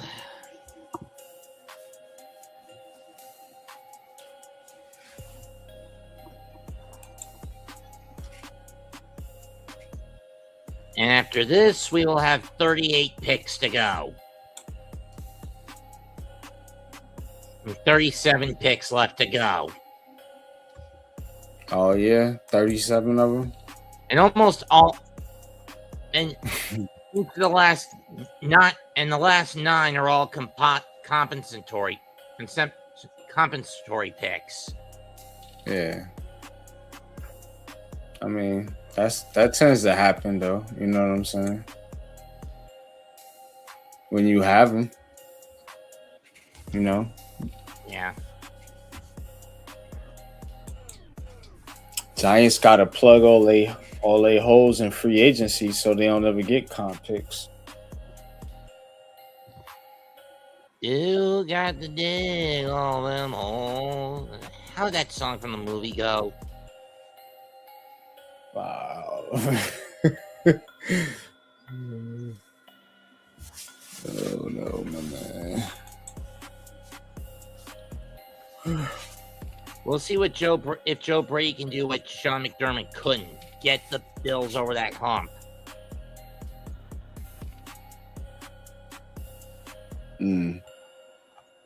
I mean, the way they got eliminated from the playoffs this past season is not without controversy. Bill select Toriano Pride Jr., cornerback, Missouri.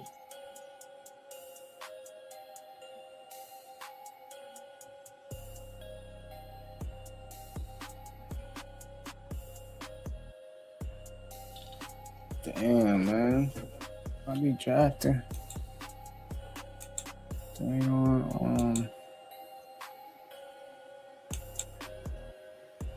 Special teams, punters and kickers and stuff. We've only had 2 in that spot get picked so far in this year's draft. What the hell's up with this? 2. What? Special teams pieces.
Bengals pick is in. Yeah, man. It's a marathon, bro.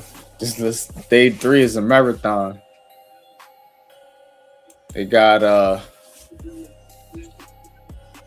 defensive tackle. They got a offensive lineman, offensive tackle, and they got another linebacker. So they got Jack Kelly, linebacker out of BYU. They got J.C. Davis. J.C. Davis was out of Illinois, I believe.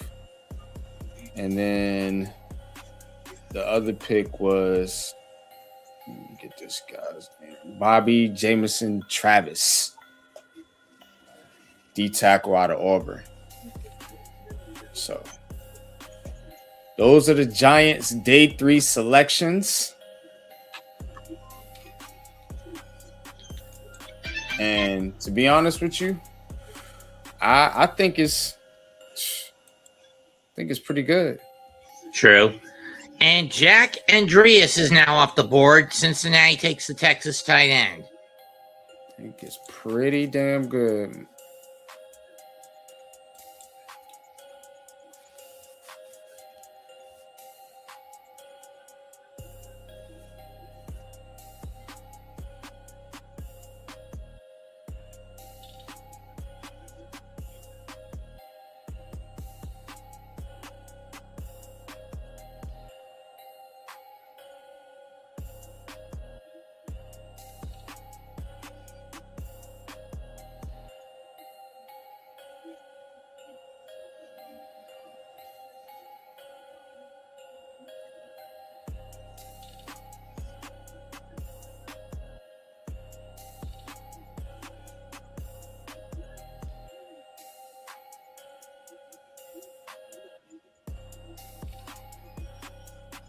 Lions pick is in.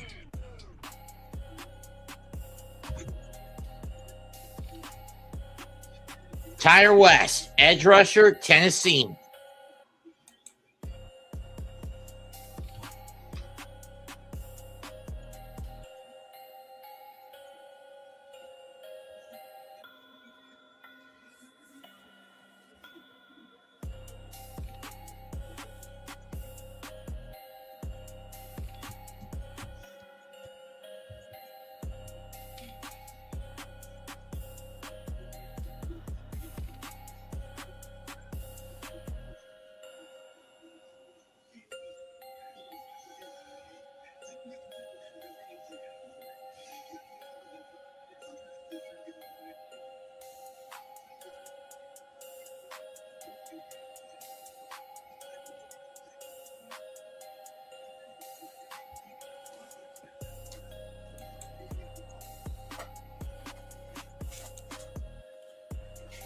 All right. Commanders. These cats. These mofos. See what they done did. Commanders got Sonny Styles, first pick. Antonio Williams, wide receiver in round 3. Joshua Joseph, edge out of Tennessee in round 5. Katron Allen, running back, Penn State, round 6. And Matt Glublin. This is the last pick for the State. I'll pick for the Commanders. See what they taking with this last pick to round up their draft.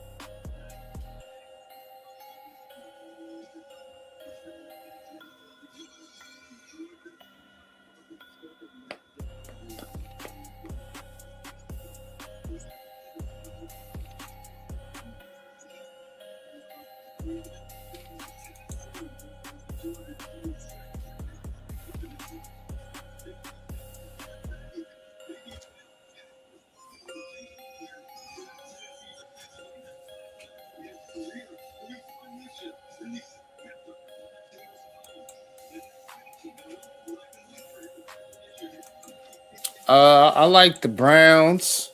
Yeah, I like the Browns. I like the Jets. I think the Jets are having a good draft. I think Atan Kalikamanis, quarterback, Rutgers. Oh yeah, that's shout out to Rutgers, Coach Eds, Rutgers Scarlet Knights, McManus. Kalikamanis. Annis. Oh yeah. Well, whatever. But yeah, I think the Jets, Browns, Giants, Cowboys. I mean, they've all had pretty good drafts. A lot of teams, man. I think it's more teams had good drafts than bad drafts. Because it wasn't really a way to have a bad draft. I mean, this draft was kind of like pretty just, unless you taking running backs at 3, and I mean, there's some questionable moves. I will say that, but I think the best drafts though was probably Jets, Browns, Giants, Cowboys.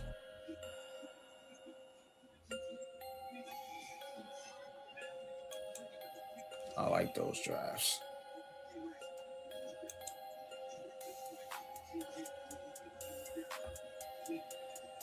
Saints. Steelers pick is in.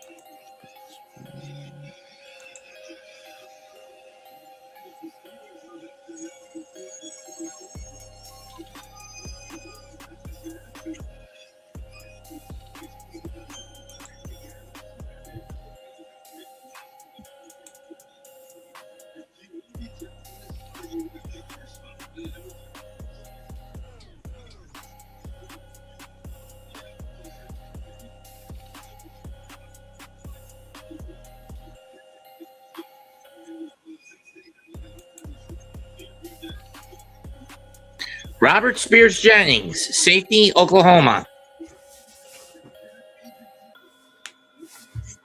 Yeah, somebody did. Somebody did. I mean, somebody had a bad draft. You're right. We don't know who. But overall, most everybody's draft don't look too crazy. I don't like the Cardinals draft. I don't like their draft. They got Jeremiah Love. DeSantis is good. I mean, he was on my top 5 list, but they got him with the second pick in the second round. I don't know. Was that a reach? Carson Beck. I mean, come on, man. I'm not a fan. Caleb Proctor, D tackle out of he's 6'2", 291. Reggie Virgil out of Texas Tech. I mean, nah. They draft is underwhelming. They'll probably be the number 1 pick next year. The Cardinals. Wow. This is the Titans' last pick, I believe.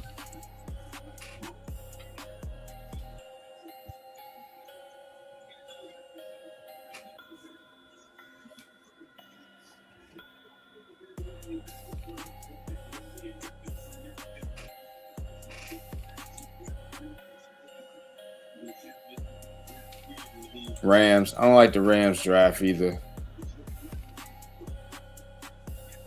Not too big of a fan of their draft. Got Max Clare, tight end, Ohio State. Todd Simpson, Keegan Trost, and CJ Daniels. They didn't have a lot of picks though, so.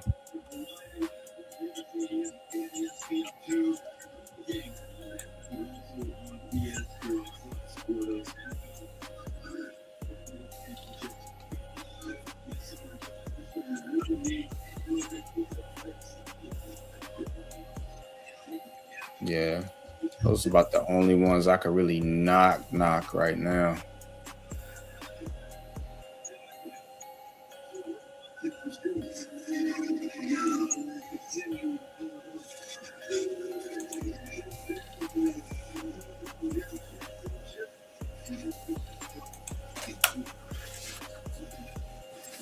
Yeah, Ty Simpson. Yeah, I don't know why you take him 13th overall. That's crazy work. Like, I'm sure you could have got him later in the draft. I mean, I get why. Stafford's getting older. He's slowing down. Yeah. I mean, there's an argument to make for why they did it, but I don't think that's the move you make if you're trying to win championships. True. Because you could have got an impact play at that spot. That dude's not gonna make an impact for you unless your MVP quarterback gets hurt, and then if that's the case, you probably ain't going nowhere if he has to start. True. So I don't know. I think it was a wasted pick for this year. Maybe it works out in the future. I mean, he does have, like I said, he has an upside. It's a certain type of upside that ain't no raw traits. It's more of a schematic mental upside where you can, have him run a system. But to do that this year, I think that was definitely a reach.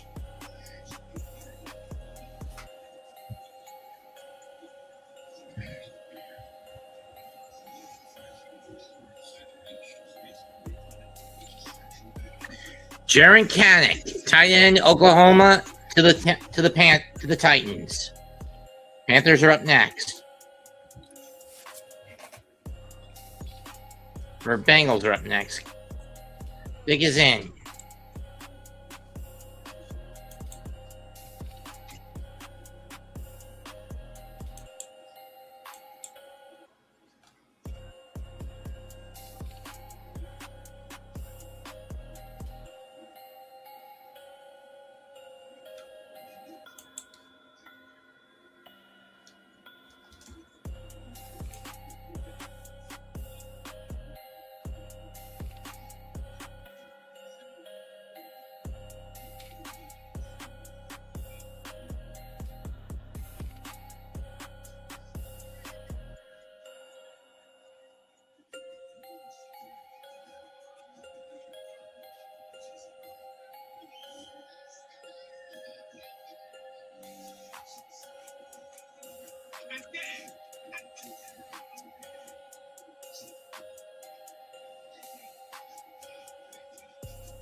The corner 3.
So who will the final pick for the Bengals be? No. The Bengals traded the first round pick for Dexter Lawrence. A move that some on paper question, but in hindsight, both sides needed it. So, the Bengals have drafted second round pick Cassius Howell, edge rush out of Texas A&M. Sicario Davis, cornerback out of Washington. Connor Lew, center out of Auburn. Kobe Young, wide receiver out of Georgia. Brian Parker II, another center out of Duke. And Jake Indries, tight end out of Texas. So, not too bad a draft. They're about to announce the pick. Not too bad.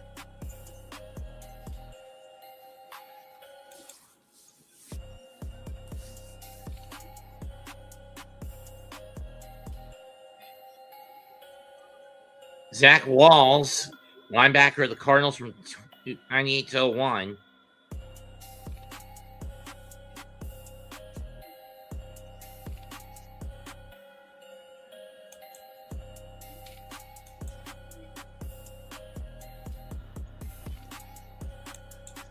He brought a Pat Tillman portrait with him.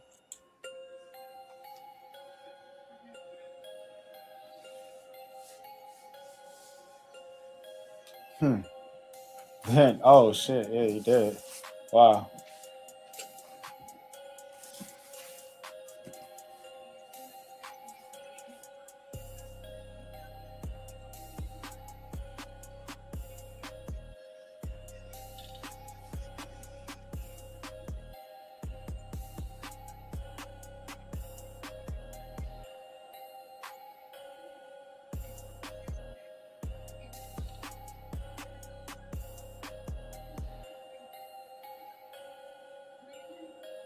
Landon Robinson from the Naval Academy. Okay.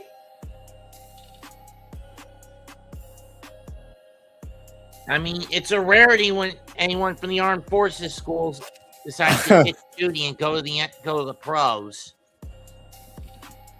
Yeah, Landon Robinson, defensive tackle out of Navy.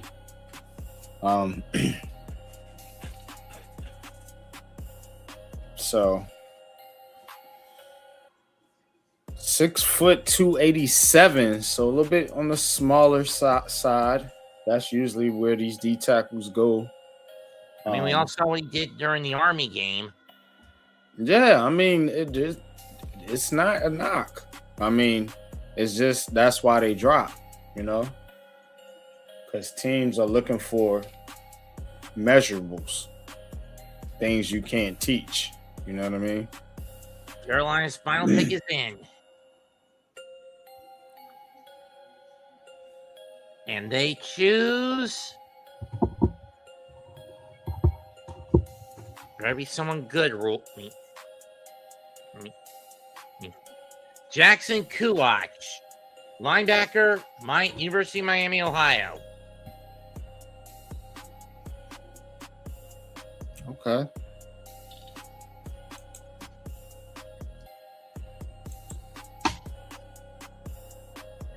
Let's see if he'll help this team keep pounding.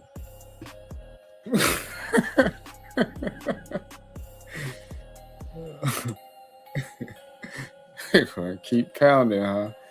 They been getting pounded. Hey, I think last year was a good year for the Panthers. Nah, I like the Panthers, but that keep pounding shit is funny to me. Like, what in the hell are y'all pounding?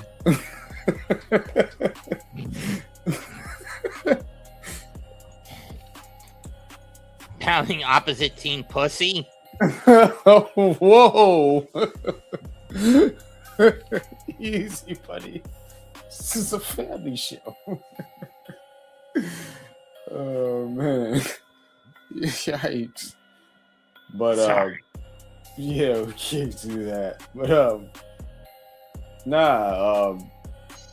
I just think that keep pounding. I just think it's funny. I mean, yeah, you could use it as a joke in your head. I see where you going with it, but just don't say the joke.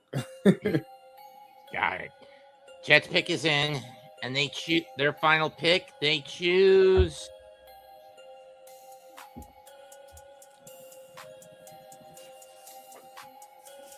At pick 228, VJ Payne, safety, Kansas State.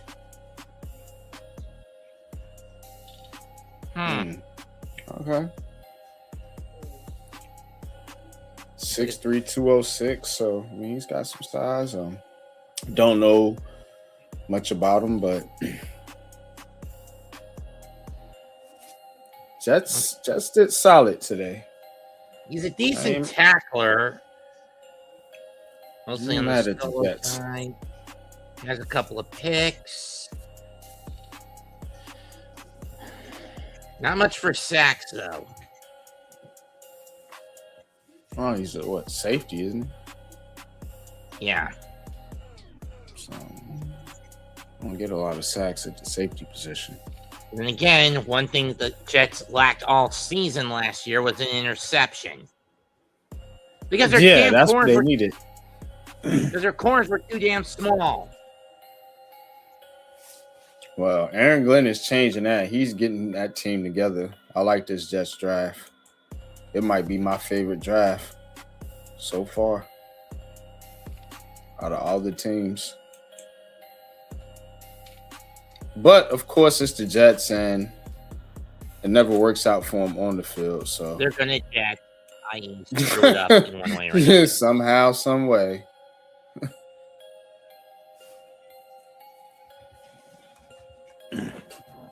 Pick is in for Pittsburgh.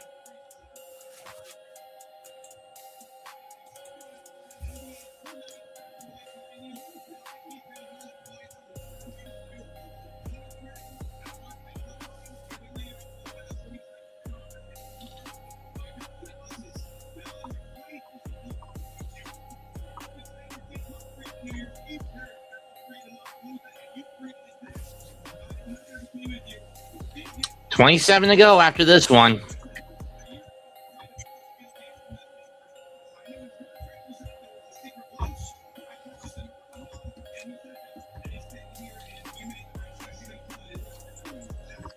Raiders selected.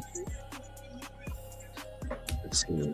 Brandon Cleveland, line defensive tackle, North Carolina State. Top 20 prospect in his position of a D tackle. And this is the last pick for Pittsburgh.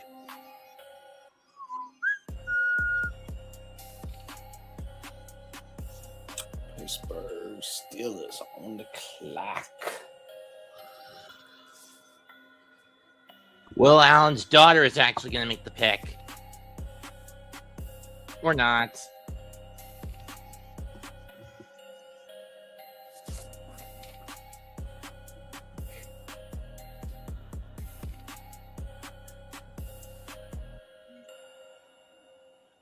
Eli Heinreich from the Navy Academy.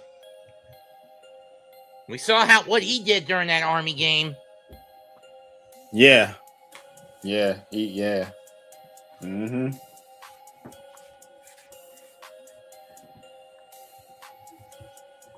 Okay. The Steelers. I actually like this pick. Yeah, I feel like they got something like where they can't play right away or something. I don't know. It's always tricky with the Navy, Army. And to a lesser extent, Air Force players. Yeah. So you don't never know if you actually going to ever see this dude play. Like I said, the bulk of the time, most of these kids, most of the time, any of them that go into pro sports, it's usually either in wrestling or in basketball.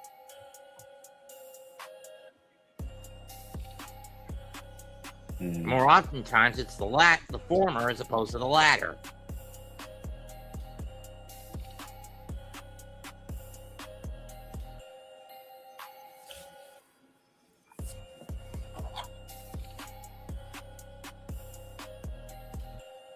Granted, it's actually the Marine Corps that produces the most wrestlers.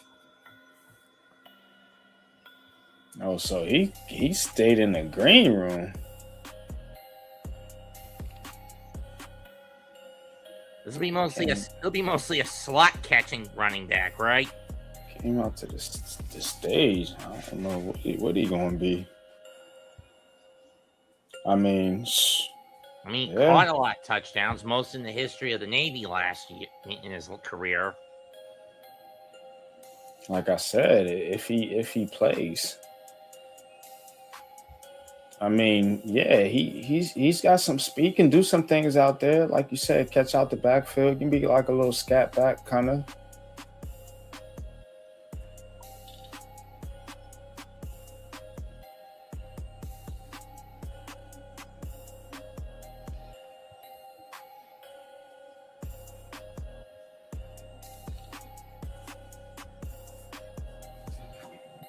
Yeah, I He was basically the only receiver Navy had last season.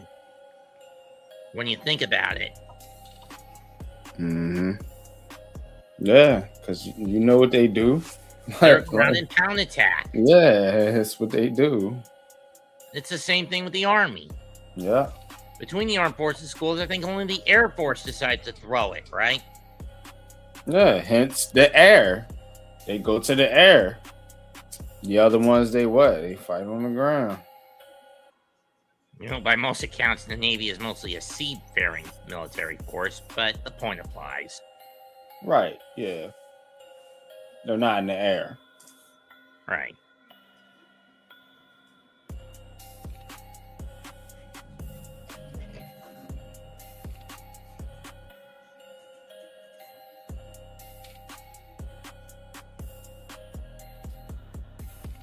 So we have a pair of midshipmen moving into the pros.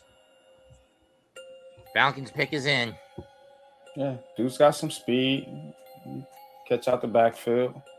Yeah. Good spatial awareness. Little scat back type dude. Like I said.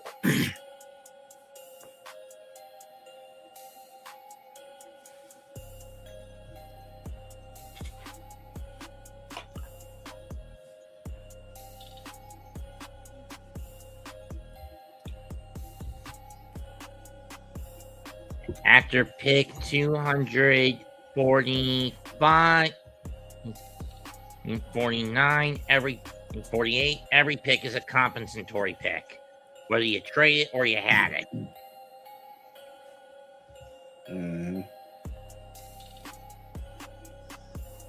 This is the last one for Atlanta.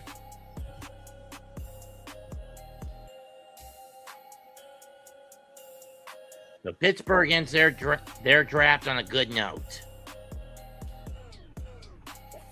Pittsburgh had a pretty good draft. They got tough up front with Dunker and the dude's name I can't pronounce from Arizona State, Max Eichen. I don't know. But anyway, they had a pretty good draft. Nevertheless, shout out to Pittsburgh. Shout out hope to it works out for him with Aaron Rodgers and with Michael. McCarthy's a decent coach, though. I mean, he's not great. He's kind of like you watch basketball, right? Like a Tom Thibodeau level. Like he can get you decent, you know what I'm saying? But he can't really get you over the hump. And more often than not, he'll stumble into a title. Yeah, he got one. Ethan Onanawa, offensive tackle, Ohio State to the Falcons. Okay. Falcons going trenches. Pat was right. Said trenches, man. It's a trench draft.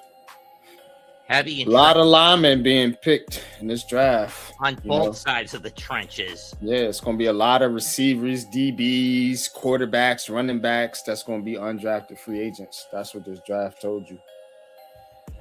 Watch. It's going to be a lot of one of the reasons why in one of the mocks I traded up to get Fano. Unfortunately, he left too early. Yeah, he went. When did you take him? 16, and Cleveland took him at 8. Yep. So you were spot on with that Spencer Fano. Shout out to you.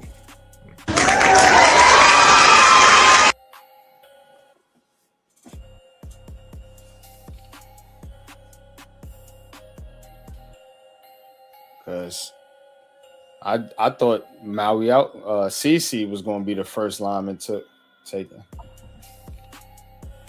But instead it was Spencer. It was Fano. Yep. But I'm happy that the Giants got CC Maui Noah.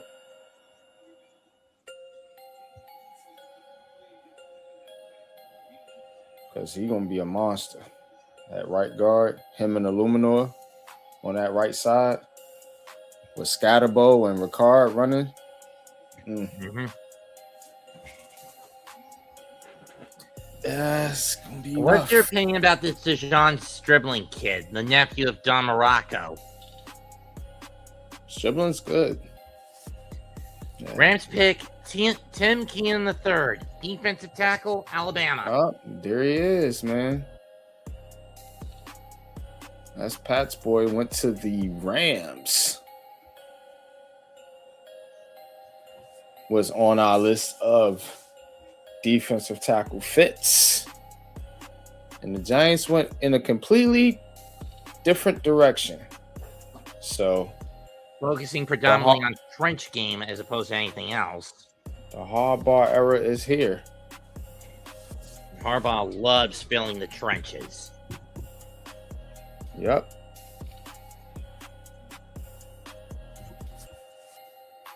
Tim Keenan III. Yeah, he's a little on the shorter side. Got short arms, but he's got he's the girth. physical. Yeah, he's physical, man, and he can get low, he can get leverage, and yeah, he can slip blocks and get in there. Cause he is low. Jaguar pick is in.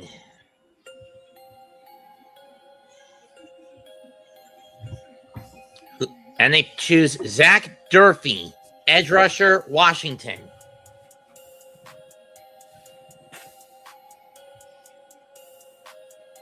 Well, they need an edge rusher. Most of Jacksonville's needs have been on the defensive end.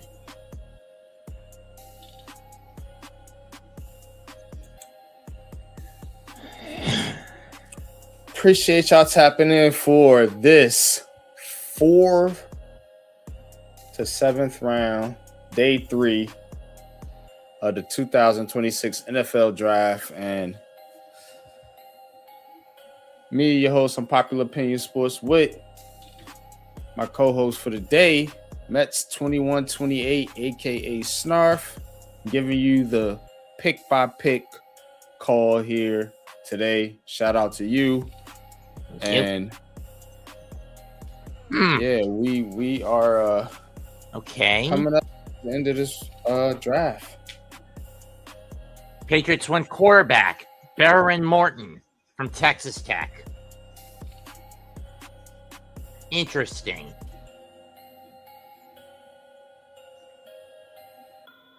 Probably use him as a QB3. Let me see who QB2 is for New England.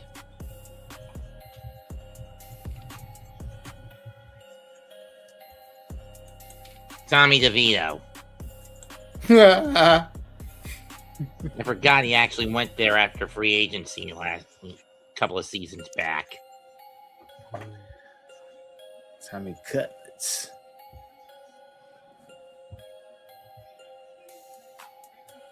Yep, he had his Jeremy Lin flash in the pan moment. Imagine if we started him over Daniel Jones in 24. This is Kevin Gerhardt, center Cincinnati. You were going to say? No, I was laughing. Started him over who? Over Jones in 24. Yeah. Okay. Just saying. Living a little more dynamic. And Jones wouldn't have been turned into a scapegoat as quick as he was. Crazy.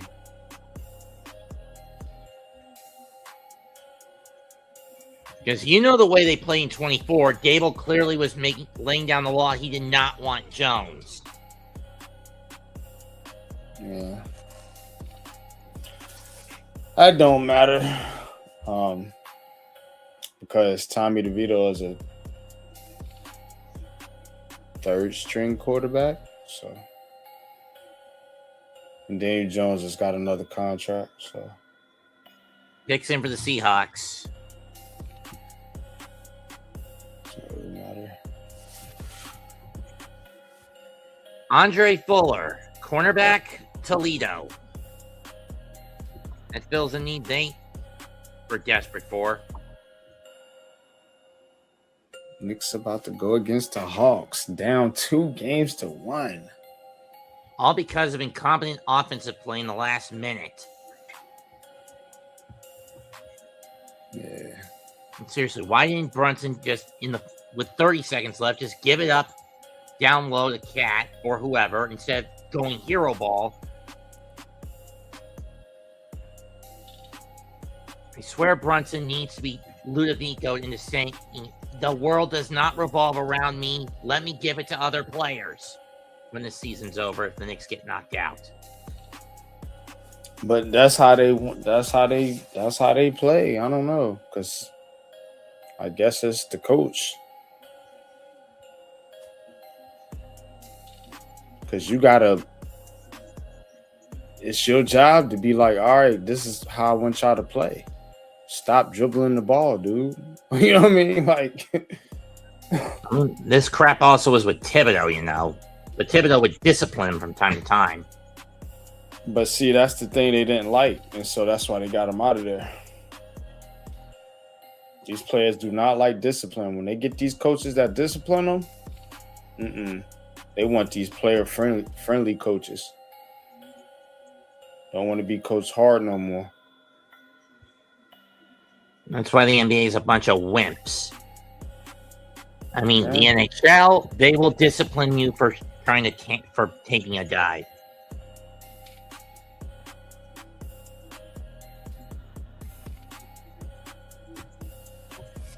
Man, all these leagues then got soft, man. All the way around. I'm just saying the one that's the least soft is the NHL. They got soft too, man. They used to like fight and a lot, and like you don't see a lot of that stuff no more either, man. Like they call a lot more penalties, you know what I'm saying, for like what's it, cross checking and shit like that, you know. Like NHL got soft too. They just ain't as noticed because it's the least noticed sport out of the major four. And that's only because say soccer. And that's only because Gary Bettman puts a massive crackdown on anyone who tries to go political activist. Oh, they all do that. I'm just saying with Bettman, he's the one who's most intolerant of it. Mm-hmm. I get it. Have all the commissioners, the one that most people tend to like is Gary Bettman. Stearns is an idiot. Goodell, an even bigger idiot. Manfred, who gives a crap about him, outside the fact he only let Houston off with a slap on the wrist. I can't believe the Browns drafted another quarterback. Like, what are they going to do with all these quarterbacks? Got me. Pick is in for Indianapolis. Like, golly, bro. And they choose Seth McGowan. Green? They got Taylor Green now. So you got Taylor Green, Shedeur Sanders, Deshaun Watson, Dylan Gabriel. Like that. See, that's why I dropped they draft down a little bit because of that pick right there. All the other picks are great. Concepcion, Boston, McNeil, Warren, Fano. They got another center, Parker Brassford. And they got the linebacker, Justin Jefferson. Colts choose Seth McGowan, running back, Kentucky. Quit drafting quarterbacks. I guess they're going to keep drafting them until they say, all right, well. We finally find one that's one of them's got to work. You draft them in the 5th and 6th rounds, though. You looking for one. Like, yeah, what are you doing?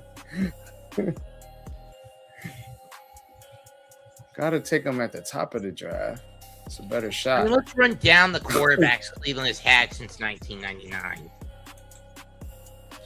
These dudes are foolish. And seriously, let's run them down. Since 1999, the Browns have had Tim Couch, Ty Detmer, Doug Peterson, Spurgeon Wynn, Kelly Holcomb, Jeff Garcia, Luke McCown, Trent Dilfer, Charlie Fry, Derek Anderson, Brady Quinn, Ken Dorsey, Bruce Gradowski, Colt McCoy, Jake Delhomme, Seneca Wallace, Brandon Weenan, Thad Lewis, Jason Campbell, Brian Hoyer, Johnny Idiot Face Manziel, Connor Shaw, Austin Davis, Cody Kessler, Robin Griffin III, Deshaun Kizzer, Kevin Hogan, Baker Mayfield, Tyron Taylor, Case Keenum, Nick Mullins, Jacoby Brissett, Deshaun Watson, Joe Flacco, Dorian Thompson-Robinson, Tommy Dahman to the Bills, punter from Florida, PJ Walker, Jeff Driscoll, Jameis Winston, Bailey Zappi, Shedeur Sanders, Dylan Gabriel. Sheesh. Yeah, it's a solid list. A list of journeyman and second stringers for the most part. Pretty much. Solid. It's consistent. So, what have they,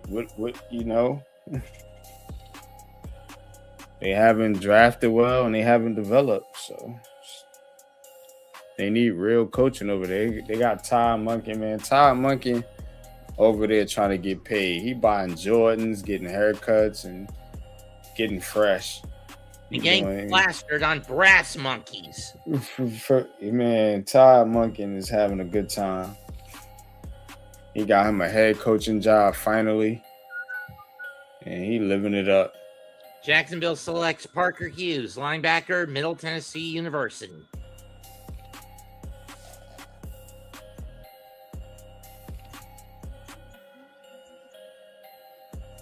Oh, and Miami chose Little Willing, edge rusher from Iowa. Let me check his player card. Okay, page not found. If you in this stupid site.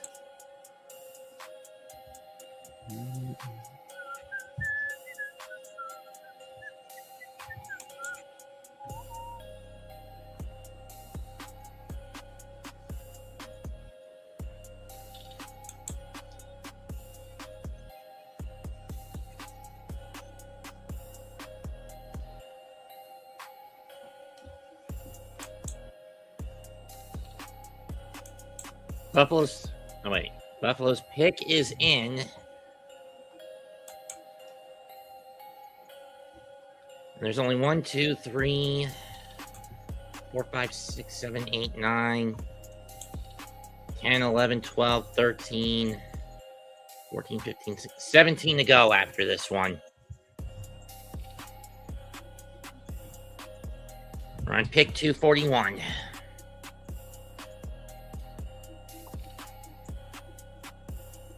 Or 16 to go after this one. Buffalo needs a lot of help across the board outside their offensive front line. They need an edge rusher, linebacker, cornerback, wideouts.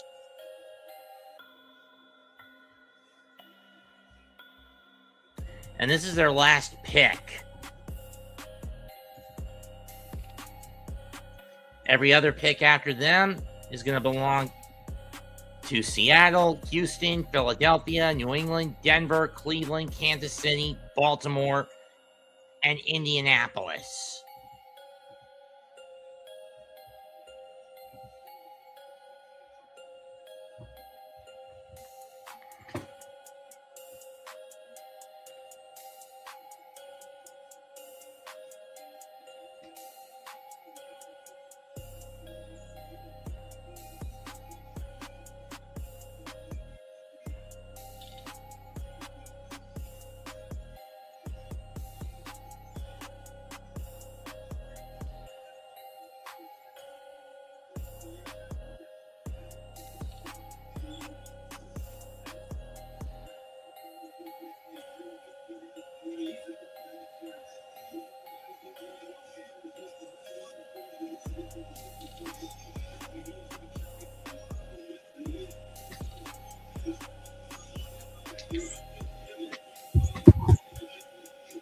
Bill's selection is in. They choose Armaz Reed Adams, offensive guard, Texas A&M. That's probably the one spot Buffalo didn't need help in.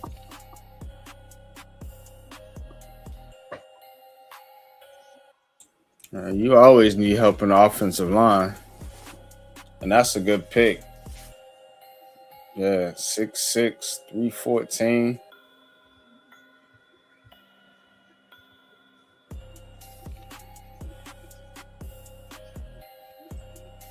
Yeah.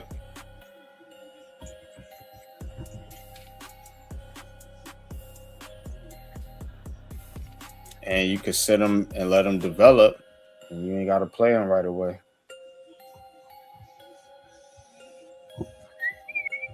Why is it always the first 5 or so picks in a draft are easy to predict, but the rest are not? Because, for one, the odds, go down because it's more possibilities. True. And then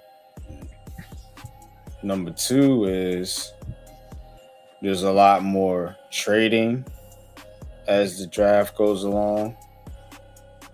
And, teams, sort of change their mind, as the draft goes along because the board comes to them different. Fair point. Like you ain't think this, like the Giants said, they didn't think Arvell Reese was going to be there. They was probably prepared to take Sonny Styles or CC Mawinoa. Devin Eastern, defensive tackle, University of Minnesota to the Seahawks. So a Golden Gopher is now a Seahawk. Mm-hmm.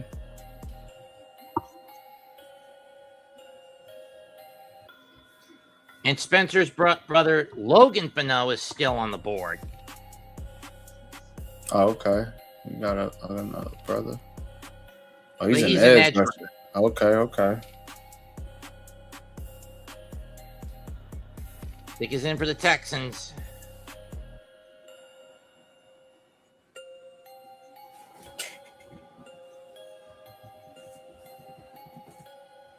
And this is their last pick of the draft.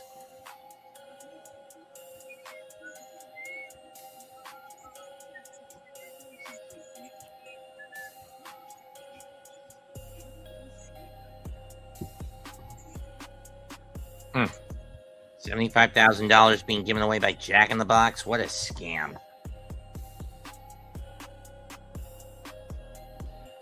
Especially when I don't go to Jack all that often. In the Box.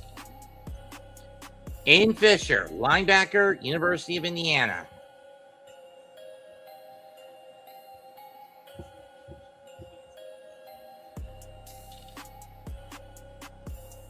Not a bad pick for the Texans.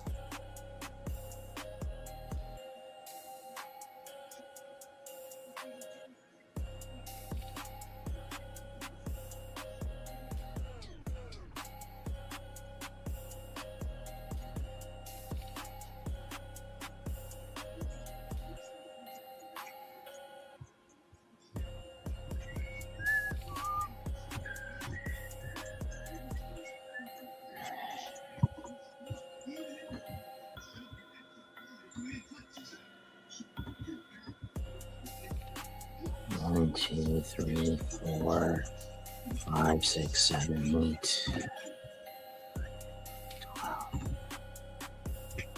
Just 13 more after this, and the draft will be over.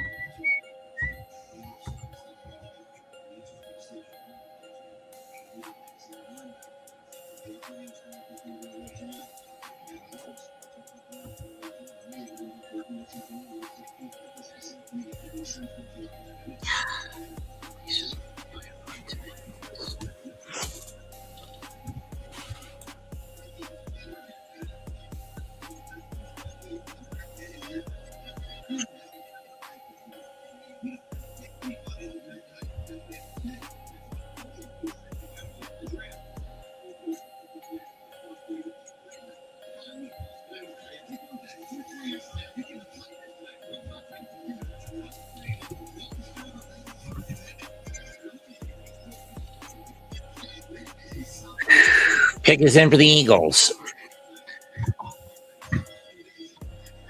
Sure, the Eagles have had 4 straight years where they've won 11 or more, but the problem is they've also had to, in that same stretch, they've also had to change out O coordinators. Again, mostly due to the fact that Jalen Hurts is a brat and Nick Sirianni is a numbskull with a stagnant play scheme.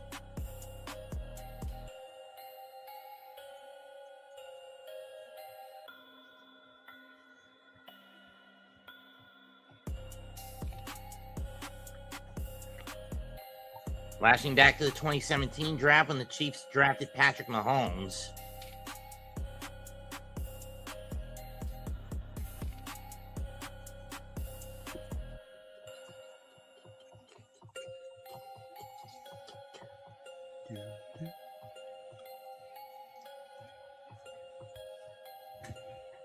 Ow.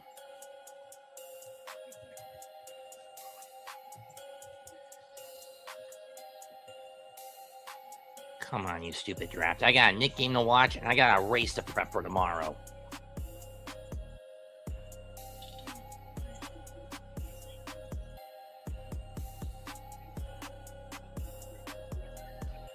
Last pick from the Eagles was Micah Morris at pick 207. We'll have 2 more after this pick.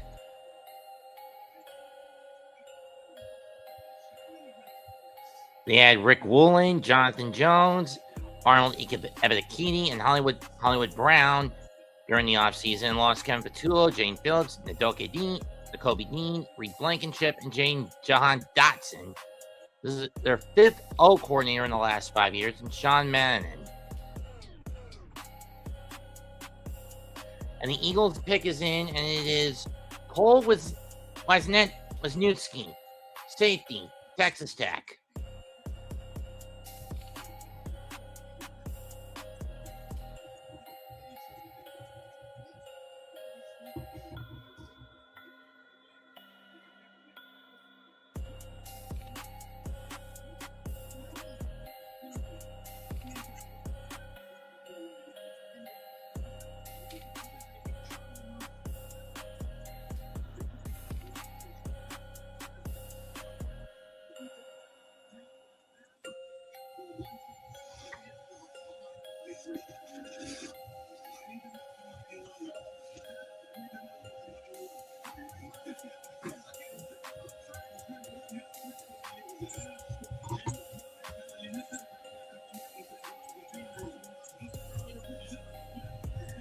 Pick is in for New England, and with the 200th and 49th pick in the 2026 NFL Draft, the New England Patriots select Jam Miller, running back, Alabama.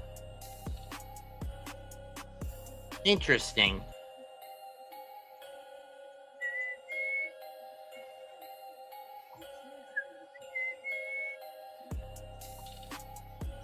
I mean, it'll be a good RB3 when Stevenson and Henderson go down. Wouldn't you agree, NYG? Let's go another can.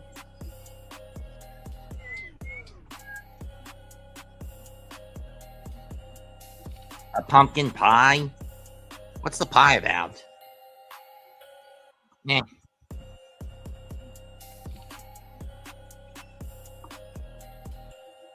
Broncos are up next. This is pick number 246. Pumpkin pie, a mimosa,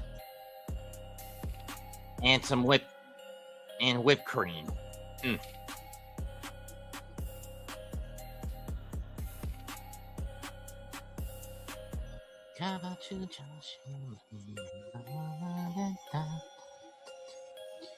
Pick is in for the Broncos.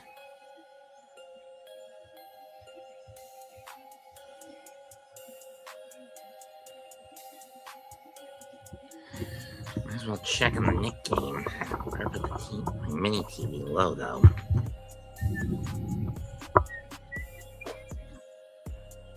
Alright.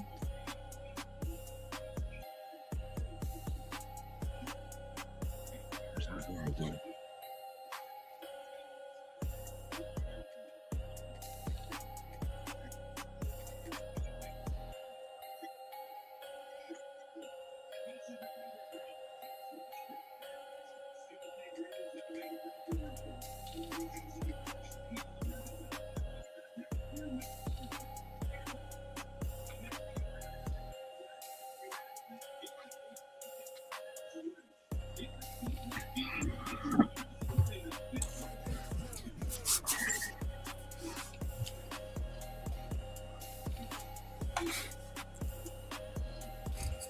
Fisher, Winetsky, and Miller went off the board.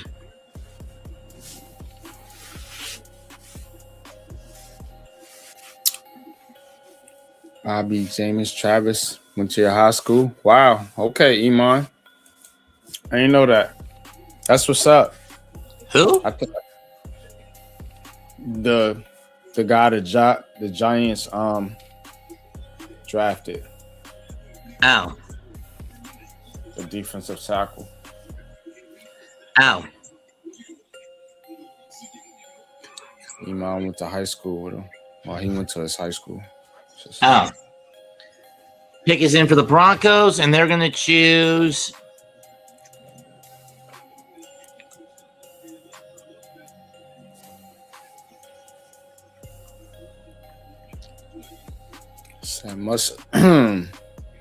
Miles Scott, safety, Illinois. I submit the Giants did their thing in the draft. Can't wait till the season and run through the NFC East like the old. Yeah, I think it is. I think the NFC East is getting back to what they used to do. Be the bullies on the block. They'll still have to contend with the North, if you ask me. Nobody worried about Caleb Williams and if not Jordan them, Love. they may need to contend with the West. That's the division you got to worry about. Yeah, now San Francisco and the Rams and them, they And the problem. Seahawks. Not so much Yeah. Arizona, but everyone else. Yeah, that's a division you got to watch out for. Pick is in for New England. Oh, you coached them. Okay. Yeah. Number 247. Who got it? Who's going That's to the what's pick? up. Who's going down in the foxhole? That's what's up, Iman. Played football and wrestling in high school. So yeah, And- he gonna be a monster, yo. I hope they do develop him and get him up to speed and Okay. have him and Alexander come along True. and have that defensive line ready to go, man. So those linebackers could do their thing. Patriots select Quintavious Hutchins, edge rusher, Boston College. But yeah, definitely, man. That's what's up right there. Browns back on the clock. A draft basically tainted by picking yet another quarterback when it wasn't needed. I think that dude, Who's the Bobby Jamison Travis, the defensive tackle, I think that he could probably. I'm just gonna say, man, because if you bring DJ Reader in and you got Alexander and you got Robert Harris,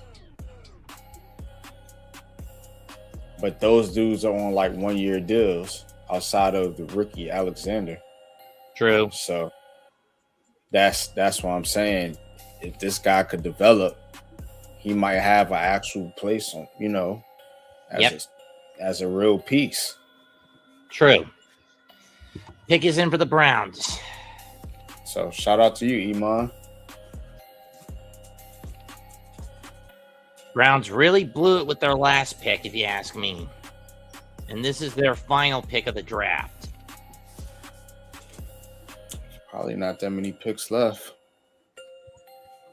After this, there's going to be about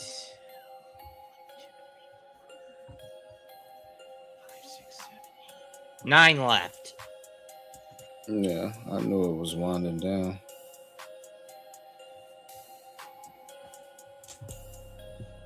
The Browns had 6,001 snaps taken by rookies last year. Most in the history of the league. But this has been day 3 of the 2026 NFL draft. And if you're a fan of the Giants, if you're a fan of the Jets, if you're a fan of Whoever. teams like the Browns, the Ravens, Seahawks, the godforsaken Cowboys, The Panthers. I think Panthers, yeah, I think you did pretty good. Carson Ryan. Cardinals fans, I don't know what y'all doing, and Rams fans got to be confused as well. True. Don't think you made terror. I don't think it's terrible. I just think it's a little jump in the gun a little bit. Yeah. Browns select Carson Ryan, tight end, Brigham Young University. But that's kind of how I see that. You know what I mean? I think a lot of teams did well. Only ones I really question is what the Arizona Cardinals doing and the Rams. But the Rams are going to be good as long as Stafford is healthy. And maybe the Browns for choosing another quarterback. Yeah, but it was late though. It was a late round pick. But otherwise, their draft was excellent. So I'm not gonna knock them too much. I might change their grade from like a A minus to a B plus, something like that. What would you rate the Giants? An A minus or an A? I told you I give them a solid A. Okay. I give the Jets a A. Yeah. Probably give the Panthers maybe a B plus. The Panthers. What does the Panthers do? Gotta look at it again. Here it is. Carolina. Monroe Freeland, Lee Hunter, Chris Brazil, Will Lee the third. Oh yeah. I give them an A too. Chiefs pick is in. And Garrett Nussmeier is finally off the board. The Chiefs pick Nussmeier. It's Nussmeier. Oh, Nussmeier, excuse me. Yeah. Took somebody long enough to get him off the board. I mean, late pick, I can understand you need a QB3. Fine.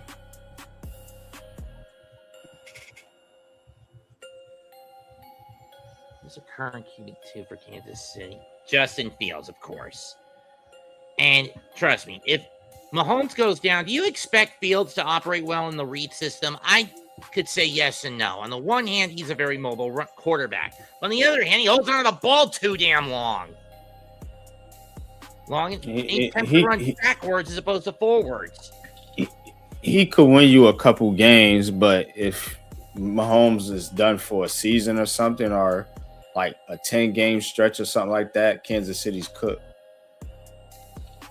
But if they had to use him for, Andy Reid is creative enough. If they had to use him for a game or two, he could get by. Yeah, he can't be a full season starter like he was with either the Jets or Chicago. Definitely not. Nowhere near. Not even thinking about it.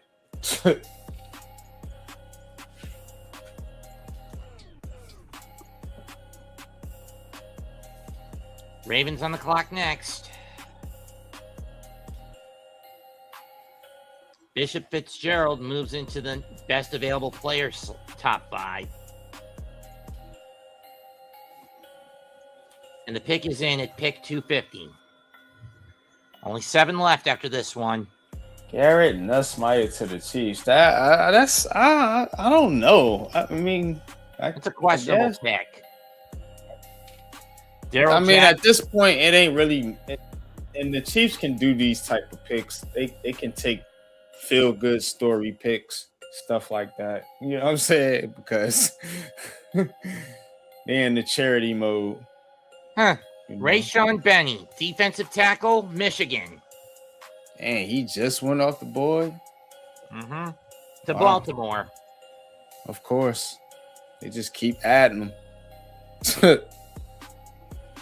Just keep adding. I mean, he's a little more on the lighter side of a defensive tackle. Well, just a shade under 300 pounds. But remember, these guys can muscle up in an NFL weight program. So, yeah, Iman, depends on Mahomes' health. Because if he gets hurt, like I said, Mahomes' mobility is going to be heavily limited this season if he gets back on the field soon. That's why they're going to be a running and defensive team. Why you think they gave Kenneth Walker that contract? Good point. And then they drafted a running back in this draft too, didn't they? Yep. Pick 251, the Eagles have it in.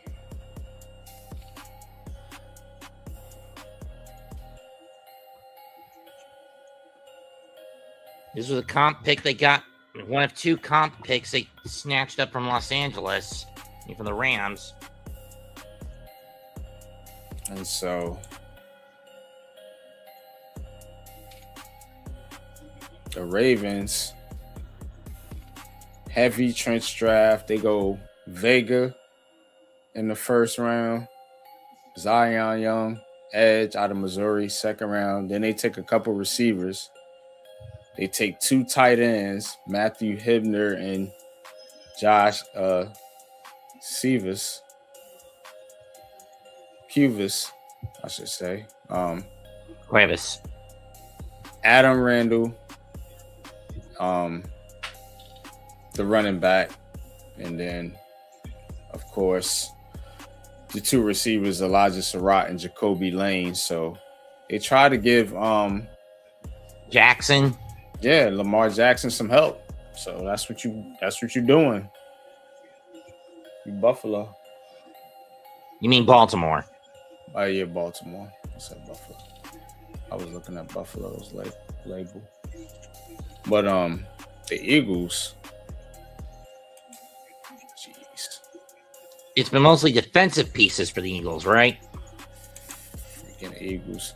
No, Mekhi Lemon, Eli Stowers. Those are their first 2 picks.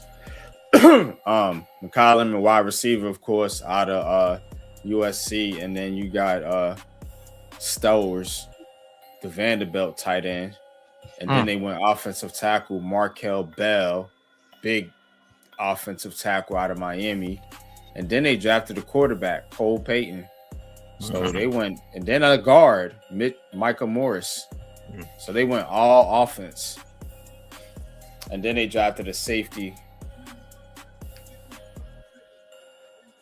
So Uar Bernard, defensive tackle from Nigeria. Yeah, they taking swings now.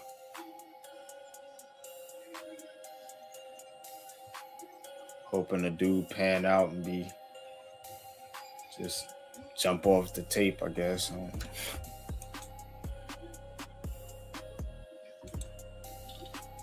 Interesting choice.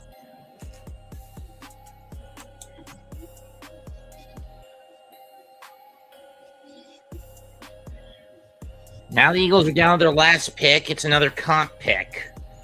Pick from Los Angeles.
Jimmy!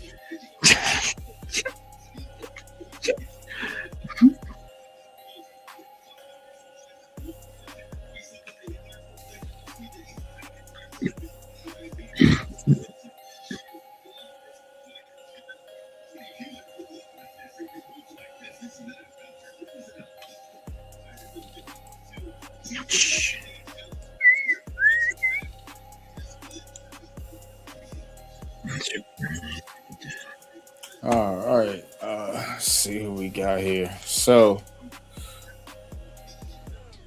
last couple picks.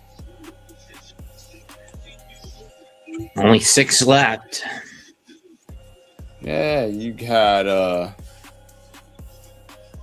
Carson Ryan went 248.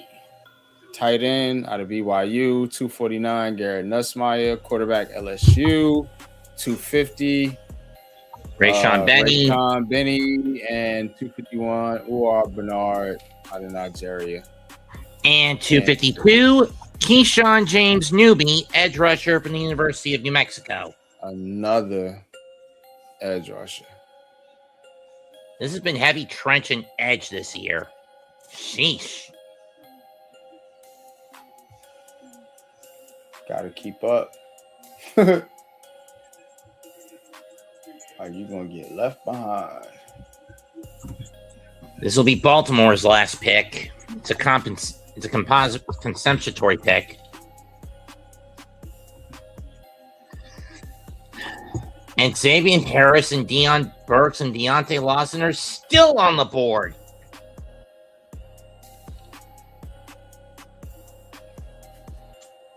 For 91 years, 1,377 rounds, almost over 27,000 selections.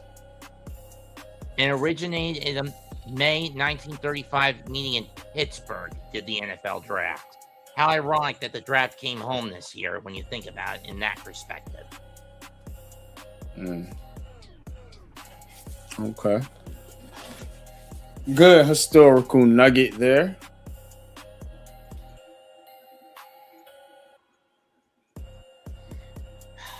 Ravens went Iane, Young, Lane, Sarat, Hibner, Rivers,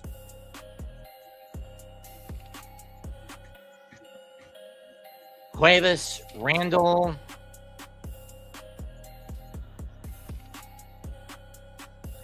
Gonna be some pretty good undrafted free agents too, man. True. I knew a lot of them was gonna get pushed down. We didn't think for a lot of them it'd be like this. You know. And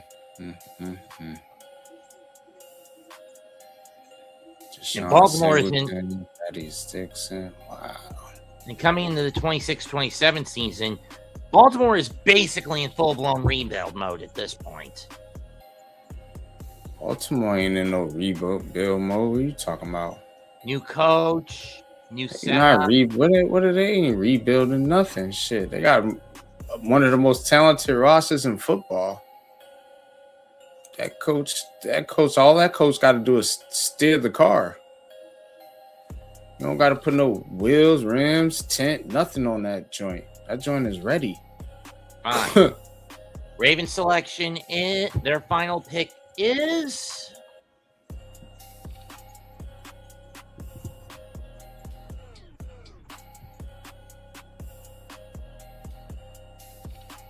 come on, who is it? Damn it. It's gonna be a lot of good undrafted free agents. I'm just looking at some right now. Evan Bernston. Offensive guard, Northwestern.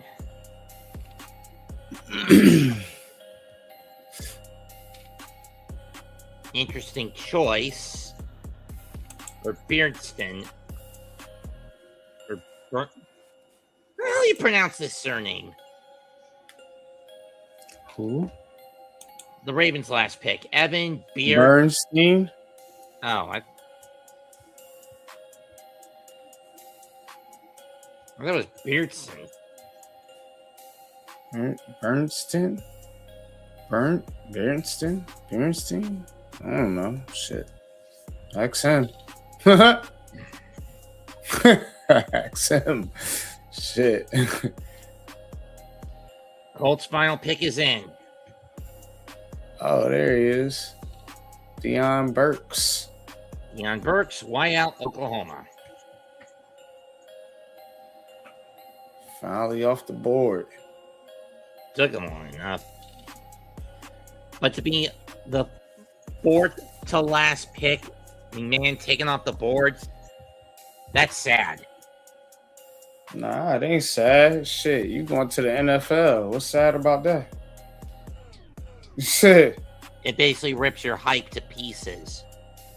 Not really. Pick is in, number 255 to Seattle. This is their final pick, the one they trade Green Bay for. Man, he's 5'9", 180. That's why he's in the 7th round.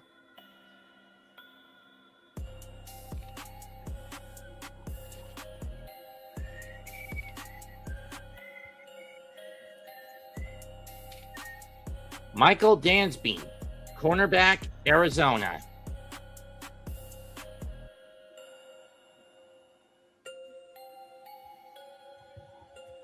Well, it's not like the dark side needs much help.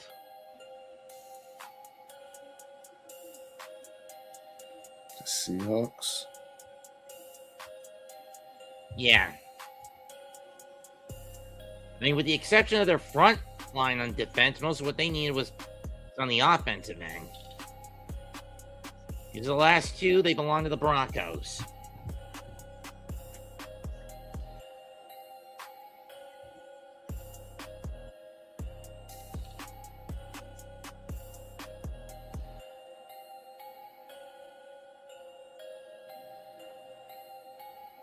They need defensive tackles, offensive tackles, and a tight end.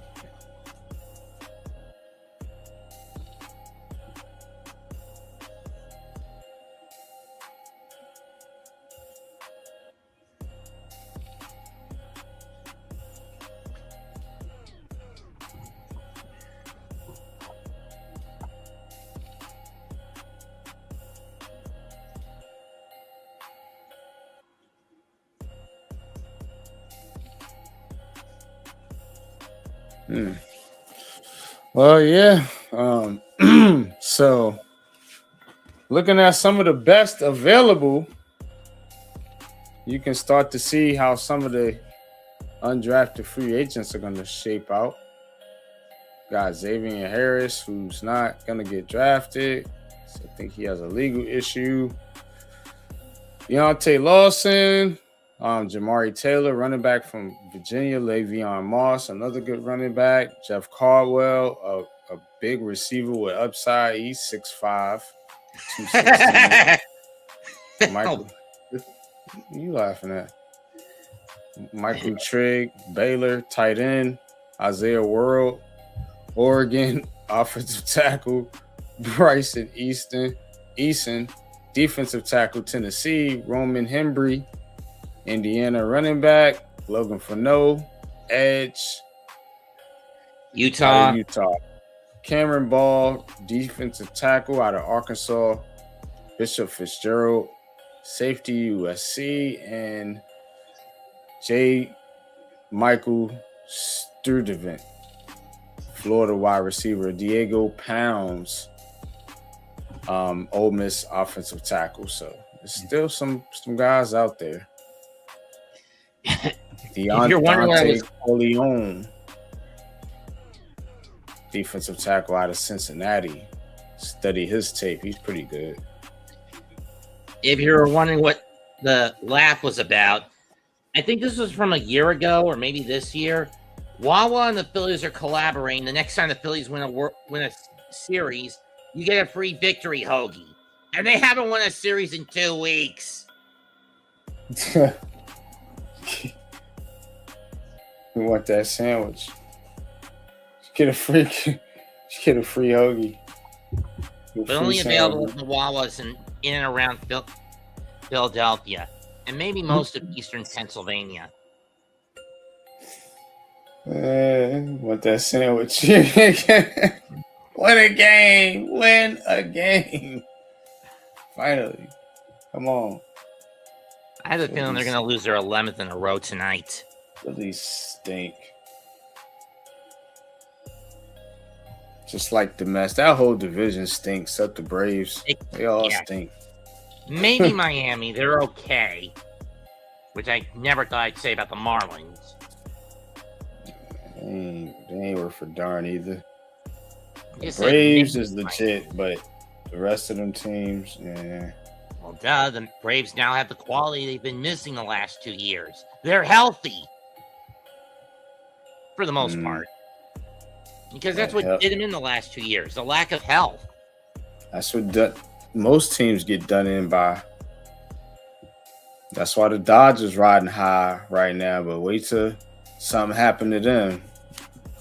Broncos select with their penultimate pick, Dalen Bentley, tight end, Utah. Okay.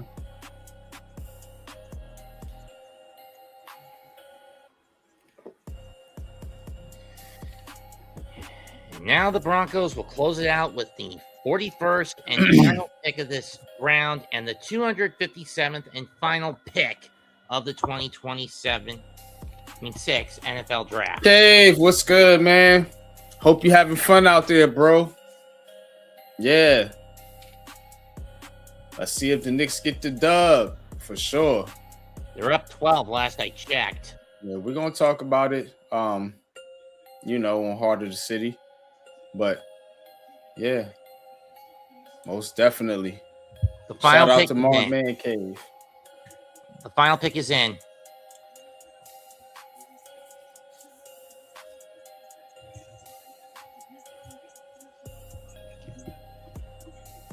And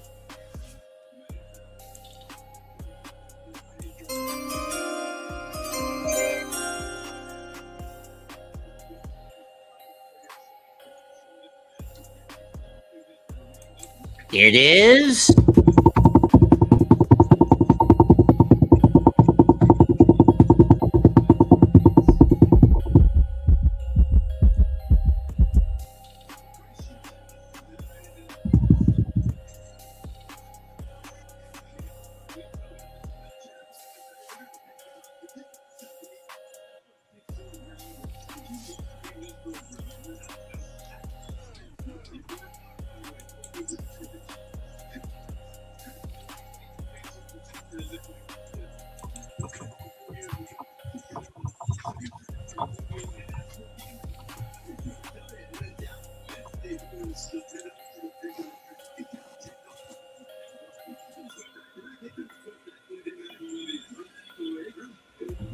and they are going to get every ounce of television time to make this pick.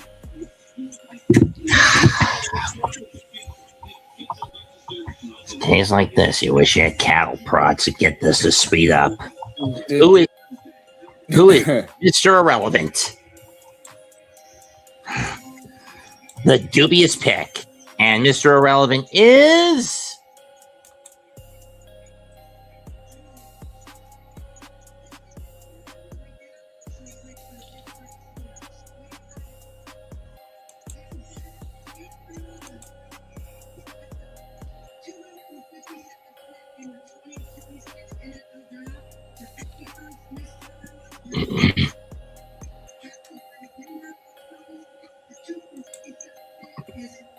Red Murdoch, linebacker, University of Buffalo. Okay. Red.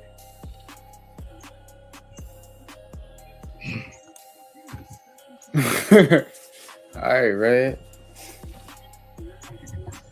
I feel his pain for getting that dubious moniker. Red Murdoch. All right. 6'1", 6'2", 232. Going to the Broncos. Pretty good defense. So, yep. He could sit and develop, play some special teams. True. Yep. Because right now, he ain't ready to read the coverage. But let's get out of here, man. Been on here All for right. 6 hours, and I am kaput. I'm going to go focus on that Nick game. Yep. Shout out to the New York Knicks, and shout out to Man Cave, man, down there watching the Knicks game. Wish I could have called it today, but we had football business to tend to this weekend. But I will be on the calls, man, for the rest of the playoffs if the Knicks advance with my bro Man Cave once he gets back from the game. He's at the game right now. So shout out to you, man. I hope you're enjoying it. And look, I enjoyed this draft, man, for the New York Giants. So did I. I enjoyed this draft for the New York Giants. I enjoyed this draft for the New York Jets. I'm going to have more on the New York Giants draft tomorrow at 11:30 on Unpopular Opinion Sports and the Aboriginal Sports Network. So tune in for that. And we will be breaking down all things Giants draft and what it looks like moving forward. You know, any updates on undrafted free agents. We're going to have it all for you. So y'all tune in tomorrow. Wake up, you know, tune in to your boy, Unpopular Opinion Sports, Big Pat Sports Talk, the Aboriginal Sports Network. Tune in to us. Check us out early in the morning. We're going to give you this Giants content, man, and break everything down from this draft. You know, the Giants didn't make any moves this third day. They stood pat and picked 3 very promising players, you know, and we're going to break it all down tomorrow right here on Unpopular Opinion Sports on Giants Conversations. New York Giants Convo. So check it out. And for those wondering what I'll be up to tomorrow, I've got the Jack's Links 500 on my own station. Right on. So tune into that. Tune into Mets 2128. Also part of the Aboriginal Sports Network. So, and we're gonna get some baseball calls here once I get some time. Definitely gonna get that Mets Yankees call in. So y'all be on the lookout for that. But appreciate you, man, Mets. Appreciate everybody for tuning in to this third day of the draft, the NFL draft. Third day, day 3. It was a long one. It's been a long day for me. Long night, long day, long week. Same with me. I do appreciate everybody. I do appreciate the support. Like, subscribe, all that good stuff, man. And until the next episode, we up out of here. Bye, good night.